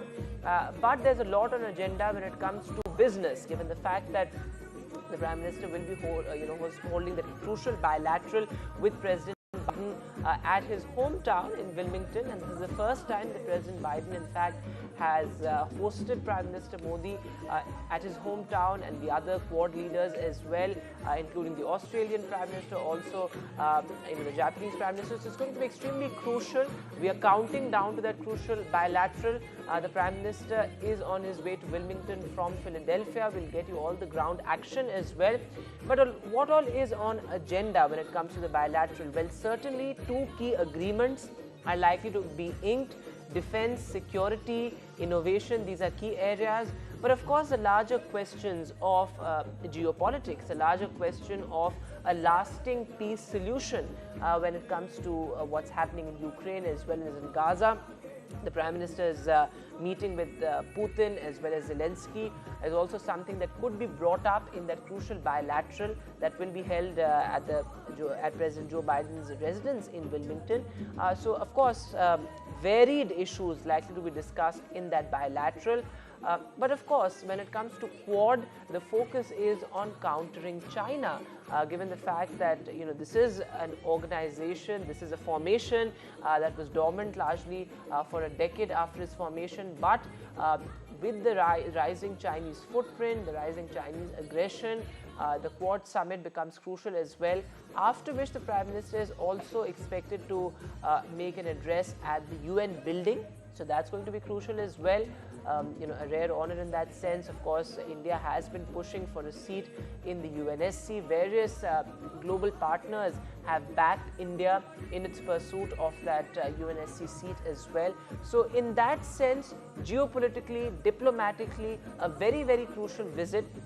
It's a 3-day visit. This, of course, comes after the Prime Minister's state visit last year, where he addressed the US Congress also for the second time, a rare honor. There was a state dinner hosted by President Joe Biden as well. So that was really a crucial visit. Many call it the turning point in India's relationship with the US. The focus very much was on semiconductor and looking at supply chains. So a lot is on agenda. And we will keep tracking all of that. But what we are being told is that the Prime Minister is expected to begin that bilateral shortly. We will, of course, get deferred visuals of the Prime Minister meeting President Joe Biden, and that's going to be crucial. A larger message, geopolitical message also being sent out, given the fact that it is a largely unstable geopolitical environment with two wars raging on in Gaza as well as in Ukraine. Of course, the Prime Minister has talked about finding solutions outside of the battlefield, and that is something that in a sense US has also backed India on. The Prime Minister has reiterated his message that this is not an era of war in multiple international forums, and he's expected to do that in that bilateral with President Biden, also in the Quad summit as well. It's a summit of the future, that's what it's being called. And apart from the larger hard issues of security and military, it's also about very important and pressing global issues like climate change, artificial intelligence. Of course, all of that is also going to be on agenda. Let me introduce my panel this evening. Well, I'm being joined by Adele Malka Nazarian, an American media personality and political analyst, also Seema Sirohi, a columnist and author of a book on India-US relations, Friends with Benefits is what it's titled. Also, Dr. Swasti Rao, Associate Fellow, Manohar Parrikar Institute for Defense Studies and Analysis, Europe and Eurasia Center. Thanks all very much for being with us. Ms. Sirohi, going across to you first. How do you see the Prime Minister's crucial visit? Well, as I said right at the outset, that this is a bilateral as well as a multilateral relationship. But, looking specifically at India's relationship with the US, it has transformed a great deal in the past 5 years particularly. When President Biden took over, there was great skepticism. In fact, the frame was, will Biden continue to double down on India? But look at where we are today. We've come a long way indeed. Absolutely. It's a very crucial visit because it cements what India and the US have achieved over the last 4 years. It's a kind of goodbye visit to, saying goodbye to President Biden, who was very crucial in sort of adding more layers, not only to the Quad, the quadrilateral security dialogue, for which the Prime Minister is here, but also to the bilateral US-India relationship. You're right that when President Biden came into office, there was some amount of worry whether the relationship would strengthen or whether it would get mired in criticisms. So Biden proved everybody wrong. This summit will consolidate the gains of the Quad. Some new announcements are expected, like maritime domain awareness initiative will be extended to the Indian Ocean region. Yes. So that's one big thing. There'll be an announcement on the Cancer Moonshot. That is President Biden's personal kind of issue. He was very keen, and then India, Australia, and Japan joined him in that.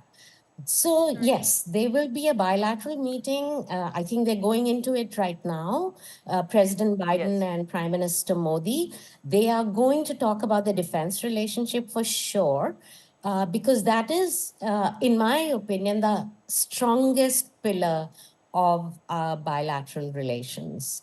The relationship has gone, from just buying US equipment to actually co-producing jet engines. I So think that's a how really I would important look at point you're it. making, that our defense partnership has really expanded from just buying defense equipment to co-producing and also looking at it from an innovation perspective. I think that's also, and defense research, I think that's interesting there. But Dr. Swasti Rao, what Ms. Sirohi said about maritime relations and about the Indian Ocean, that's extremely critical, isn't it? Given the fact that we've seen the kind of aggression, say what happened in the South China Sea, and of course the rising Chinese footprint as well. In that context, how do you see the Quad leaders collaborating and sort of arriving at some sort of a consensus and some sort of an attempt to, in a sense, counter a rather aggressive China?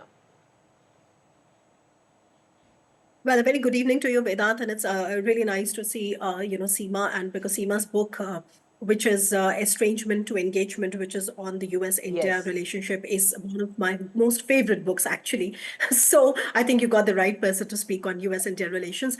Coming back to the question that you asked me about maritime domain awareness and all that, I think at the heart of the Indo-Pacific construct, let's remember that it is a maritime imagination. It is a strategically important maritime domain, and that domain is very crucial because that is the domain where we see a unilateral status quo change, at least attempts, and of course also not just attempts, but also examples by this one country to our east. And we also see that this entire region is extremely important for the various sea lanes of communication, etc. Now, very quickly, when you are trying to put together a kind of a security architecture, or you're trying to sort of uphold the rules-based order, you're trying to give certain solutions to the security anxieties of a maritime domain, I think at the heart of all of these things actually lie the maritime domain awareness. And that is the reason why we saw in 2022 the Quad coming up with this IPMTA, which meant Indo-Pacific Maritime Domain Awareness, this initiative. Now, what you're seeing now is that you said that MDA is going to be extended to the Indian Ocean region. Of course, MDA is going to be extended to the Indian Ocean region. I think what is more important this time is that they are going to have some more solid dialogue on how to control illegal fishing. Whenever it is about these kind of things, you would require a lot of, talking among your partners, because all these kind of initiatives would have technological implications and strategic implications as well. And one thing that people sometimes do not understand very well about MDA is that you don't really start with MDA by signing an agreement. MDA at the heart is a kind of a, collection of maritime domain awareness, which also has inputs of maritime intelligence and maritime information.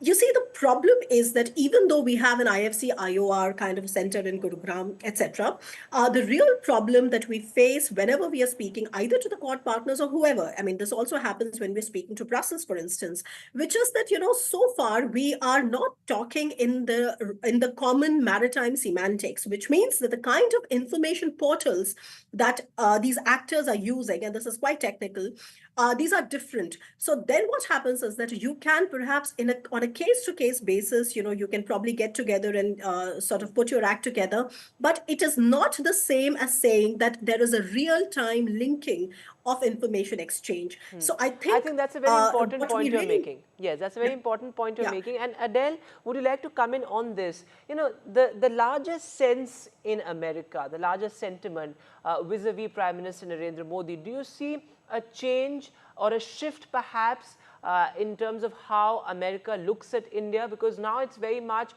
a relationship between two equals almost, given the fact that we have seen that President Biden has said this time and again that India is extremely important for the US, and also India is among the largest suppliers of manpower, of human resources. I mean, the IT professionals in the US are extremely critical. So what is the sense? Do you see this sort of paradigm shift in the way the US views India?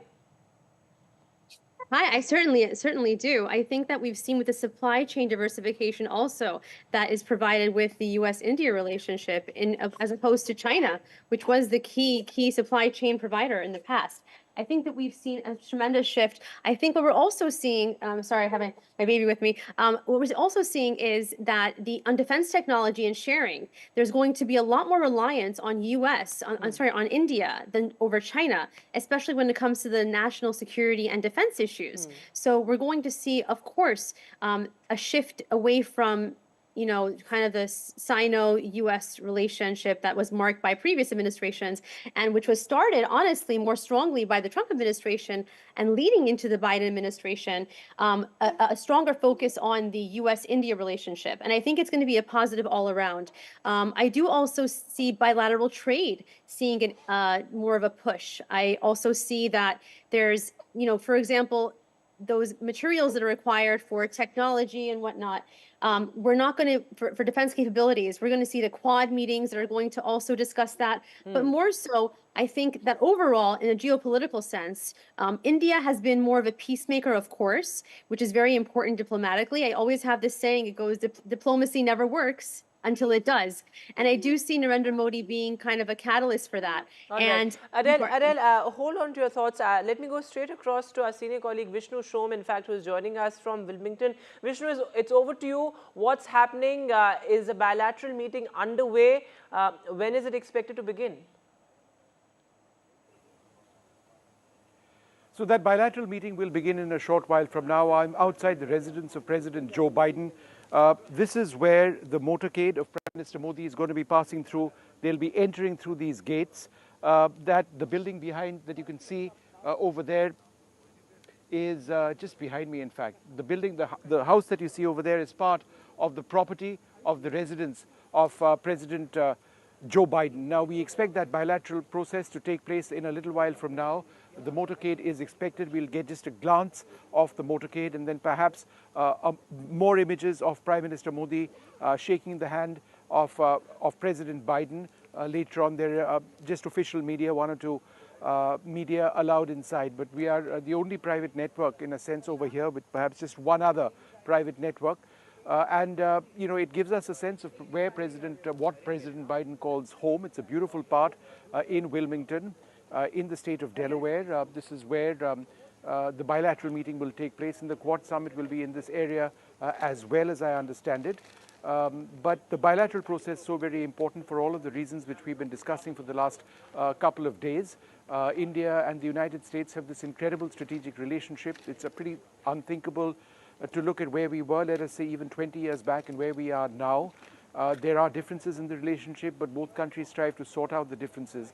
But the bedrock of that relationship, there are quite a few of them, in fact. One of them, of course, the human-to-human connect, the fact that we are large democracies, the fact that education is so important, and then, of course, there's the incredible economic relationship and the defense relationship. So when Prime Minister Modi comes over here and speaks to President Biden, that relationship is underwritten by all of these factors which I discussed. Now, in terms of specifics, what we expect Prime Minister Modi to do is to brief President Biden on his talks with the Russian President, Vladimir Putin. We do expect some conversations to take place as well about his recent visit to Ukraine and India's role as a leader of the global south in trying to address the concerns which affect millions around the world, and that is the war in Eastern Europe. There is an element of, I won't use the word tension, but perhaps discomfiture at the fact that less than 24 hours prior to this visit, we've seen the United States meeting members of who we associate with Khalistani extremism over here.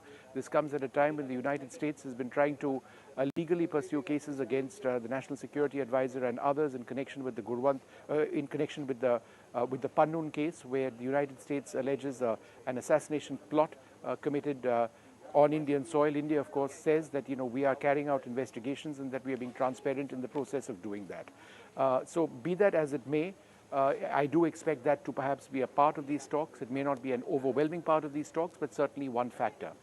So, several areas which India and the United States will be looking at today, and this, of course, is part one of the visit.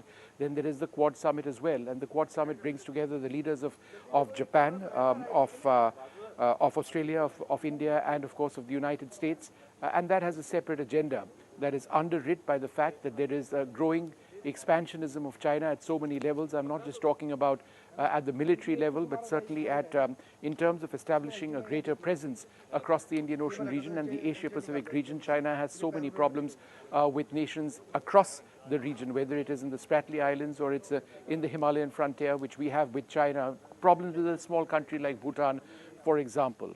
While the Quad isn't explicitly a military organization, it isn't a military organization. It is more, an organization that frames the diplomatic way forward of all of these nations on the basis of their economic and democratic collective.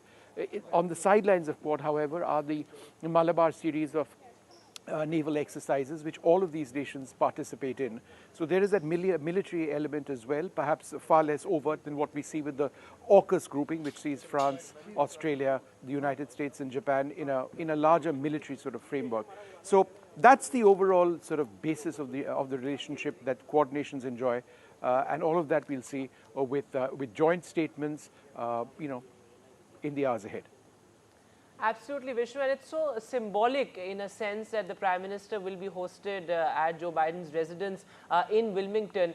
You've been covering this so closely. Break it down for us, because the Biden years have been extremely crucial for the India-US relationship. There was a lot of skepticism earlier. The refrain was, will Biden continue to double down on India? And look at where we are. So what have been some of the key milestones as far as the India-US relationship is concerned in the Biden years? Well, I think it's not just the Biden years, Vedant. Let me suggest that there has been continuity in foreign policy for the United States with regard to India, and continuity in foreign policy for India with regard to the United States as well. The evolution of this relationship, which has taken place for more than 15 odd years, is on the basis of India and the United States signing several foundational agreements. There's SISMOA, there is LEMOA, then there are several other agreements. These are legal requirements in the United States on the basis of which the United States could, for example, transfer sensitive military technology to India, or, for example, share sensitive information, geospatial information as well, communications between Indian military systems and Western military systems or American military systems through encrypted communication systems. So this is important. It underwrites the defense relationship. Then this has also enabled the sale of state-of-the-art weaponry between India and the United States. So all of this took time.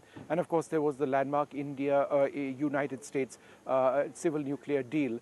That deal has certainly not reached its true potential, but the fact that there has been the availability of state-of-the-art United States-built nuclear reactor technology to India is something which sort of really took that relationship forward. And now here you have the relationship with Joe Biden. Yes, of course, there is the Pannun issue, which has been I wouldn't use the word setback, but certainly a challenge within the relationship. But there has been this affirmation on both sides that, look, it's not a showstopper. It is something which needs to be addressed by both sides, and that is being done. But the broad economic relationship, the fact that India and the United States under Joe Biden, and this is to come to your question specifically, are looking at resilient supply chains for semiconductors. They're looking at climate change technology being transferred to India. The fact that there is a defense relationship, which I spoke about. There are health issues as well, medical issues which are being dealt with by both countries. And at the level of the Quad, of course, there is cervical cancer and vaccination among Quad nations, which will be a big takeaway as well at some stage today. But so many other areas, jet engine technology being transferred from America to India, the fact that General Electric is going to be manufacturing jet engines in India, that's a very big deal as well. The Tejas Mark II fighter will be powered by American-designed engines, but those primarily manufactured in India. Jet engine technology is the holy grail of military aviation. It is the holy grail of aviation. Very few countries have that technology, and the fact that the US is willing to transfer a lot of that to India, gives you another idea of how deep the technology sharing issue is. Then, of course, there are Indian astronauts, or an Indian astronaut who will be going to the International Space Station in the next couple of months. ISRO in a fairly deep relationship with NASA at this stage. This has nothing to do per se with the Gaganyaan program, which is separate and is India's indigenous effort. But the fact that we will have an Indian, excuse me, sir, could you just step a little bit to the side? Thank you. The fact that you will have an Indian astronaut on the International Space Station, the fact that NASA and ISRO are working so closely together is another area where that relationship has really gone forward. So there you have, some of the key issues which, or some of the key themes where Washington and New Delhi have really worked on. But once again, I'm outside the residence of President Joe Biden. It's in this road over here that we'll see the motorcade of Prime Minister Modi pass by. They'll be entering over there. The building behind me, right over there, is part of the property of the residence of President Biden.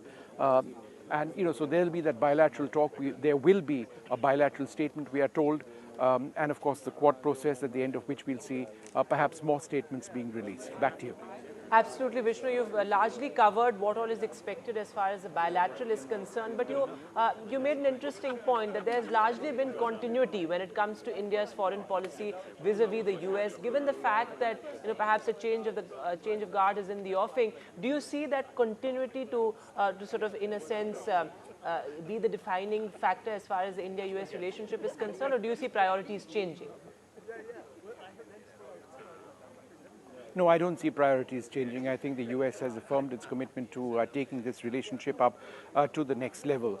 But remember, the bedrock of this relationship at many levels is the human-to-human connect. The fact that non-resident Indians are doing brilliantly over here. They are one of the most successful groups in the United States. Professionally, they've been very, very successful. They as a per capita average of income, they perhaps earn more than any other socioeconomic group in the United States. The fact that the Silicon Valley itself has had an incredible participation of Indians. The fact that you've had an Indian participation and involvement in several American state companies in the IT sector, and that's reflected by the fact that Prime Minister Modi will be meeting CEOs very shortly. In fact, tomorrow, the CEOs of several leading IT firms in New York. The fact that you've got Indian students going to the United States every single year, record numbers. There is always this pressure of visas being delivered to students, of visas being delivered to families who want to keep up the connect, across the world. So, I mean, that's something that both sides are really looking closely at. If there is one area of strain, and we don't talk about it enough, is the fact that America is just unable to process enough visas for Indians looking to travel abroad. That there are sometimes delays which take place even for students, that families are not able to get those visas at a time which they really want. But the Americans say that, look, they are stepping up their processes. They say that our processes are slow. They do not really take into account the number or the volume that they need to deal with. So that's something that's something in the works. It sometimes takes years before people can travel, and that's something clearly that the Americans need to fix. Absolutely, Vishnu. Many challenges there as well. Thanks very much for joining us with the latest from outside Biden's residence. This, as the crucial bilateral, is set to begin in a short while from now. Thanks very much, Vishnu. And our wonderful panel this evening will also continue to be with us, as this remains our top focus here on NDTV. But for now, a short break.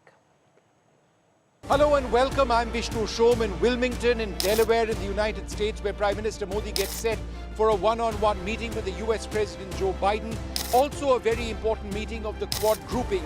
He has a huge presence over here. He's very popular among non-resident Indians. There'll be a massive community event in a few days. We would have never had a chance to get this encounter.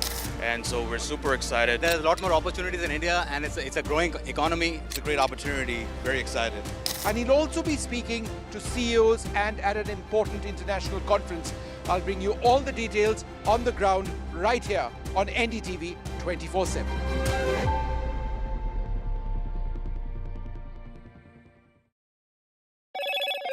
Hello, Moto. Motorola Razr 50 Ultra comes with Google Gemini.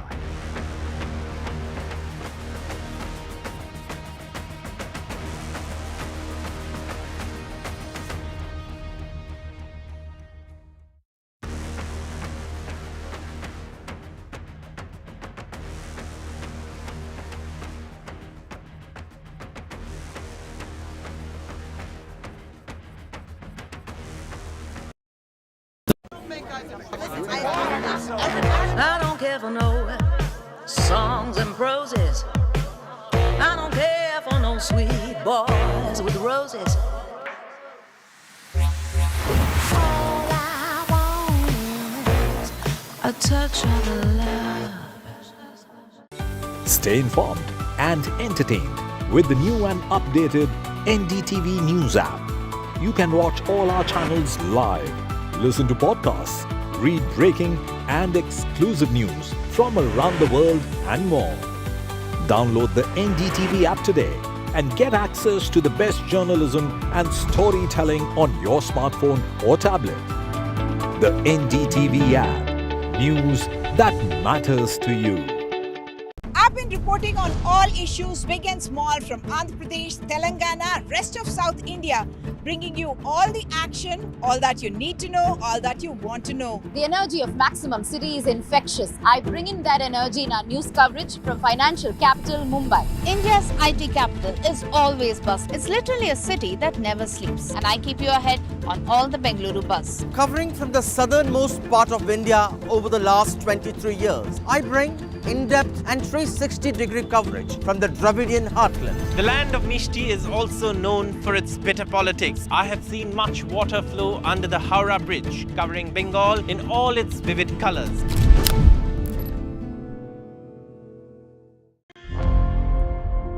Election sunrise is on the proverbial paradise. Jammu and Kashmir gets set to vote in assembly elections after a gap of 10 years. For the BJP, it's a referendum on Article 370.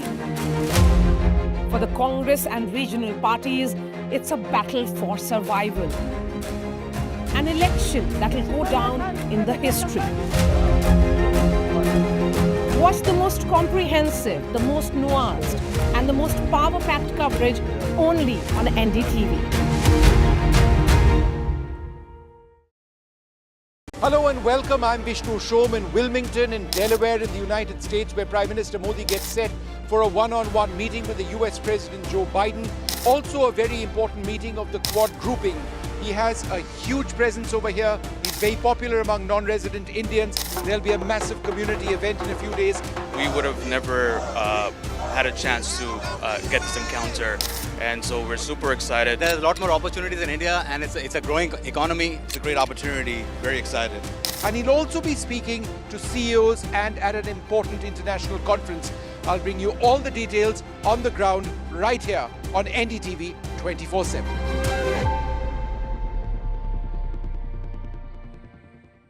New day, new show, a new experience. Start your day with the news, not views. We bring you stories that matter and impact your life. News that informs and keeps you ahead.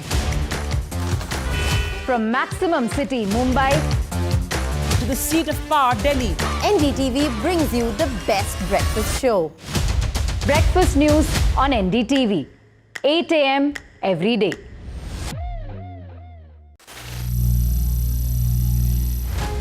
Some people say the metaverse will only be virtual.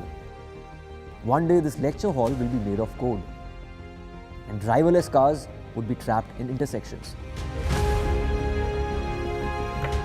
But even in this maze of the future, you can't wish away health. It's time to become more resilient.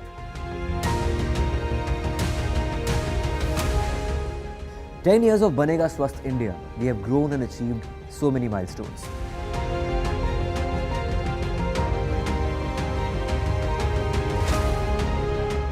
And now I have a plan to beat the urgency, to stop breathing with difficulty, to relieve getting choked with inactivity.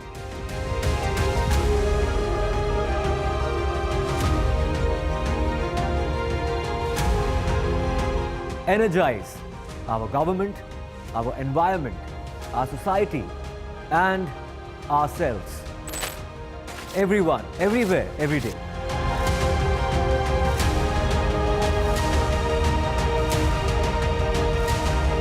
Banega Swasth India.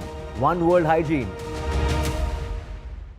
Hello and welcome. I'm Vishnu Shom in Wilmington in Delaware in the United States, where Prime Minister Modi gets set for a one-on-one meeting with the US President Joe Biden. Also a very important meeting of the Quad grouping. He has a huge presence over here. He's very popular among non-resident Indians. There'll be a massive community event in a few days. We would have never had a chance to get this encounter, and so we're super excited. There's a lot more opportunities in India, and it's a growing economy. It's a great opportunity, very excited. And he'll also be speaking to CEOs and at an important international conference. I'll bring you all the details on the ground right here on NDTV 24/7.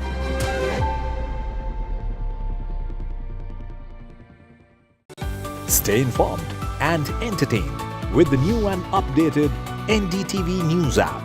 You can watch all our channels live, listen to podcasts, read breaking and exclusive news from around the world and more. Download the NDTV app today and get access to the best journalism and storytelling on your smartphone or tablet. The NDTV app. News that matters to you. I've been reporting on all issues big and small from Andhra Pradesh, Telangana, rest of South India, bringing you all the action, all that you need to know, all that you want to know. The energy of Maximum City is infectious. I bring in that energy in our news coverage from financial capital Mumbai. India's IT capital is always buzz. It's literally a city that never sleeps. And I keep you ahead on all the Bengaluru buzz. Covering from the southernmost part of India over the last 23 years, I bring in-depth and 360-degree coverage from the Dravidian heartland. The land of Mishti is also known for its bitter politics. I have seen much water flow under the Howrah Bridge, covering Bengal in all its vivid colors.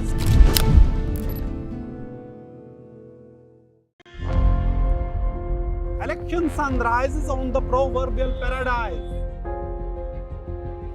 Jammu and Kashmir gets set to vote in assembly elections after a gap of 10 years. For the BJP, it's a referendum on Article 370. For the Congress and regional parties, it's a battle for survival.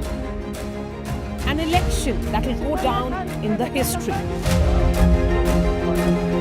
Watch the most comprehensive, the most nuanced, and the most power-packed coverage only on NDTV. Hello and welcome. I'm Vishnu Shom in Wilmington in Delaware in the United States, where Prime Minister Modi gets set for a one-on-one meeting with the US President Joe Biden.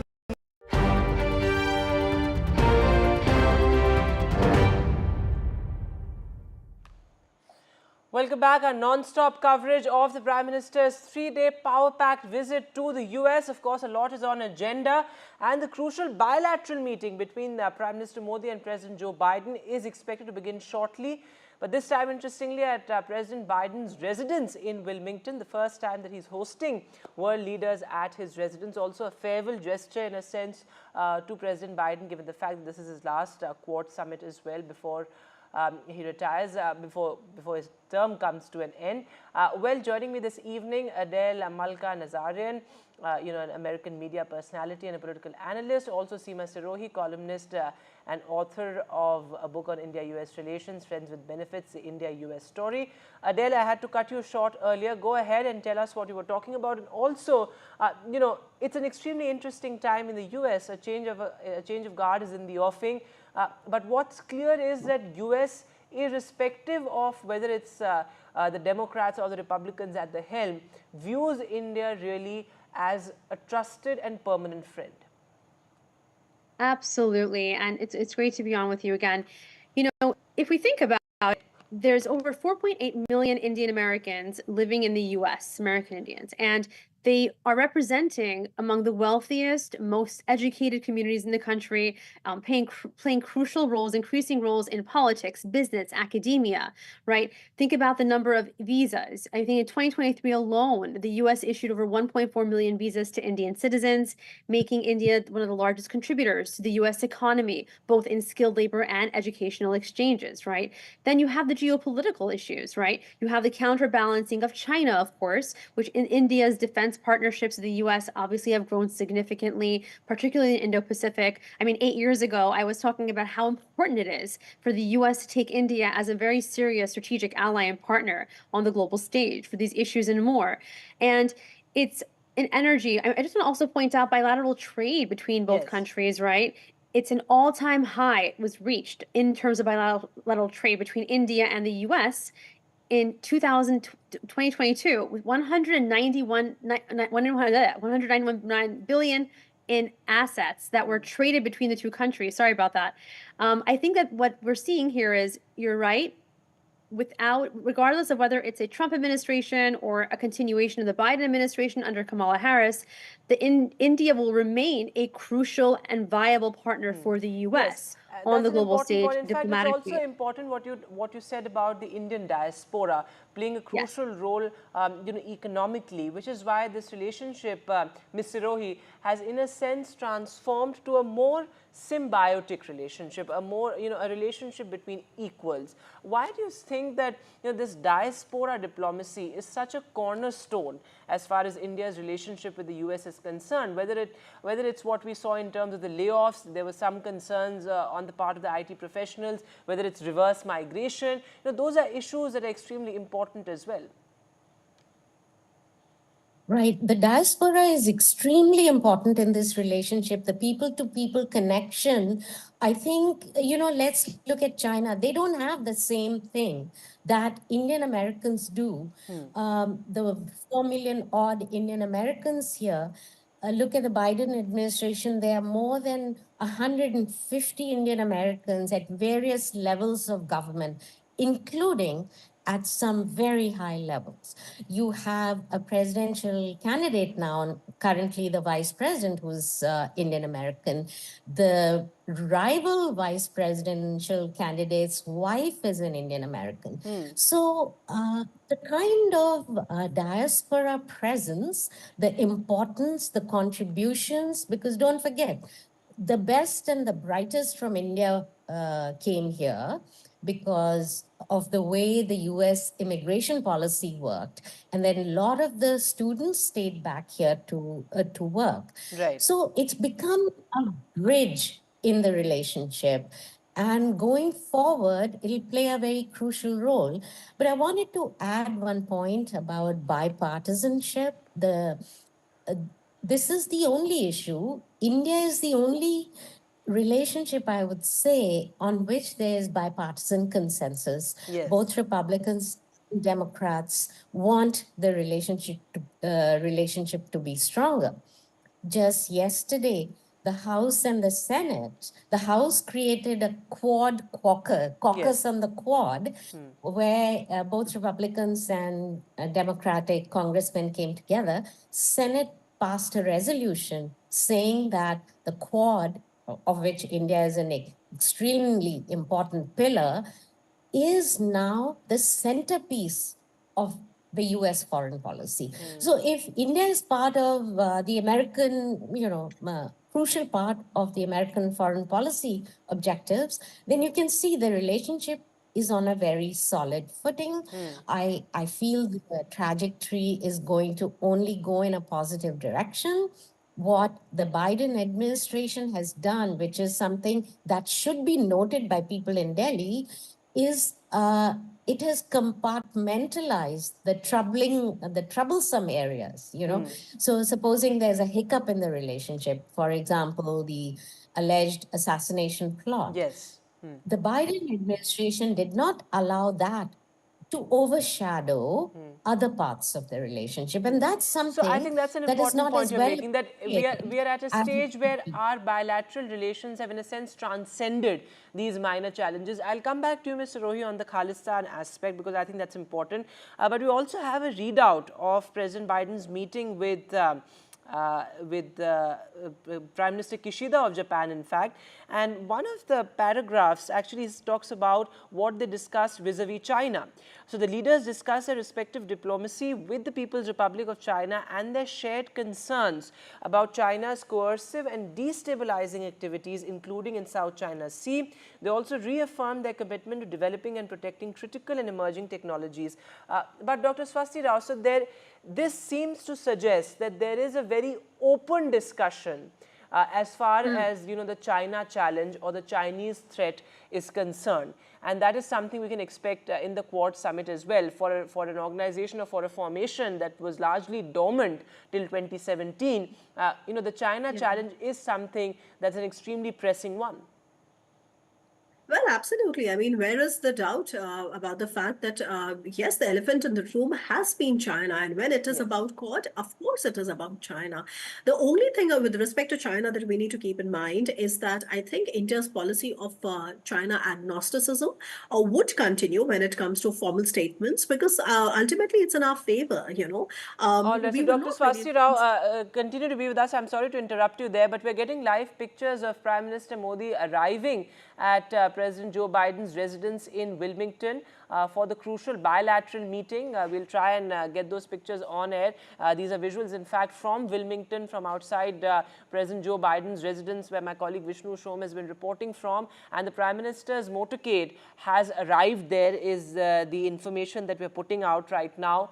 Extremely important there, that bilateral is set to begin in just a short while from now. Yes, Dr. Swasti Rao, go ahead.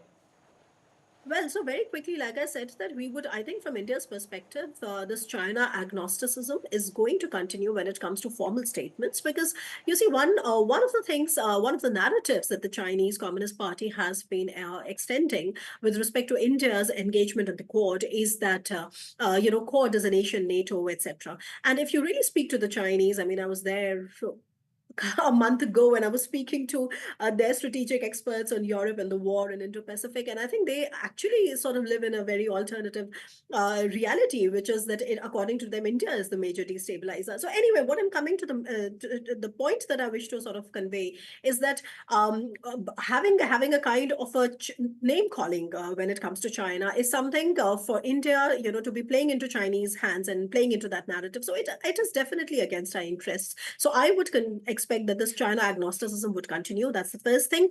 But if you carefully see, Vedant, about the expanse, I'm sure everybody here is discussing about how there's bipartisan support for India. It's very, very clear, especially when you see, I think 2018 onwards, 2016 onwards, when we've signed these foundational agreements that Vishnu also spoke about. But just if I tell you that if you look at the defense roadmap that we actually put together in 2023, it is not just about the defense equipment. And when you read the details, you probably understand that why the strategic partnership is so important for India. It is from, sharing on the focus areas. There's intelligence, there's surveillance and reconnaissance, of course, ISR. There's undersea domain awareness, which is very much related to the maritime domain awareness point that I was earlier telling you about. There's air combat and support, which is inclusive of aero engines, which, then munition systems, etc.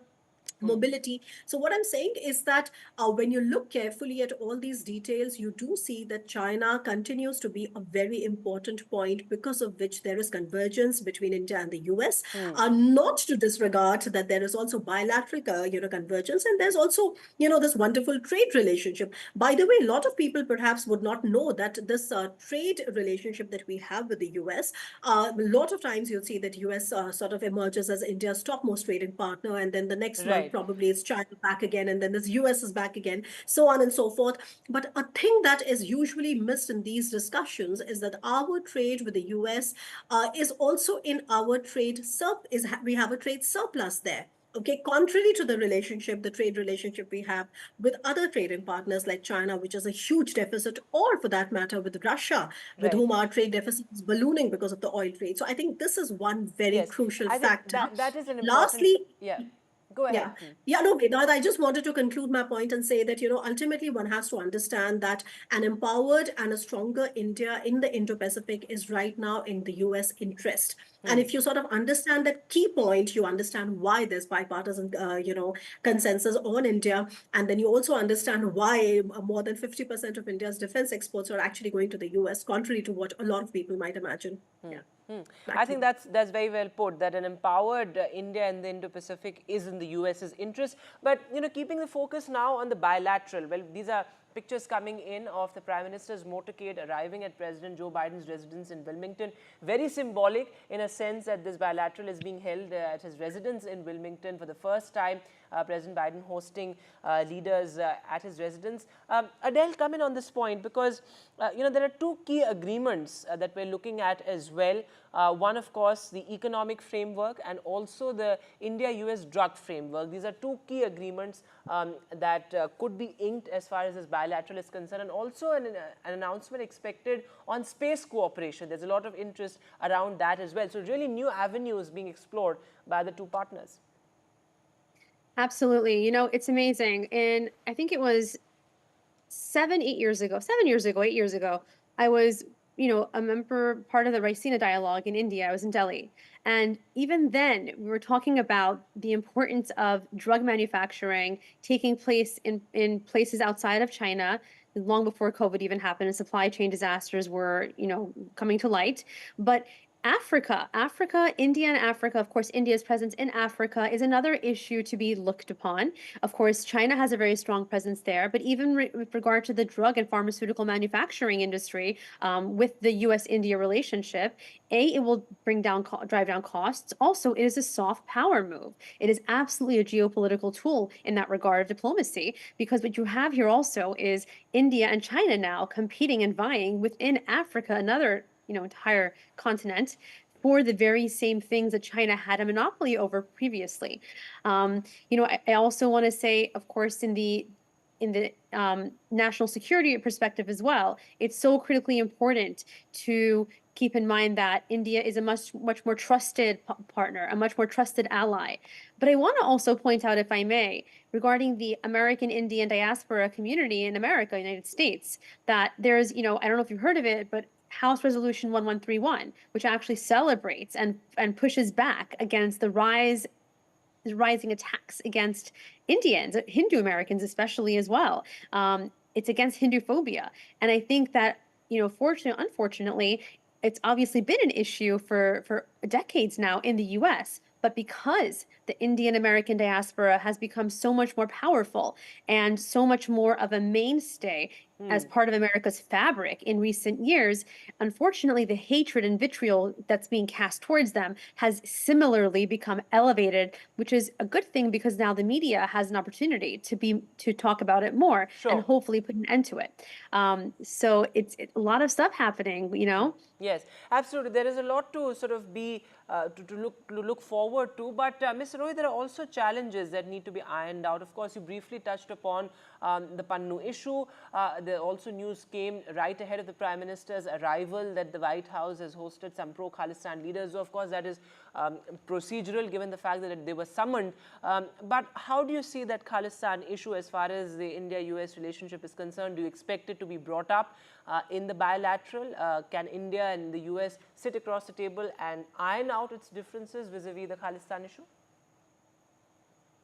Well, I don't expect the Khalistan issue to be raised by the Prime Minister with the President, but I'm sure it'll be brought up at the principals level, like the one layer below the National Security Advisors and the Foreign Minister level. It is striking that the White House should call this meeting the day before the Indian Prime Minister lands. So it looks to me somewhat political to send a message and sort of catering to their domestic political compulsions. The Sikh community here in the US is pretty agitated by the alleged assassination plot. So the government of India has to navigate this. Hopefully, it can do it as smoothly it has been doing so far, but it is certainly a very delicate issue and can become a thorn.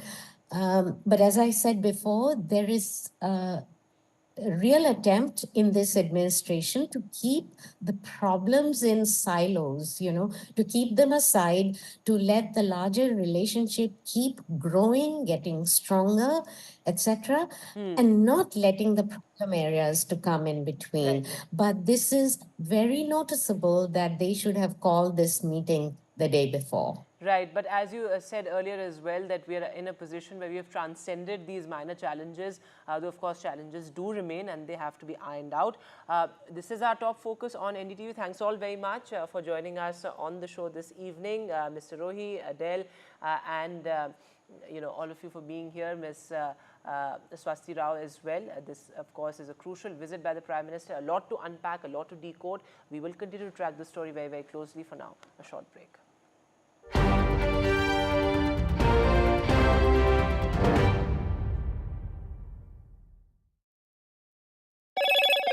Hello, Moto. Motorola Razr 50 Ultra comes with Google Gemini.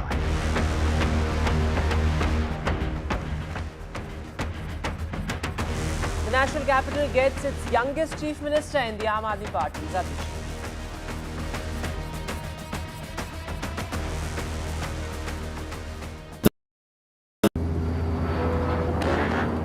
I don't care for no songs and proses. I don't care for no sweet boys with roses. All I want is a touch of love. Some people say the metaverse will only be virtual. One day this lecture hall will be made of code, and driverless cars would be trapped in intersections. But even in this maze of the future, you can't wish away health. It's time to become more resilient.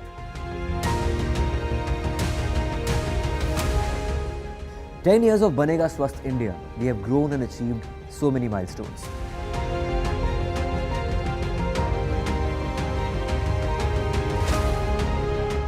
And now I have a plan to beat the urgency, to stop breathing with difficulty, to relieve getting choked with inactivity.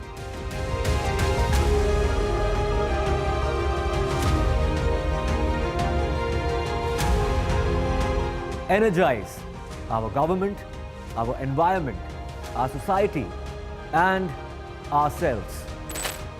Everyone, everywhere, every day.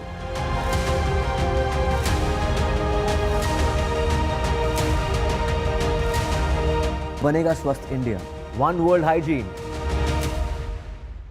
Hello and welcome. I'm Vishnu Shom in Wilmington in Delaware in the United States, where Prime Minister Modi gets set for a one-on-one meeting with the US President Joe Biden. Also a very important meeting of the Quad grouping. He has a huge presence over here. He's very popular among non-resident Indians. There'll be a massive community event in a few days. We would have never had a chance to get this encounter, and so we're super excited. There's a lot more opportunities in India, and it's a growing economy. It's a great opportunity. Very excited. And he'll also be speaking to CEOs and at an important international conference. I'll bring you all the details on the ground right here on NDTV 24/7.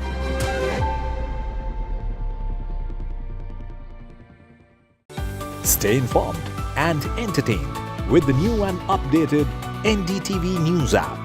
You can watch all our channels live, listen to podcasts, read breaking and exclusive news from around the world and more. Download the NDTV app today and get access to the best journalism and storytelling on your smartphone or tablet. The NDTV app. News that matters to you. I've been reporting on all issues big and small from Andhra Pradesh, Telangana, rest of South India, bringing you all the action, all that you need to know, all that you want to know. The energy of Maximum City is infectious. I bring in that energy in our news coverage from financial capital Mumbai. India's IT capital is always buzz. It's literally a city that never sleeps. And I keep you ahead on all the Bengaluru buzz. Covering from the southernmost part of India over the last 23 years, I bring in-depth and 360-degree coverage from the Dravidian heartland. The land of Mishti is also known for its bitter politics. I have seen much water flow under the Howrah Bridge, covering Bengal in all its vivid colors.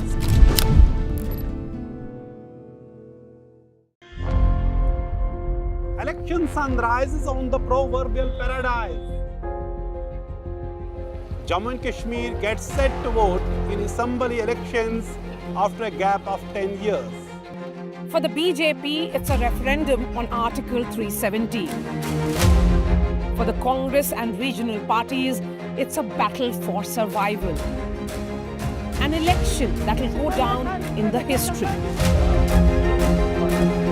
Watch the most comprehensive, the most nuanced, and the most power-packed coverage only on NDTV.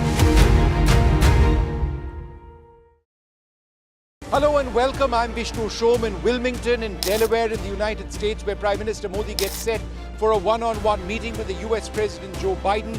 Also a very important meeting of the Quad grouping. He has a huge presence over here. He's very popular among non-resident Indians. There'll be a massive community event in a few days. We would have never had a chance to get this encounter, and so we're super excited. There's a lot more opportunities in India, and it's a growing economy. It's a great opportunity, very excited. And he'll also be speaking to CEOs and at an important international conference. I'll bring you all the details on the ground right here on NDTV 24/7.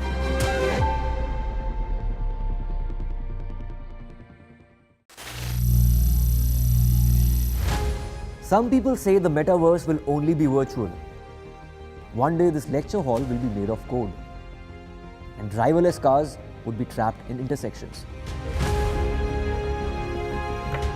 But even in this maze of the future, you can't wish away health.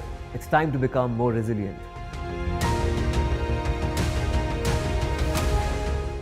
"10 years of Banega Swasth India, we have grown and achieved so many milestones.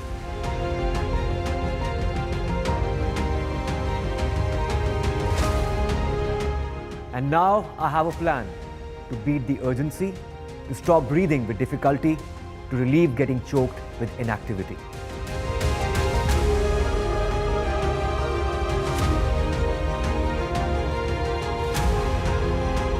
Energize our government, our environment, our society, and ourselves.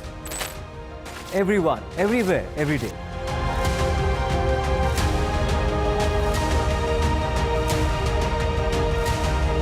Banega Swasth India. One world hygiene.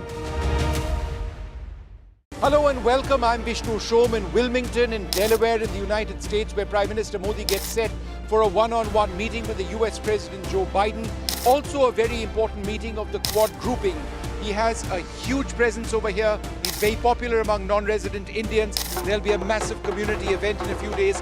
We would have never had a chance to get this encounter, and so we're super excited. There's a lot more opportunities in India, and it's a growing economy. It's a great opportunity, very excited. And he'll also be speaking to CEOs and at an important international conference. I'll bring you all the details on the ground right here on NDTV 24/7.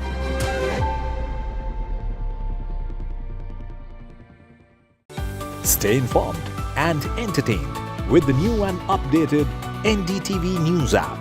You can watch all our channels live, listen to podcasts, read breaking and exclusive news from around the world and more. Download the NDTV app today and get access to the best journalism and storytelling on your smartphone or tablet. The NDTV app. News that matters to you. I've been reporting on all issues big and small from Andhra Pradesh, Telangana, rest of South India, bringing you all the action, all that you need to know, all that you want to know. The energy of Maximum City.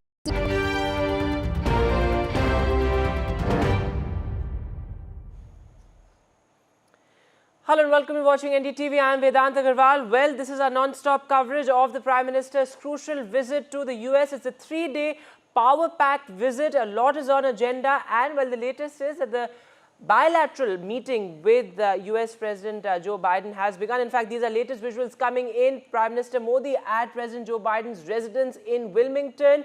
The bilateral has already commenced. These are visuals of his motorcade reaching President Biden's residence in Wilmington. This is, of course, the first time that President Biden is hosting, a world leader at his private residence. There you can see the defining visual from this evening, from the first day of the 3-day visit, Prime Minister Modi with President Joe Biden, and he is taking him inside his residence there for that crucial bilateral meeting. A farewell gesture in a sense as well from Prime Minister Narendra Modi and the Quad leaders to President Biden, because this is, of course, his last Quad summit before his term comes to an end. But this certainly is a defining visual from day one of the Prime Minister's visit.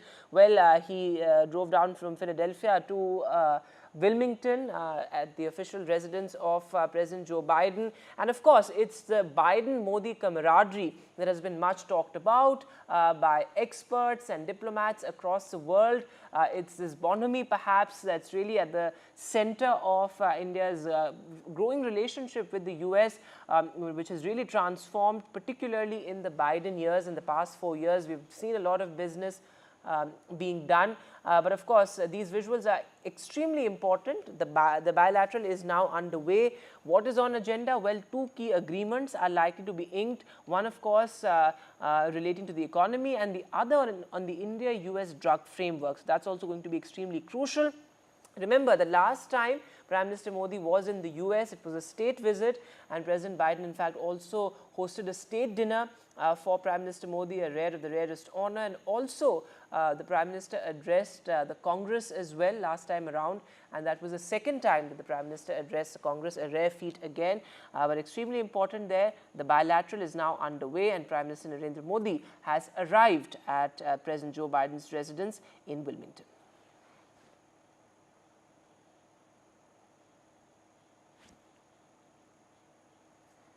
All right. In fact, joining me on the show this evening, I have a very special panel. Harsh Pant, Vice President, Studies and Foreign Policy of ORF. Also, Dr. Bharat Barai, Chairman of US-India Community Foundation. Yugendra Gupta is also with us, and Mr. Gunjan Mishra. Thanks all very much for being with us. Dr. Bharat Barai, going across to you. Well, these visuals are extremely important, and also, it's the Modi-Biden camaraderie. All right, I'm being told Dr. Bharat Barai is not with us. Let me go across to you, Yugendra Gupta. Well, as I said, it's the Modi-Biden camaraderie, the bonhomie, that's really been talked about a lot. And it's begun with a hug, and now the bilateral is underway. What are your expectations as far as this meeting is concerned? See, US and India are the biggest democracies of the world.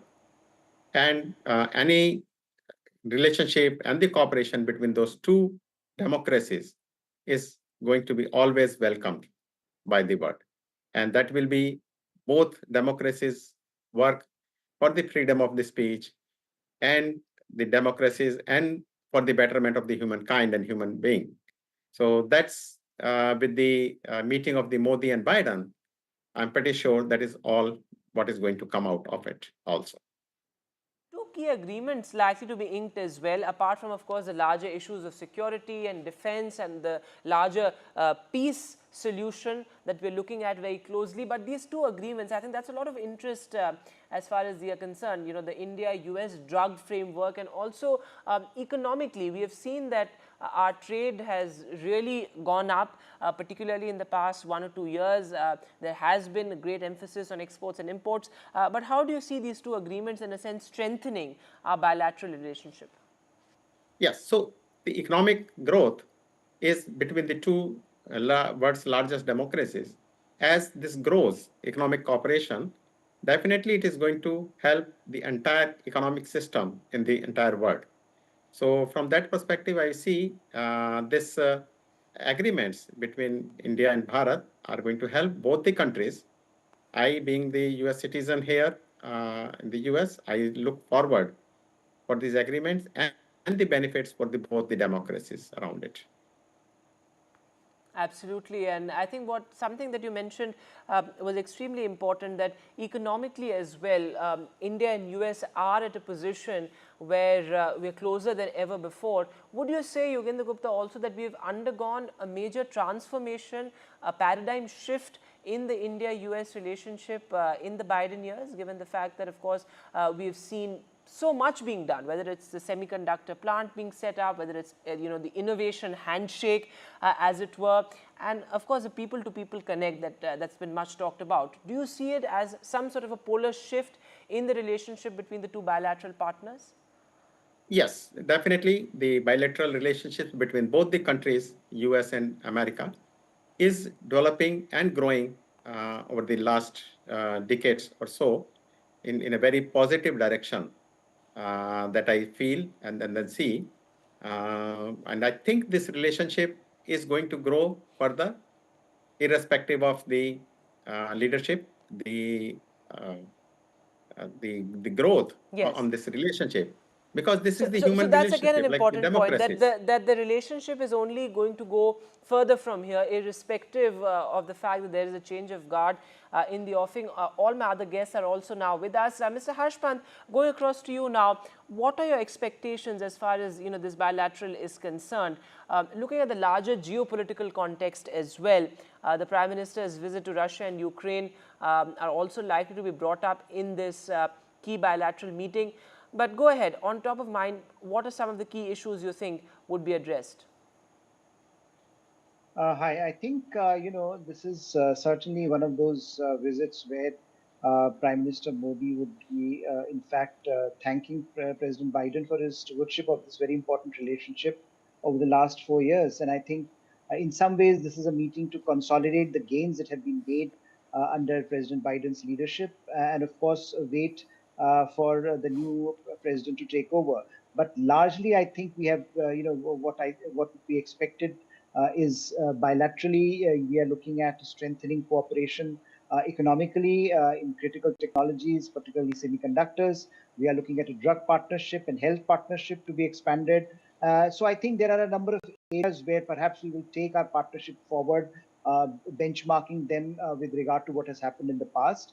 But also then taking this conversation to the Quad level later on, which is going to happen. We will see a more multilateral approach to these questions. And of course, how do you deal with instability in Indo-Pacific, and what perhaps can be done defense-wise, maritime-wise, insofar as the wider multilateral structures are concerned. So I do think that both these dialogues, bilateral dialogue as well as the multilateral or minilateral dialogue at the Quad, is going to shape or is going to be part of the larger structuring of India-US relationship that has grown by leaps and bounds. And perhaps this is one moment to reflect back, as much as to reflect back as to look forward, because I think of the unique role that President Biden has played in this relationship.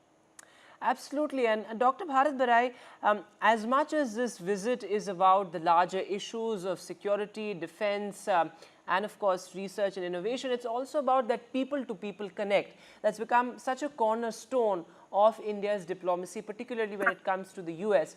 Why is this diaspora diplomacy such a key part, a cornerstone of India's relationship with the US? I mean, we saw those visuals of the diaspora really rolling out a red carpet for the Prime Minister, something that's become almost a trademark as far as the Prime Minister's visits abroad are concerned.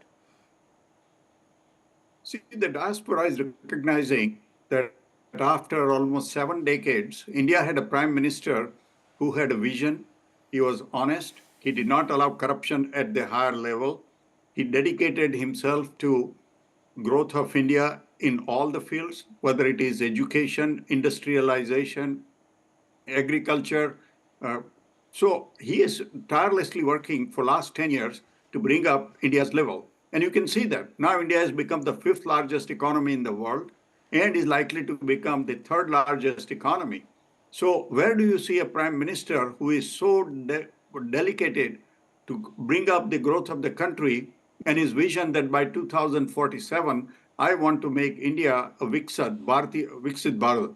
So people, the diaspora is very much mesmerized by what he is doing for our brothers and sisters in Bangladesh, and we wish that he continues to do it, and the diaspora want to do everything we can. Now you also recognize that there are 5.5 million Indian Americans in USA. So this diaspora, have the voting power. In America, in the elections, you vote by your vote physically, and you also vote by your checkbooks, because the funding of the congressional candidate as well as senators and presidential candidate is done by funding from the common people. So that's what also we have been doing it. And in trying to do that, we are trying to do whatever we can to act as a catalyst for better relationship between the two countries. So the role of diaspora is very important in trying to amalgamate the relationship between the two countries.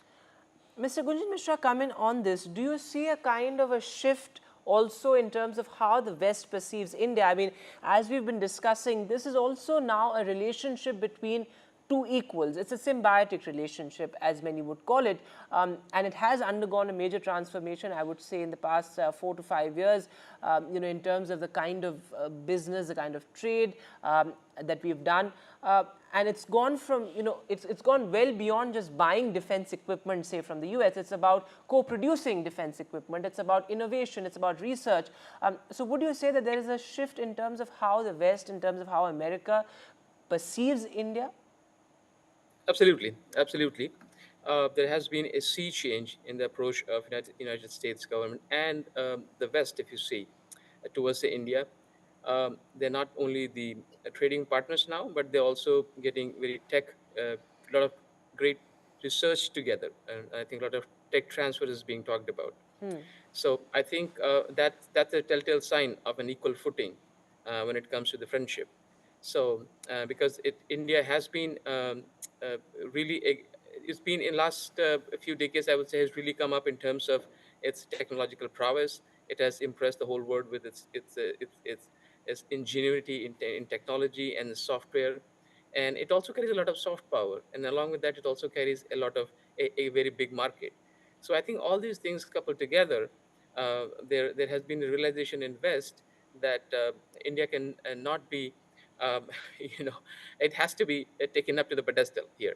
So I think that's where what we see, they're both coming on an equal footing here and being treated as an equal a partner here, whether it's research, development, tech transfer, or any other technological breakthrough. And even in the trade, as one of our friends said. So I think, yeah. Yes, and looking at the larger geopolitical context as well, Harsh Pant, would you see or would you expect Prime Minister's visits to Russia and Ukraine also being brought up in this crucial bilateral meeting, given the fact that it has been said time and again that India and the US are in pole position in a sense to broker peace? Absolutely, there is no denying that that it would be part of the agenda, and of course, Prime Minister Modi has positioned India very well in terms of reaching out to both Russia and Ukraine in the first few months of his third term. He has had direct contact with both the top leaders in Ukraine and Russia. He knows firsthand now, not through any intermediary, but firsthand direct interface with the two leaderships. He understands perhaps better than most leaders today in the world as to what these two protagonists in this conflict want. And I think that is the message that needs to go out to America, and America would welcome that, because let's remember that no other leader in the world has a direct interface today, from the Western world has a direct interface today with the Russian president. So I think India is in a unique position. India adds value to the negotiations that perhaps would be needed at some point in time to end this conflict. Therefore, this would be very much part of the discussion, and this would be not only part of this discussion, but also part of the Quad discussion. Yes. Dr. Bharat Birai, the last word to you, because of course, as we discuss the larger issues, it's very much about, as I said earlier, people to people connect. What are the expectations of the members of the Indian diaspora as far as this meeting is concerned, this bilateral is concerned? There have been various, concerns. Of course, reverse migration is almost a reality now in the US. We've seen IT professionals coming back home here in India. What are the expectations of the Indian American community there of this meeting? Well, we hope that the cultural ties between the two countries, economic ties between the two countries, the military ties between the two countries, and the technology ties between the two countries, they continue to grow. We both are large democracies. We are pluralistic countries. we have so many things in common. We respect human rights, we respect freedom, we respect economic opportunities. So as NRIs who have lived here in this country, we very much wish that this relationship consolidates, goes further, which will be to the great benefit of both countries, especially people in India, where we can bring up their living standards. I think that's a very important point, which is why this visit is extremely high stakes. Thanks very much, gentlemen, for being with us this evening. This remains one of our top focus stories here on NDTV. For now, a short break. But on the other side, our colleague Vishnu Shom will get us all the action from the ground. Hello and welcome. I'm Vishnu Shom in Wilmington in Delaware in the United States, where Prime Minister Modi gets set for a one-on-one meeting with the US President Joe Biden. Also a very important meeting of the Quad grouping.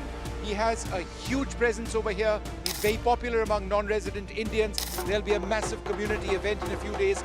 We would have never had a chance to get this encounter, and so we're super excited. There's a lot more opportunities in India, and it's a growing economy. It's a great opportunity. Very excited. And he'll also be speaking to CEOs and at an important international conference. I'll bring you all the details on the ground right here on NDTV 24/7.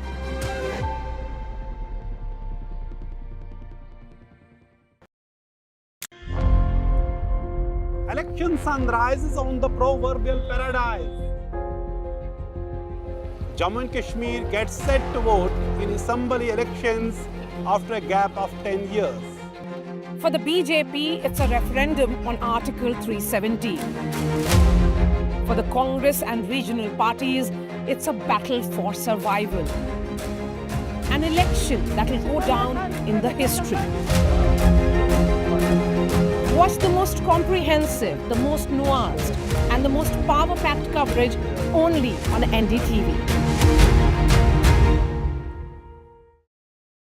Hello and welcome. I'm Vishnu Shom in Wilmington in Delaware in the United States, where Prime Minister Modi gets set for a one-on-one meeting with the US President Joe Biden.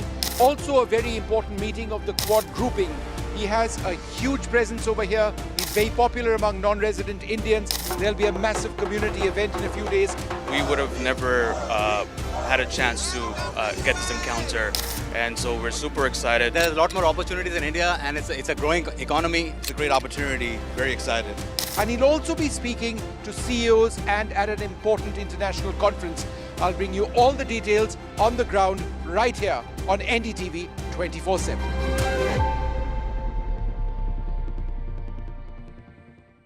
New day, new show, a new experience.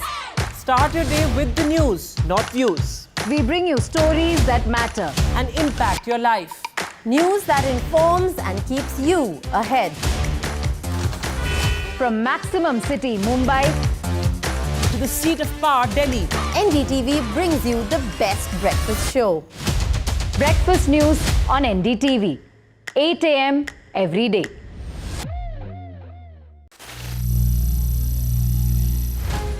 Some people say the metaverse will only be virtual. One day this lecture hall will be made of code, and driverless cars would be trapped in intersections. But even in this maze of the future, you can't wish away health. It's time to become more resilient.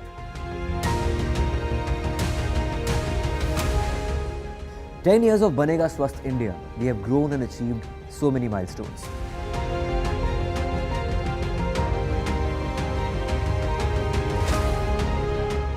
And now I have a plan to beat the urgency, to stop breathing with difficulty, to relieve getting choked with inactivity.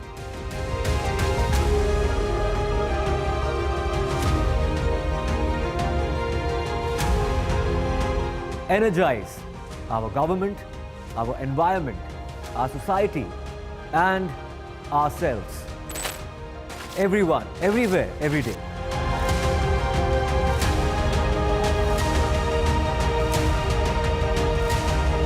Banega Swasth India. One world hygiene. Hello and welcome. I'm Vishnu Shom in Wilmington in Delaware in the United States, where Prime Minister Modi gets set for a one-on-one meeting with the US President Joe Biden. Also a very important meeting of the Quad grouping. He has a huge presence over here. He's very popular among non-resident Indians. There'll be a massive community event in a few days. We would have never had a chance to get this encounter, and so we're super excited. There's a lot more opportunities in India, and it's a growing economy. It's a great opportunity. Very excited. And he'll also be speaking to CEOs and at an important international conference. I'll bring you all the details on the ground right here on NDTV 24/7.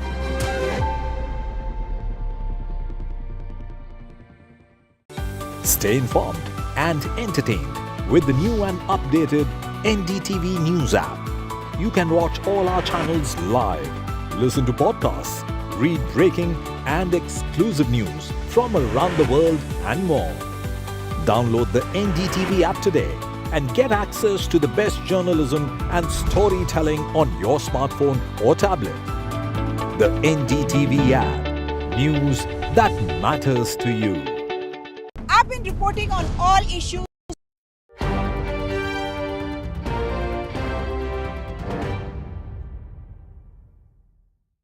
Hello and welcome. We continue with our coverage of the visit of Prime Minister Narendra Modi to the United States just a couple of hours before the Prime Minister comes over here. There's a huge sense of anticipation. We've got a lot of smiling faces. Sir, smile, sir. You were smiling all this time. And so we'll just get a word in from a lot of these very, very respected members of the local community over here. What's your name, sir? Jeet Joshi. And where do you work or what do you do? I'm a physician here in Delaware and from Gujarat originally. Yeah. So very excited. What is your specialization in medicine? I'm a psychiatrist. Right. So Are you looking forward to this visit? Absolutely. This is very, very cool. It's a great opportunity. Very excited. Yeah? Yep, absolutely. How about you, ma'am? Tell us a little bit about yourself. My husband is a doctor. The two sons are mine. Both of them are doctors, and I'm very proud of. So it's a full family of doctors. So in case we fall unwell, Pooja, we can look after that headache of yours. But looking forward to this visit. Sure. I'm sure you must be as well. Yes, we are. Yes. Tell us your name, sir. My name is Piyush. Ganesh Balu, local physician. Right. So we've got a lot of doctors. Are you all from Gujarat or across India, or primarily the Gujarati community here? What's your name? Preet Joshi. I'm also from Gujarat as well. Super excited. Never thought we would be able to meet him. Well, I am a doctor. Yeah, so no prizes for guessing that. But what does this visit mean for you? I mean, I think, it's something that, we would have never had a chance to get this encounter. And so we're super excited to have this communities. Yes, of course. As you know, India is doing incredibly well for in the test match against Bangladesh. Do you people follow cricket as well over here? I mean, no matter where I travel around the world, so we're going to be winning that. So you can put that up one more time before camera also. It's the Dream 11 India. And India doing so well in cricket, but then in test match cricket, for cricket aficionados, I know the difference. But tell me a little bit about yourself. So I am Dr. Dilip Joshi. I'm a psychiatrist. I'm father of this Joshis. The whole family of doctors. How about you? I'm Anand Swaminathan. I'm not a Gujarati, my wife is. Right. And what do you do? So I'm a software consultant. Right. Yeah. Oh, that's interesting. In terms of software consultancy, on the one hand, Indian professionals like you have done so well over here, but there is a sense now that many want to go back to India. So do you see that reverse migration happening? Yeah, absolutely. I mean, I think there are a lot more opportunities, and I think Why don't you come next to me? The light is Sure, yeah, absolutely.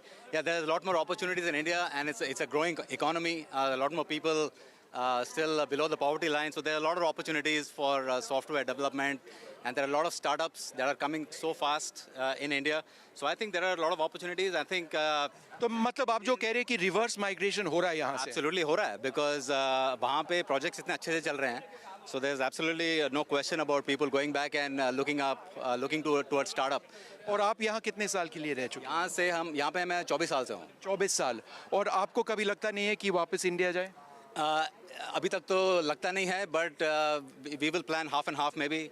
But tell me about the IT industry, and reverse migration. इसके बारे में बताइए. IT industry में US से India काफी reverse migration शायद हो रहा है. इसके तो आपका विचार क्या है इसमें? I think there are two things. We get very talented software engineers from India. But then in the US, we have a limitation on how quickly they can get their green cards and things like that. उनको green card वगैरह करने में बहुत time लगता है. So a lot of people, they spend 6 years and then go back because they find very good opportunities. And once they get some good experience in the US, they're able to really fly really well in the Indian industry. So वहाँ पे मतलब, so there are people who would like to go back. And of course, our roots are roots, you know. All right.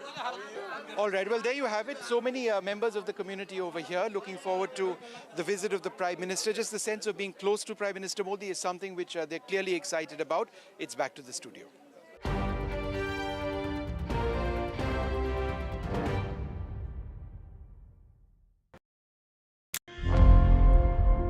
Election sunrises on the proverbial paradise.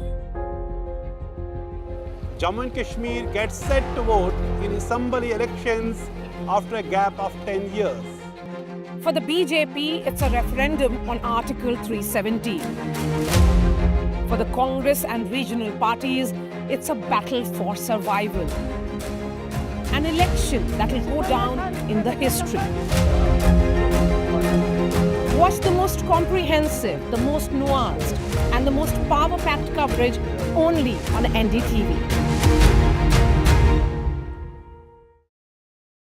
Hello and welcome. I'm Vishnu Shom in Wilmington in Delaware in the United States, where Prime Minister Modi gets set for a one-on-one meeting with the US President Joe Biden. Also a very important meeting of the Quad grouping.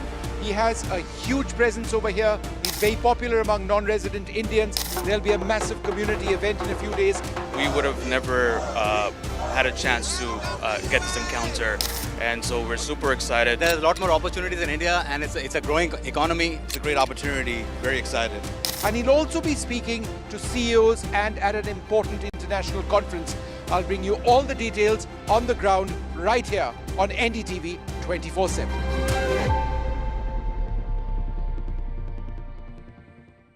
New day, new show, a new experience. Start your day with the news, not views. We bring you stories that matter and impact your life. News that informs and keeps you ahead. From Maximum City, Mumbai, to the seat of power, Delhi, NDTV brings you the best breakfast show. Breakfast news on NDTV, 8 a.m. every day.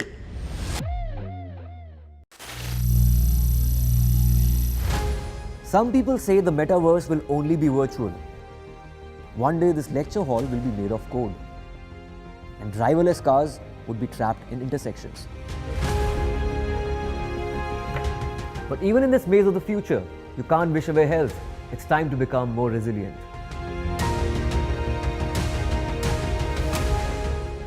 10 years of Banega Swasth India, we have grown and achieved so many milestones.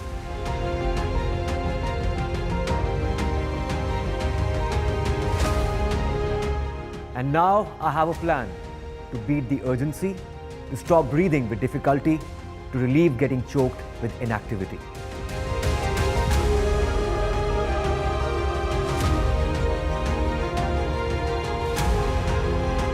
Energize our government, our environment, our society, and ourselves. Everyone, everywhere, every day.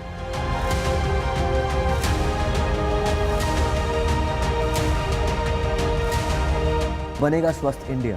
One world hygiene. Hello and welcome. I'm Vishnu Shom in Wilmington in Delaware in the United States, where Prime Minister Modi gets set for a one-on-one meeting with the US President Joe Biden. Also a very important meeting of the Quad grouping. He has a huge presence over here. He's very popular among non-resident Indians. There'll be a massive community event in a few days.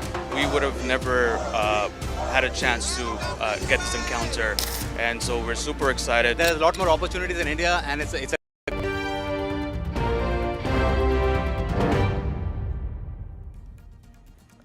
Welcome back. This is our non-stop coverage of the Prime Minister's crucial visit to the US, a 3-day power-packed visit. And well, the latest is that the bilateral has started. In fact, these are visuals of the Prime Minister arriving at, of course, at the Philadelphia airport. He is at President Joe Biden's residence right now. In fact, those visuals of President Biden's hug also just came in. So, of course, the bilateral is now underway. Those visuals of Prime Minister Modi with President Joe Biden at his residence in Wilmington, of course, extremely crucial. This is the first time that President Biden is hosting Prime Minister Modi at Wilmington. Let me go straight across to my colleague Vishnu Shom joining us live from the US. So, Vishnu, it's over to you. The bilateral is finally now underway. What is the expectation? Take us through what all is expected to be brought up in that crucial bilateral. So at about 6 p.m. Local time, and that is about 3.5 hours from now, is when we expect that the bilateral agreement between India and the United States to be released publicly. When it comes to these bilaterals, there is often an assumption that it's all sort of figured out well before the head of state or the prime minister actually travels.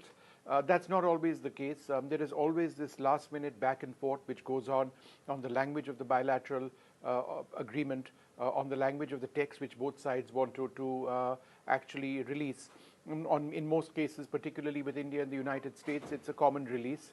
Sometimes both sides choose to have some different language, but primarily they are agreed upon the big themes. There is talk about the Predator drone deal, whether there's mention about that. It's an important deal. It's been going on now for a while. Price negotiations seem to be the primary area of concern, but it's been cleared by the US Congress, and there's a sense that that might go forward. It's a multi-billion-dollar deal for 31 Predator Sea Guardian drones for the Indian Navy, among the most, and the Indian Air Force, among the most sophisticated drones of its type anywhere in the world. It's used for persistent reconnaissance of maritime targets, which could be, which could be fired upon using missiles, or in fact, by and large, reconnaissance of maritime areas. Also can be used along the Himalayan frontier, where it will be used as far as the Indian Air Force is concerned. We'll have to wait and see if that is something that comes up. There is a sense that, given the fact that the United States administration has been engaging those affiliated with what we consider Sikh extremism, the Khalistani movement, or sympathizers at least of that, in the last 24 hours, just ahead of the arrival of the Prime Minister.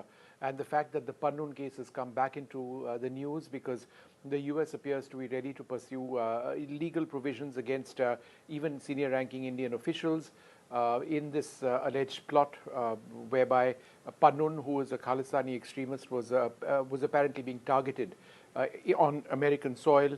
That's likely something that will come up. But India's position is very clear. We will not tolerate extremism or forms of terrorism, neither on Indian soil or emanating from the soil of any other country. That said, both sides are looking to work out a solution that actually works. India says, as far as the Pannun case is concerned, they are looking at some sort of a solution, as it were, by way of independent inquiry being done by New Delhi. So that's something else that they're looking at. But overall, I think India and the United States would look to really step up that strategic relationship between both sides. Absolutely, Vishnu, and these visuals of the Prime Minister's hug with Joe Biden, of course, that camaraderie is well known, but also looking at the readout of President Biden's meeting with Prime Minister Kishida of Japan, one operative bit, of course, is on China.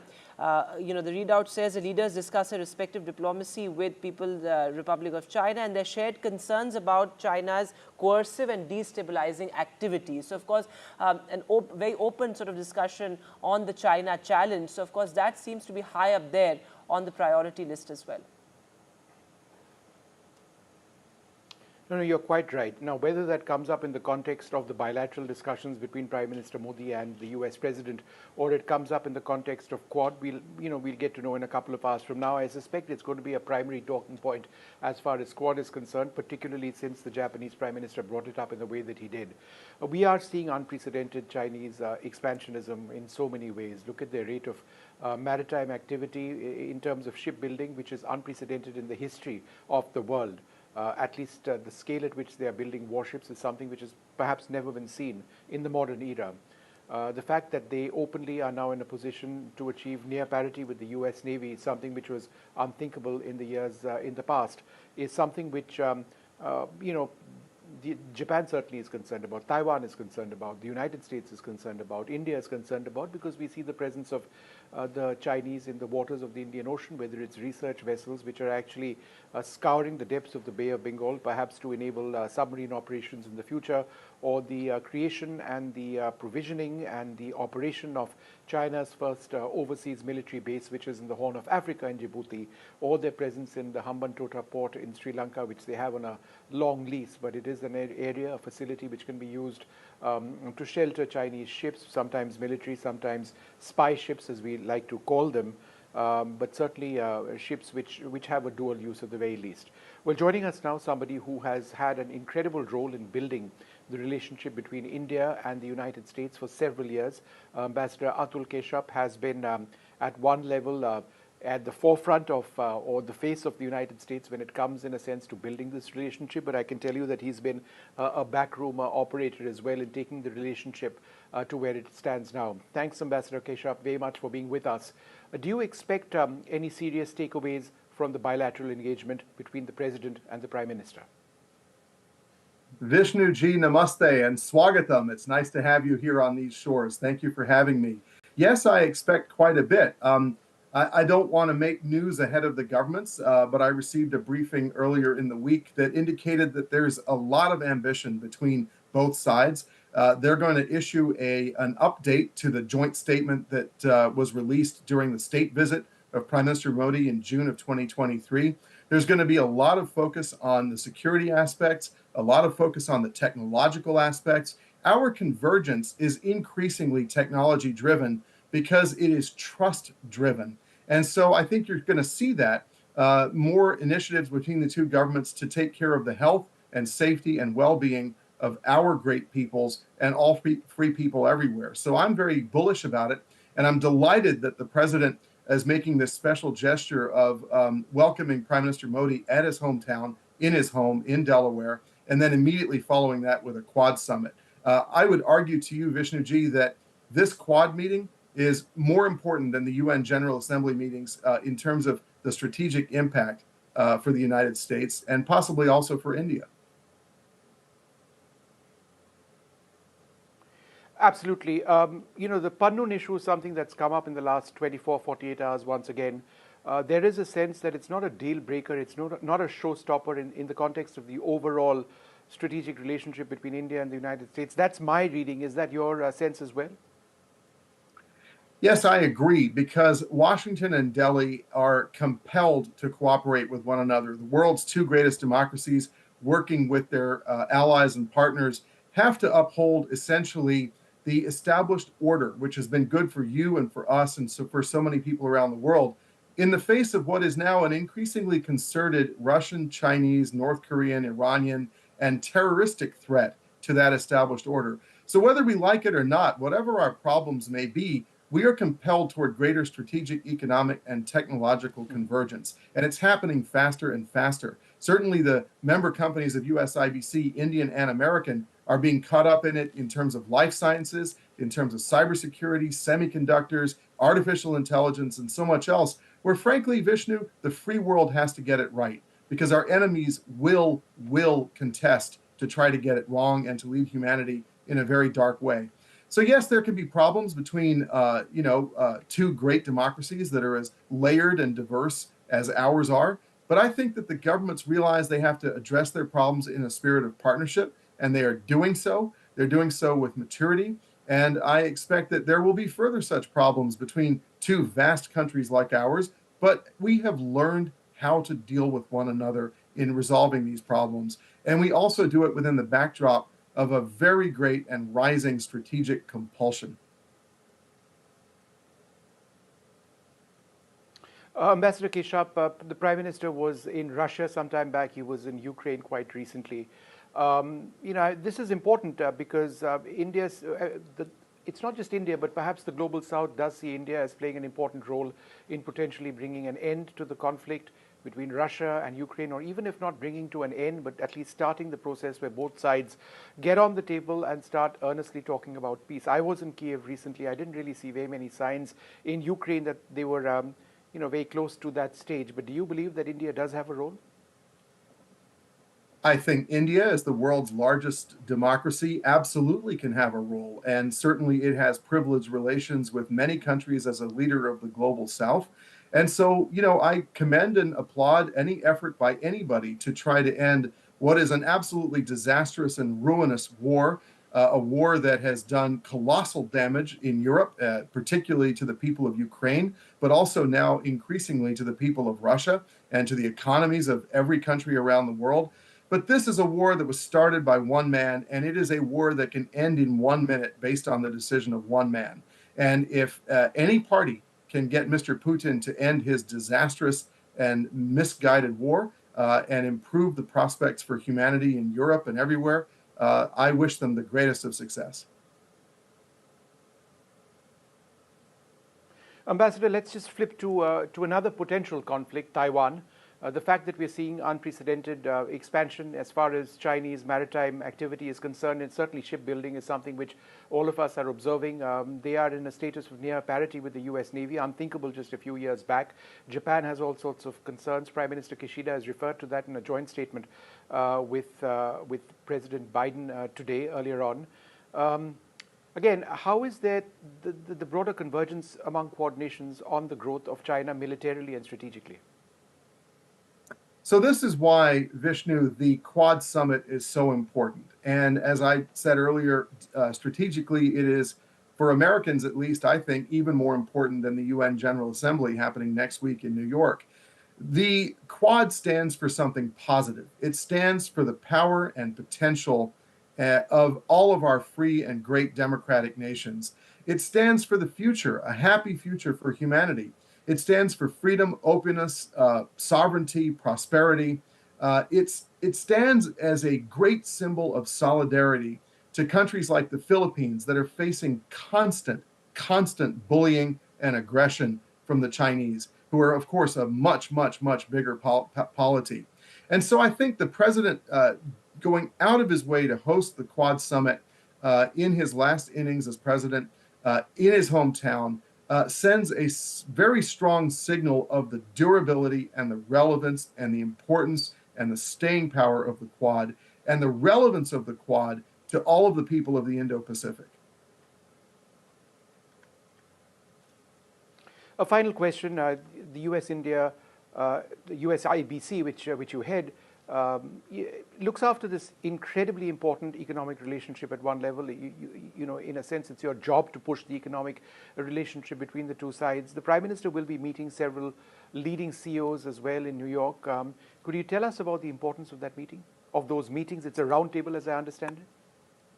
Sure. And Vishnu, it's not a job, it's my dharma. I have to push for greater ties between the US and India because the extent to which our two great democracies can optimize their economic, strategic, and technological potential means that the great democracies will prevail in this great struggle of the 21st century against forces that are essentially trying to roll us back toward barbarism and trying to erode civilization. So the work of the Indian and American members of USIBC is absolutely critical in establishing the life sciences, pharmaceuticals, and vaccine supply chains that will take care of our people, especially in times of crisis, ensuring that the supply chains are safe and resilient and secure. We are at the forefront of ensuring the semiconductor production will take place in ways that don't make our economies vulnerable.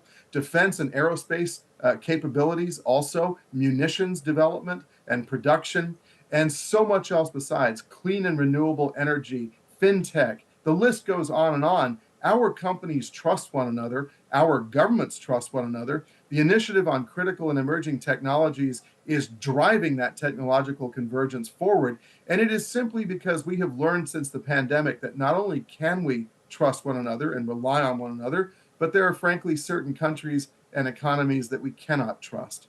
And so for American and Indian companies, they are the future of the implementation of the vision of our great leaders, because there's no Chinese or Russian company that represents the future happiness and prosperity of humanity. It is American and Indian people working together to innovate a free and bright future for humanity. And that is the sacred role of all of these companies in working toward that brighter future, and for USIBC as well. All right, Ambassador Keshav, always wonderful speaking to you. We do look forward to a strong bilateral agreement or set of agreements between India and the United States. That's going to come up in the next couple of hours. Let's see where this takes the relationship that we've seen really prosper over the years. Thanks very much indeed.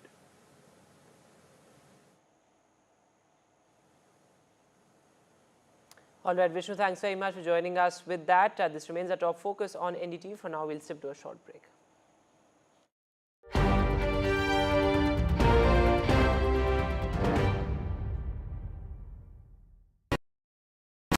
Stay informed and entertained with the new and updated NDTV News app. You can watch all our channels live, listen to podcasts, read breaking and exclusive news from around the world and more. Download the NDTV app today and get access to the best journalism and storytelling on your smartphone or tablet. The NDTV app. News that matters to you.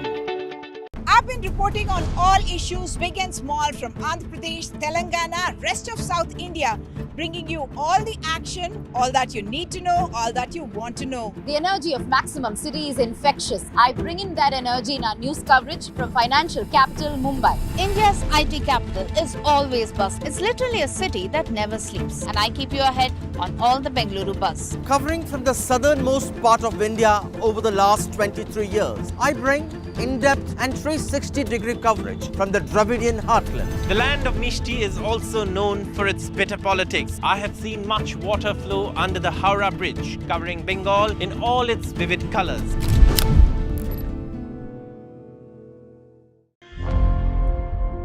Election sunrises on the proverbial paradise. Jammu and Kashmir gets set to vote in assembly elections after a gap of 10 years.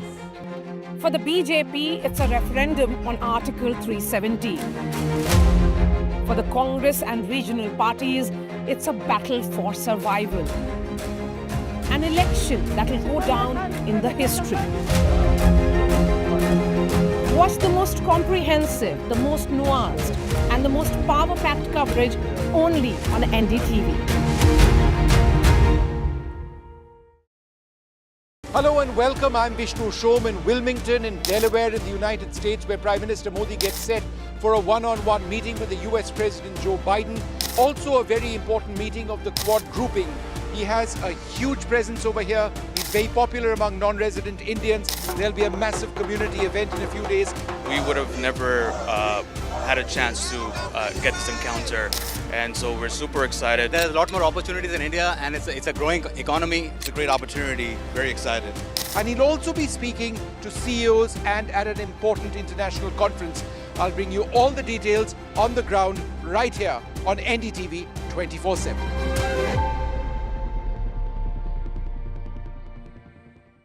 New day, new show, a new experience. Start your day with the news, not views. We bring you stories that matter and impact your life. News that informs and keeps you ahead.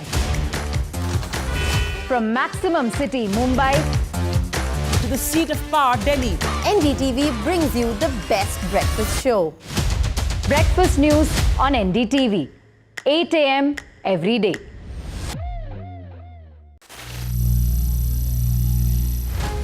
Some people say the metaverse will only be virtual. One day this lecture hall will be made of code, and driverless cars would be trapped in intersections. But even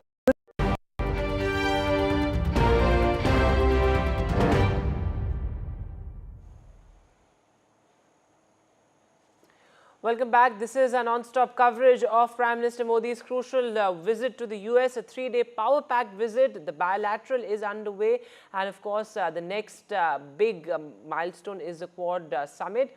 Well, the Prime Minister's office has tweeted as well.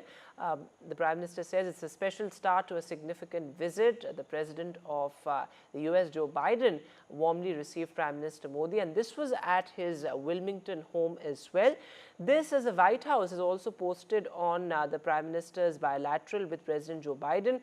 Secretary of State Antony Blinken and also Jake Sullivan, Assistant to the President for National Security Affairs, and Eric Garcetti, Ambassador of the US to India, all of them present there as well. And also External Affairs Minister Dr. S. Jaishankar, Vinay Mohan Kawatra, Ambassador of India to the United States, all of them present at that crucial bilateral as well.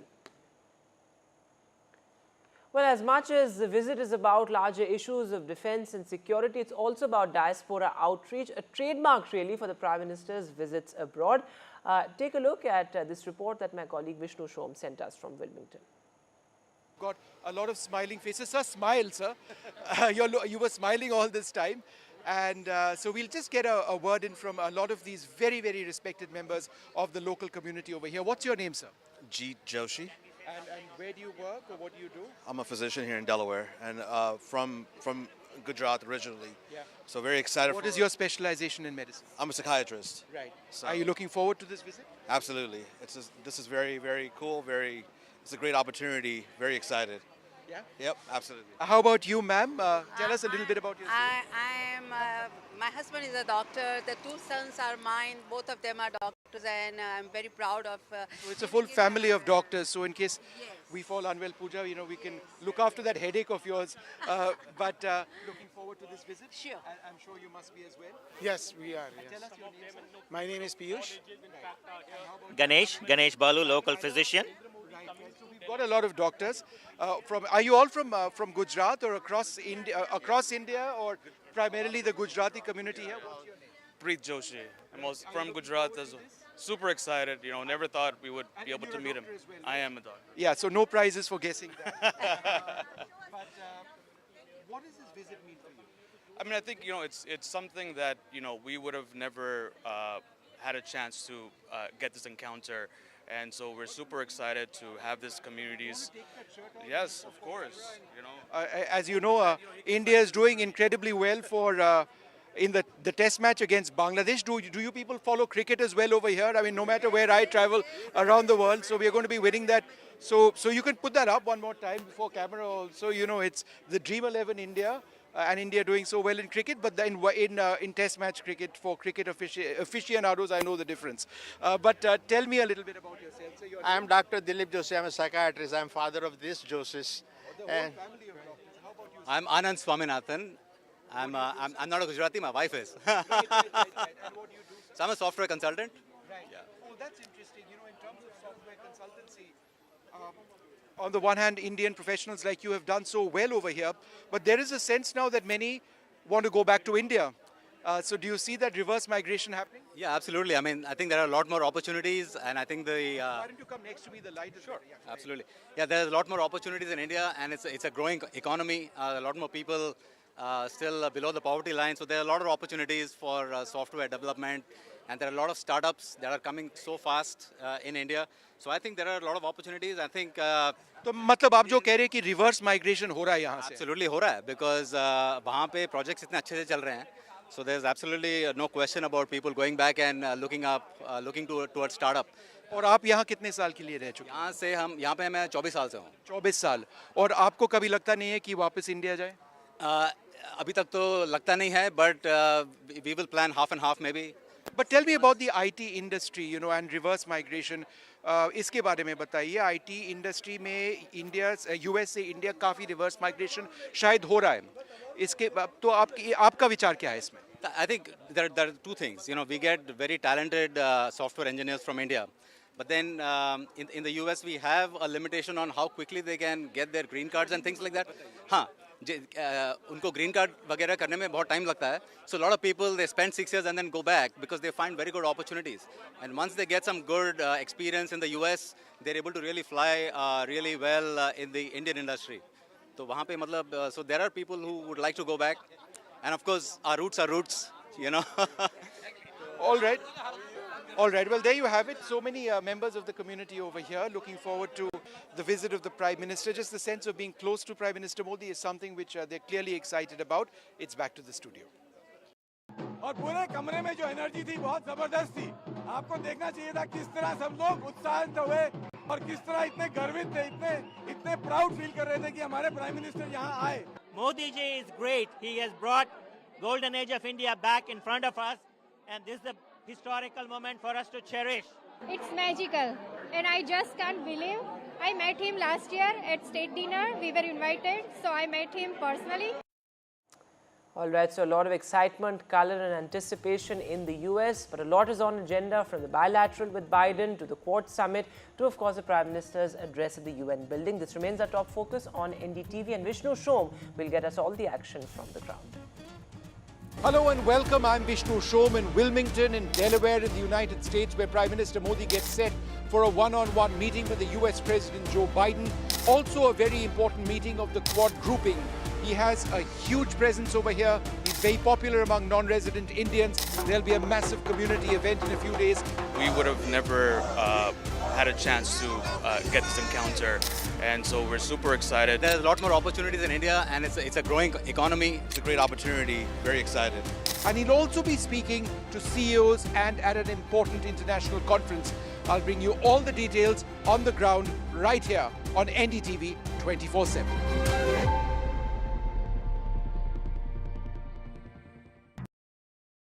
Hello and welcome. I'm Vishnu Shom in Wilmington in Delaware in the United States, where Prime Minister Modi gets set for a one-on-one meeting with the US President Joe Biden. Also a very important meeting of the Quad grouping. He has a huge presence over here. He's very popular among non-resident Indians. There'll be a massive community event in a few days. We would have never had a chance to get this encounter, and so we're super excited. There's a lot more opportunities in India, and it's a growing economy. It's a great opportunity. Very excited. And he'll also be speaking to CEOs and at an important international conference. I'll bring you all the details on the ground right here on NDTV 24/7.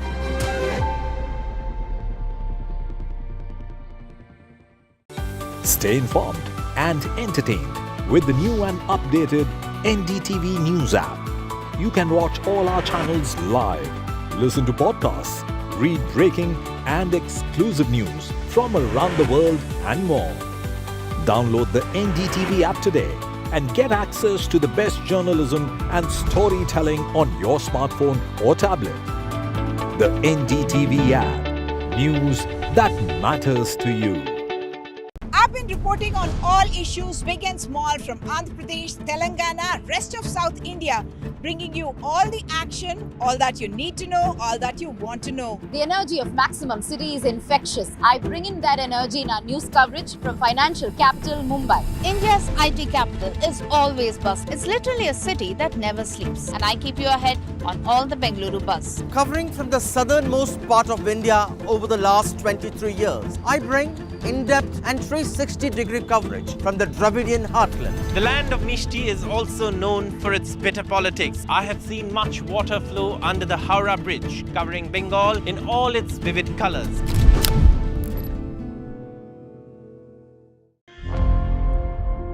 Election sunrises on the proverbial paradise.